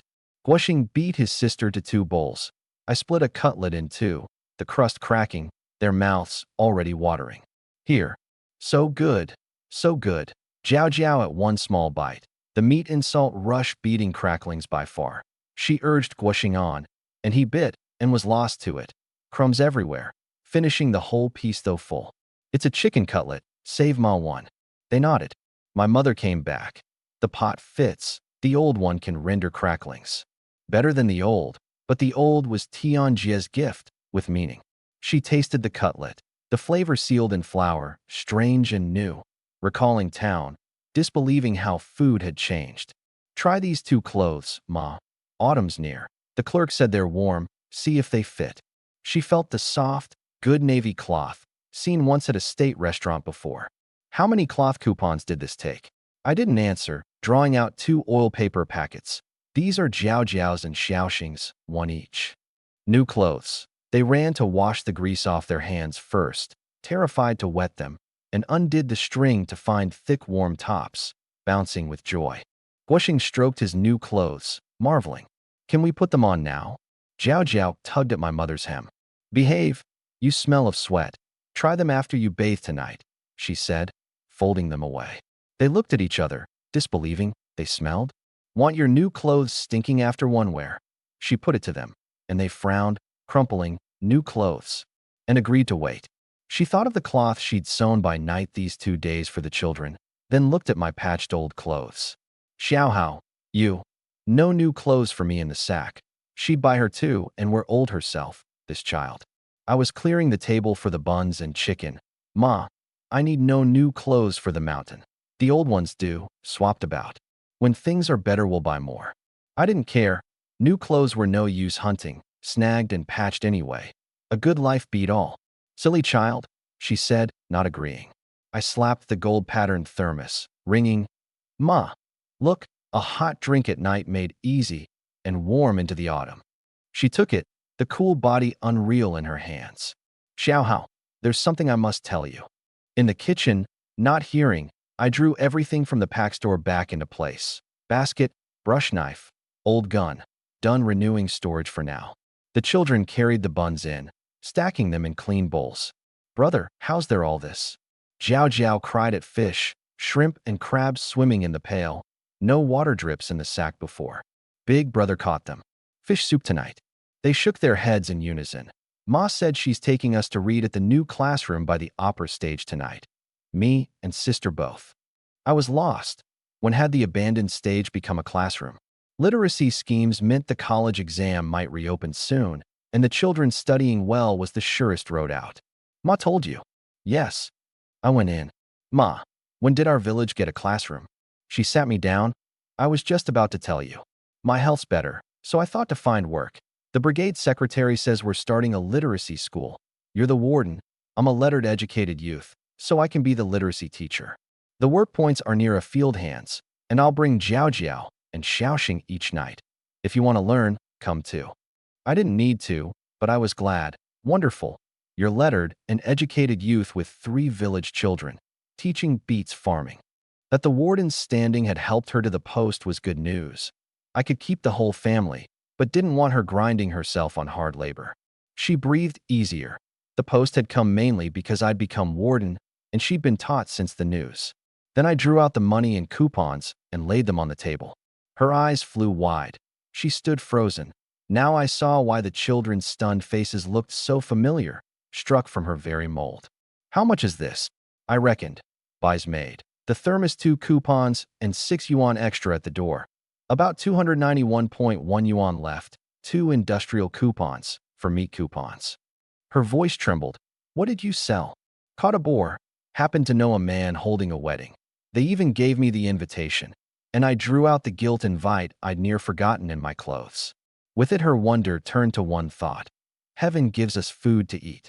That sheaf was a year's easy living for a city family, several years in the country. And the invitation real, the boar truly caught, and a man who could lay out so much for a feast no ordinary figure. With her own 6.5 it came to 297.6, near 300, plus the meat coupons and the grain coupons at home, unspent, and a whole sack of rice carried in. Without noticing it, they'd reached a comfortable life. I was glad I hadn't mentioned that the dings still owed me coupons. I want to talk something over with you. Go on, she said, finding her voice. Let's use this money. All of it. She thought of the land I'd always spoken of, but you couldn't just buy it. Every village's land was collective, and money for it was near to being reported. Autumn's near, the rains, and this hut is only Aunt Jie's lent place. I mean to take over a homestead. Ask in our village or the next who's selling, or in town. We can buy it over. It had been my fixation since the memories returned, and my mother's, weeping at night. The chance to do it filled me with joy and pride and gratitude. For my life kept rising only because the survival system had helped me. Perhaps that was the meaning of its name. Nothing in the world matters more than to survive. Once it's settled, the money showing will draw red eyes. We'll say it's borrowed from your maiden family. Then no one will suspect. Good thinking, to head off the troublemakers. But at maiden family she stiffened, a flicker of pain crossing her. She'd never spoken of her to the children, cut off all ties before the countryside. Even just borrowing the name. Ma, I waved a hand before her. All right, we'll say it's borrowed from my family. She agreed at last. Only a name, and living well with her children was what was real. Until it's settled, we breathe a word to no one. She knew, a thing is done by secrecy. When you've spare time, ask Aunt Jia if she knows of anyone selling a house. Then I made to eat the bear meat and rest, the money left out. I'll keep the coupons. You're a grown man of this house. You take the money. She pocketed the coupons. Once the homestead settled, you should be matched, too. Time flew. The small child, now a grown man, shielding her from the wind and rain. She was so grateful her son had given her the will to flee that life. Keep the money. Hide it somewhere. I'd only lose track of it. It wasn't that I couldn't keep it safe, but the money meant a different thing to her than to me. Security, as money always is. All right, I'll hide it well. Finish your meat and sleep. She didn't refuse. A child might be careless. I took up the chopsticks and bit the soft, springy bear meat, its richness sinking to the stomach, the porridge softening the tough skin to flavor. The 2 pups, smelling my relish, whirled their tails against my feet, and the children swept in to carry them off. Fed full, I lay on the kong to sleep, the night long waking too much for any body, however strong. A full day and night's rest, and I woke to daylight through the hut's roof hole. The day after next was the wedding wine. I'd thought to rest one more day before going to town. But a guest came. Xiao Hao, something's happened. Old Shou said at first sight, on his cane. I handed him a chive pork bun. Eat. A bun. He'd meant to speak, but the white flour fragrance caught even him. The boy had traded game for flour, and how was soft white flour more tempting than a steamed roll? He knew the matter mattered, not why he'd hurried over for a junior's bun, and sat on the little stone block instead. Remember the Lin Deshi we caught? I came and pressed a bun into his arms and bit one myself. That fellow, I remember, reported up, and they questioned him through the night. He said, taking a bite at last, the pork and vegetable near dizzying him. I wasn't surprised. Such a thing must be questioned fast and right. An enemy agent? Confessed. An agent hiding down in the woods, here 3 or 4 years, and out he comes only to be nabbed by you, lad. More than satisfied with me. The young man he'd picked, fearless in the dark before such danger. At enemy agent my hand paused on the bun. That reeking money I'd squeezed out of him. Where had it gone? Seeing me pause, Old Show took it for the memory of the danger and clapped my shoulder. That wretch had a black and white photo he called mountain goods. You remember? I remember. I was a little curious. Old Show could learn classified details even after they'd been reported up? I'd thought such things sealed off. You know? He swallowed his bun. I do. They hauled me to the county yesterday. As he told it through, I thought, well now. Once reported, the agent business was too big. That very night Lin Deshi was taken away by a military vehicle, and tracing where he'd been held to the cellar led to Old Show's door. So the relevant person was pulled in for a thorough check. Not long for an ordinary man like him. Finding his children all soldiers and his wardens standing useful, they'd gathered the basics from him on the spot. He knew little, but was struck all the same. A real enemy agent, caught by me on patrol, not fobbed off in 2 glib sentences. Just then I saw 2 men coming toward us, middle-aged, in Zhongshan suits, glancing about as they walked. Plain enough, but few wore Zhongshan suits to the countryside, and the straight-backed marching gait under the ordinary clothes gave them away. Grandpa Zhang. Their eyes fell first on Old Show, then rested a moment on me before drawing back, sharp eyes. Old Show started and made to rise on his cane. Comrade Chun. He'd seen the man once at the county, sent down from the County Public Security Bureau, the militia and security squads, all deferent to him. Sit. Chun Jianxing pressed him back onto the stone block, and the other, Luo Yue, snapped to attention beside him. Hello. We're from the County Public Security Bureau. I'm Luo Yue. This is Comrade Chun Jianxing, here to find Comrade Su Guahao. I'm Su Guahao. Chun waved Luo to ease off, his look at me holding a little probing and approval. Comrade Su. I stood and nodded. All stood but Old Show. Seeing my straight stance and frame, both nodded inwardly. Solid enough. They probed because the boy had seen the mountain goods were wrong, and approved because he'd had the nerve and wit to spot it at once and make the agent empty his magazine. Comrade Su and Grandpa Zhang are close. Old Show beamed. I'm fond of the boy, brave and clever. Young as he is, he's the village warden now. He'd told them at the county that the boy had found the agent, and of his new warden's standing. They'd already checked me out. 3 generations of poor peasants, an educated youth mother sent down by policy, and because of that standing they hadn't hauled me, the first finder, in for questioning. Chin came to the point. Comrade Su, we're mainly here about what that agent was after. Where did you find him? On the mountain, near the lower end, and I told it all. Meeting Lin Deshi, the village man too casual with a black and white picture wrongness, and, from long moving about the mountain, noticing the pistol at his waist. The 3 listened rapt, a teenager's observation matching a scout's, one inattentive detail and its catastrophe. The agent said the rounds left in the pistol all went into a wild boar, Luo put in. I nodded, unruffled. Right? I drew a boar over, dropped flat in the dark, so every round went into it, but the boar still ran. I'd seen the gun. Unless it hits a vital, a boar won't die. Old Show knew boar hide too well. Even a headshot wants a second to the heart before you touch the thing. Chen came to why they'd sought us in the village. Today's only about the agent's mountain goods. Comrade Su, do you recall what they looked like? The 2 that didn't look like mountain goods? Playing the one who remembered. The agent's dead, Luo said, and Old Show and I both startled. Bled out, killed? Reading me, Luo went on. He couldn't hold out and confessed half. We've confirmed only those two false mountain goods. The blow to the back of his head wouldn't have killed him. He bit through his own tongue during treatment. Why the things on this mountain is a mystery, but we know he kept seeking out brush taller than a man and slopes thick with rock and boulders. They couldn't say it too plainly, lest they spread alarm, not knowing I'd long since known they were two shells, which was why two short sentences had sent the agent running up and down after me. At the end, my heart lurched. Why did the place they described sound so familiar? If it was truly there, it was a world away from where Lin Deshi had been on the mountain. Why does that place sound so familiar? Old Shou, who'd carved the hide map himself, thought so too, but couldn't place it. Chun and Luo caught the light in each other's eyes. Grandpa Zhang, you really know it? He thought long and shook his head. I've an impression of the place, but not where on the mountain. It's all winding ridges and rough paths. Hard to find the right spot. Then he remembered the hide map he'd given me among the gear. Xiao Hao, the hide map under the rope I gave you. Did you see it? I did. It's in the back room. Grandpa Zhang, you do have an impression. Isn't that place exactly the area where the bear ranged when the two villages went up to hunt it? It struck him like a thunderbolt. Yes, that's it. A coincidence, and a remarkable one. You're sure? Luo came forward, the good news sudden and fine. You remember the way there? Chen pressed. Can we have the map? I'd no need to keep the hide map. I fetched it out, and Luo, good at maps, held it up reading each route.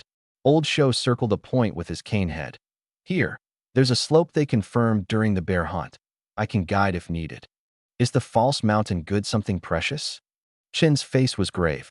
They'd plainly need the warden's help now. It's a shell, Luo said. He could read the rough route, but the spot was dangerous. Those two shells are dangerous in the mountain.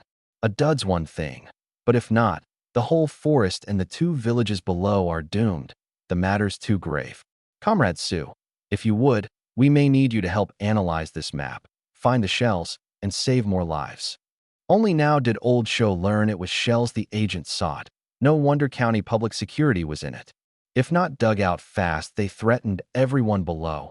An explosion startling the beasts blundering down, and neither village could withstand it. I can, but by this map alone you'd spend much time and effort finding the slope, I said from the threshold. I remember the rough direction. I can lead. Another great piece of news. Chun and Luo hadn't thought one old man and one boy would bring them so much. Wonderful, Chen jumped in. Let's go up now. I'm familiar with shells. Luo disagreed, gripping the map. No, forgotten the 6 soldiers waiting outside the village? Familiar or not, you're getting on. 2 men, for hands, isn't sure of finding shells. Where've you put the soldiers we brought? Chen knew he'd been hasty. When we reached the village outskirts, Chun and Luo apportioned tasks. The 6 soldiers lined up with digging tools ready, plain coarse clothes, but the bearing was no ordinary man's. Led by me, Chun and Luo beside me and the 6 behind, we went up, and that scene caught the eye of her lazy, passing the slope foot. A count. 8 men, all with tools, going up. Wasn't the warden's post being turned into a nepotism job? How dare the Sioux boy take so many up to hunt? No wonder the little nobody's so famously good. He's got helpers. Lazy seethed. Had he known a whole group could go up, he'd have gone too. Why should a child be warden and not him? Last time he'd been nabbed by Old Shou and warned that if he went up again and brought trouble to the collective, he'd be the first reported. Now he had a handle on the boy, and he set his heart on making it big, on making the Sioux boy pay. I didn't know I was being watched, leading the 8 on, pretending to consult the hide map while truly navigating by the route map. To the others I glanced at a map and known the mountain cold, untired through the noon heat while they ran with sweat. The steep paths were nothing to soldiers, hard-trained. But I wasn't, and through the climb Chun and Luo marveled at my stamina, endurance, and leadership, a teenager keeping a team without one man falling behind. Lucky the high sun kept the beasts in by day, but with autumn near the climate had shifted, sweat and a faint chill at once. The trees thickened, the rock came into view, small still. Keep straight. As the rock nears, mind the loose stone on the left. There's a slope to slide down one by one. Careful, big rocks and a collapsed hollow below. The warnings put them on tenfold guard. Near the spot, I eyed the near 3-meter slope. worried whether the two middle-aged men could manage. I stopped. All stopped at once, marking the steep slide. The man-high brush. Too fast down, and you'd die. Maybe you two wait here. Chun and Luo blinked, glancing back. It's just that your age might make it dangerous. The other 6, and I can go down one by one. Pointed. That. Chun couldn't believe a child called him old. Luo, too. Was he taken for a paper tiger? The soldiers near cracked smiles. The two set their slide stances and went down in a climbing posture, proving to the young men they weren't old. Down and steady. Chun looked up. Come on down. We old bones are firm. I slid down smooth. The 6 after me. The noon sun making the drop chilling from above. A misstep, and it was unthinkable. Chun and Luo looked at the soft sand underfoot, the boulders and man-high brush. It's the place, but what's that smell? Sensitive to blood, they thought it tied to the beasts. I cut in. That's from the 14 men of 2 villages who hunted the bear here. No rain since, so it hasn't cleared. Chun hadn't thought a dozen men could truly take a bear. Every man with a gun. I laughed. 1 gun only. Every man armed would be an uprising. Only the warden may carry a gun. Recalling I was the new warden and old show's constant praise, he saw the able boy playing. It's near here, get the device out. A soldier drew a palm-sized mine detector from a canvas pack. The county issued one. Every patch of sand swept. Nothing. Then hum, a sound, and hope. Metal reaction, within 5 meters. The 6 fanned into a half arc, each scoring 2 marks in the sand with an entrenching tool. Chun and Luo, glad, made to help, but were stopped. Leader, we 6 can do it. I waited where I was. Even to step up, I lacked their gear. I eyed their army picks and tools, far better than my brush knife. The 6 knelt, peeling the loose topsoil away gentle, dreading to strike a shell. Pausing at every harder stone to dig round it by finger before going on. No ordinary soldiers, every motion professionally trained. I watched it all. I think I've hit it, the middle one said. Mine too, beside him. Chun and Luo ran over. 2 tools caught on metal, rust-mottled but plainly dangerous. Luo looked to the other side. A second piece struck. Clear carefully, then dig out. At Chun's word, 3 men ringed each piece. Silk cloth laid down, small pry bars out. After repeated clearing, sweat pouring, the bars bore down slow while 2 more brushed the soil aside by finger until a fist-sized iron skin showed. Every throat worked. I watched them work as one, never flinching at the deadliest moment though it cost lives. At such a moment soldiers always stand at the front. One slip and the shell blows and none escape. They drew out hemp rope and boards, Chun and Luo helping, and the 2 things came whole into view. It's a dud. Mine too. I leaned to look. Many marks on them. Strange. What did the agents want with duds? Luo brushed the sand from the base and stopped at a carved line of characters. There's writing on the bottom. Chun brushed too, the soldiers holding it up. Time-worn. Only a few blurred characters left. Showa. The year unreadable. Best take them back for testing, Luo said, cautious. With the agent dead, they had to confirm whether these were recent shells to root out whoever was behind it. Good news for now. Dug out fast, little military effort spent. Were left in place they'd been a threat to the whole mountain. Chun rose praising me. Seems the agent didn't lie. He knew the direction, but not where. In the end, Comrade Su, you've done a great service. Luo agreed. Watching me the whole way, he'd found the boy young, but no small skill. To make warden so young without real ability was just death-seeking. This lad in the army would go far. Dud or not, they roped the shells to a board and moved them off with utmost care. The descent was rough too, and on it Chun noticed something. The boy seemed to know the way. He was sure the hide map was still tucked at his waist, undrawn, and the boy led them all, the direction precise. Even given a year to walk the whole mountain, you couldn't be so cleverly sure. Even Grandpa Zhang, decades a hunter, had to follow his own carved hide map. Reaching the must-pass path at the village's slope foot, they found people blocking it, waiting for something. Chun and Luo wondered, what's this? Did the news leak? The 6 looked at one another. Down first. I led them down to find, among the crowd, village head Su Hangin and brigade secretary Chi Baomen. Behind them, near 10 villagers with hose, plainly rushed from work, the mud still on their trouser cuffs. And at the head, grinning at me, the lazy chicken thief or lazy. Su Hangin and Chi Bauman looked stunned. They hadn't thought lazy's words true. Village head, secretary, look, it's the Su Guahao boy. Lazy pointed, hopping. He'd caught them in the act. A warden, knowingly breaking the law, bringing others up to encroach on collective interests. I didn't lie. The near 30 man had found his moment, indicting me in the name of the collective. How could a teenager have such ability? He'd known there was something fishy in cooking up a new warden's title for this brat. If the mountain were open to all, he could go up too. He aired his old grievance. Last time I just wanted to catch a chicken and you and the secretary punished me, and that old show wanted to take off my hand. This boy's done worse than me. Time to hand him and his lot to public security. With so many watching, Su Hangin was displeased. Lazy was making trouble for trouble's sake, but the Su boy had, after all, done wrong. Chi Bauman, careful-minded, knew the warden's post was a life laid on the line. That the boy could catch anything amid man-eaters was his own ability, and a dead warden harmed the village none. The 5 years without one had seen bears and boar run rampant. Evidence was evidence. He had no choice, yet everywhere it fell off. Yang, the educated youth, had only just become the village's teacher. Their character he truly respected, a mother and children all but alone. If it were so, they'd not have split off. They'd just have hauled the Su family up the mountain to earn once. When we reached them, Chi Bauman finally grasped the wrongness, and Su Hangin, however dim-eyed at a distance, could see up close that these men's bearing wasn't a farmer's. Lazy enough. Su Hangin snapped. The 10 villagers behind hadn't expected the old head to hide things. Caught red-handed. Village head, that won't do. Right. The Su boy plainly brought men up, caught dead to rights. Secretary. The 10 lazy had dragged along were the village's famous gossips. No kin to me. The surer to fear no cover-up. I frowned, impatient. Are you done? Lazy clapped. Good lad. Done wrong and still dares threaten us?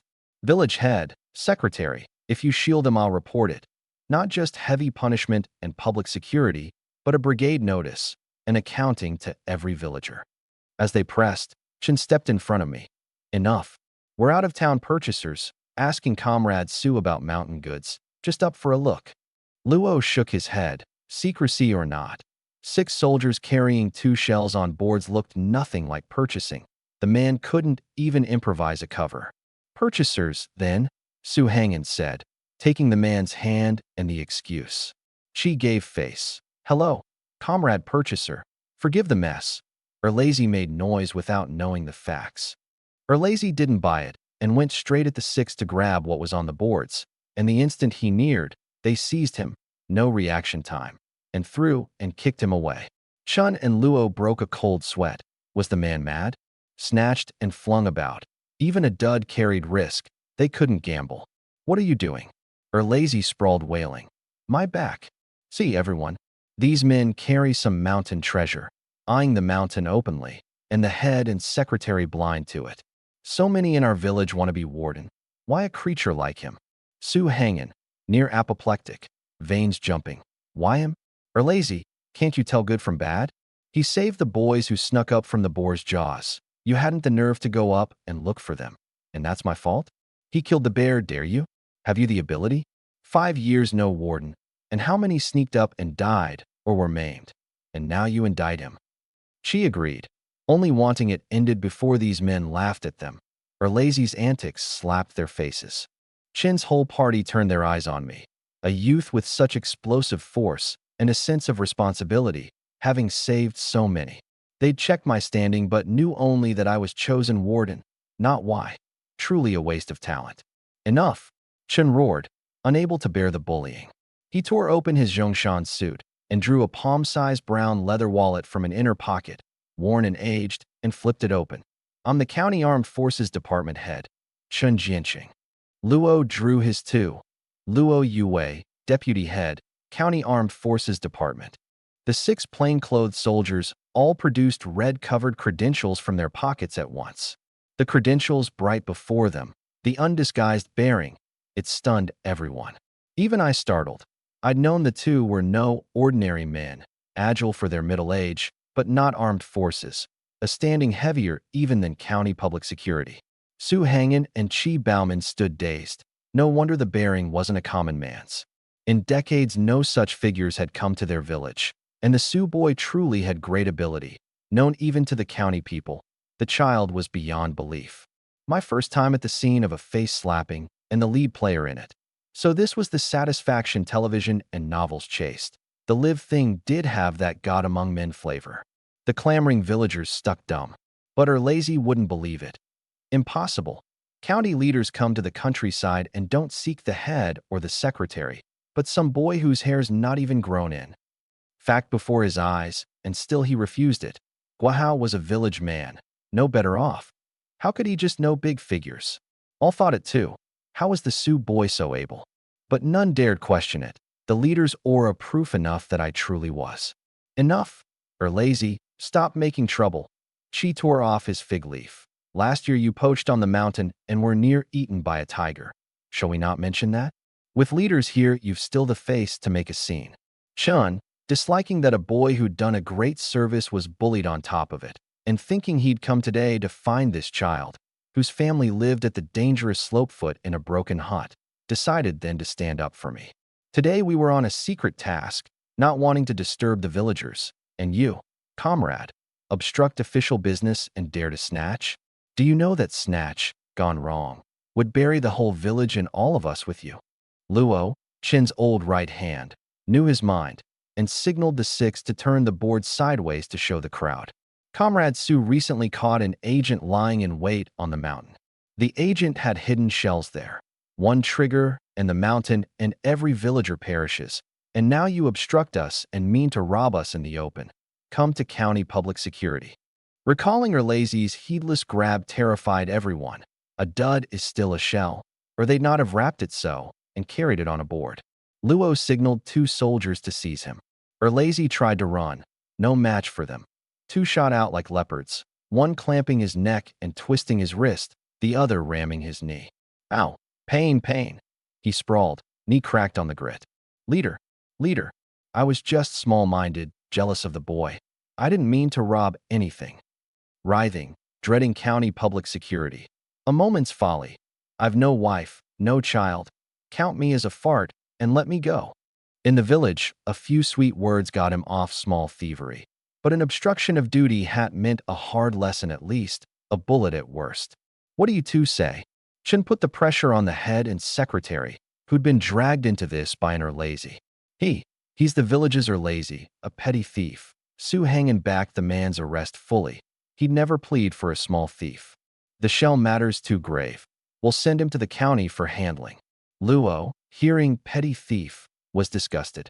A grown man habituated to thieving and thinking the world owes him. Into the county he goes. Haul him up. The 2 dragged the near 30-man off, his straw shoes scraping away, disbelieving. Village head, secretary, save me. I was wrong. I'll never dare again. Su boy, I was wrong. For the sake of being from one village, beg the leaders to spare me. His wretched wailing carried, and the villagers shrank to the sides, glad they'd not done something foolish and been locked up. The county was not the village. Lazy was likely past saving now.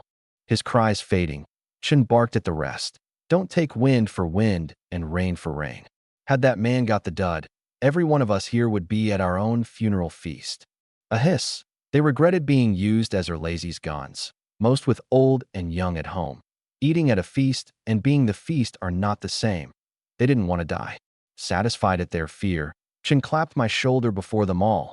The boy's able. When we're back, we'll send down a commendation. Don't any of you chill a child's heart. If you truly think a child can't be warden, then measure yourselves against him and learn, not bully him. The warden guards collective interests, with no guarantee of his own life among the beasts. The boys memorized so many of the mountain's routes. Do you think the post comes easy? Each word of praise affirmed the post and my ability. The villagers were sick with envy, the county leader's affirmation, and once the commendation came, I'd be famous, beyond any honest doubt. All right, disperse, you should be at work. Luo had business. They'd stood up only because Lazy had chilled people's hearts and dared, dangerously, to grab a shell, forcing them to reveal themselves. When the rest had gone, Su Hangin and Chi Baomin lingered. You two. One's the village head, one's the brigade secretary? Luo said, the question all confirmation. Yes, leader. I'm Su Hangin, village head. He hurried, never in all his years having seen a county head and deputy head before him at once. I'm Chi Baomin, brigade secretary, truly sorry for all the trouble caused. Glad he hadn't fallen out with me and had given Yang the teacher's post, earning some goodwill. Any other time, they'd not have stooped so, but today the trouble was their own villagers. We may need you two to clear Comrade Su's name later. When this is settled, the county will send people to commend him. Certainly, we'd do so even unbidden, Su Hangin said. Catching an agent alone was face enough, and now digging out shells. When the county commended him, the second Su's side would likely die of rage. We'll clear Xiaohao's name on the commune loudspeaker. Rest easy, Chi promised, understanding the leaders well.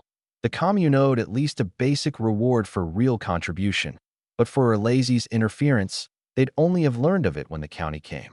Chun and Luo nodded, smiling for the first time on their stern faces. Our thanks. Keep the shell matter quiet. Mainly clear his name on the agent affair. Rest easy, leaders. Then the two stopped pressing them and walked toward the vehicle outside the village, laughing and talking with me the whole way, so that Su Hangin and Chi, about to leave, traded looks. The boy had real ability now, and the leaders seemed to think highly of him. He was likely not far from rising high. Comrade Su, want to join the army? Chen couldn't help turning to it. We'd just been on gun models. The shift caught me off guard. The army? That's right, Luo said, eyeing my frame, satisfied. The county armed forces department's always recruiting able new soldiers. With your skill and memory, you'd be good stock. I'd put in a word and get you into armed forces training. Young as you are, made warden, there'll always be the unconvinced. Better go make a name in the army. Serve the country. True enough, people believe the lies they make. Once this passed, more 30 and 40-year-olds bent on poaching would go up, and with autumn and winter the beasts and poachers would only grow.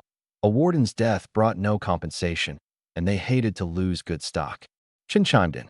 And during training, your grain rations still issued. For the harder cases, the commune can give a subsidy first. He laid out the army's every benefit. I knew it. In this era, the army was a good road, food and lodging found, a uniform, and merit bringing glory to the whole family, which was why they'd spoken to the head and secretary of clearing my name and commendation. I thought of old Grandpa Zhang's children, soldiers. Grandpa Zhang. His children are all in the army. I know. Can't come home once in years. I knew my own great strength was a draw. But the countryside now was no place for a near-fatherless family. With the Su clan, once I was off in the army, mountains high and the emperor far, if my family were bullied, I'd not know in time. I'd schemed so hard to take over a homestead and rebuild, hoping to lead my family to a better life. Thank you, leaders, but I've no plan to join for now. Chin sighed, regretful. He'd seen the spark in my eyes at the benefits and knew the boy probably couldn't, knowing a little of the Su affair. A teenager who'd sooner be warden and live with his mother and siblings in a hut had much to weigh. Still, he drew out a sheet and handed it to me. All right, here's my address and the armed forces phone. If you ever change your mind, come find me. And army or no, if we need meat, we'll contact you, the warden, to trade grain for it. In a rural village then, phones were near non-existent. The commune had one.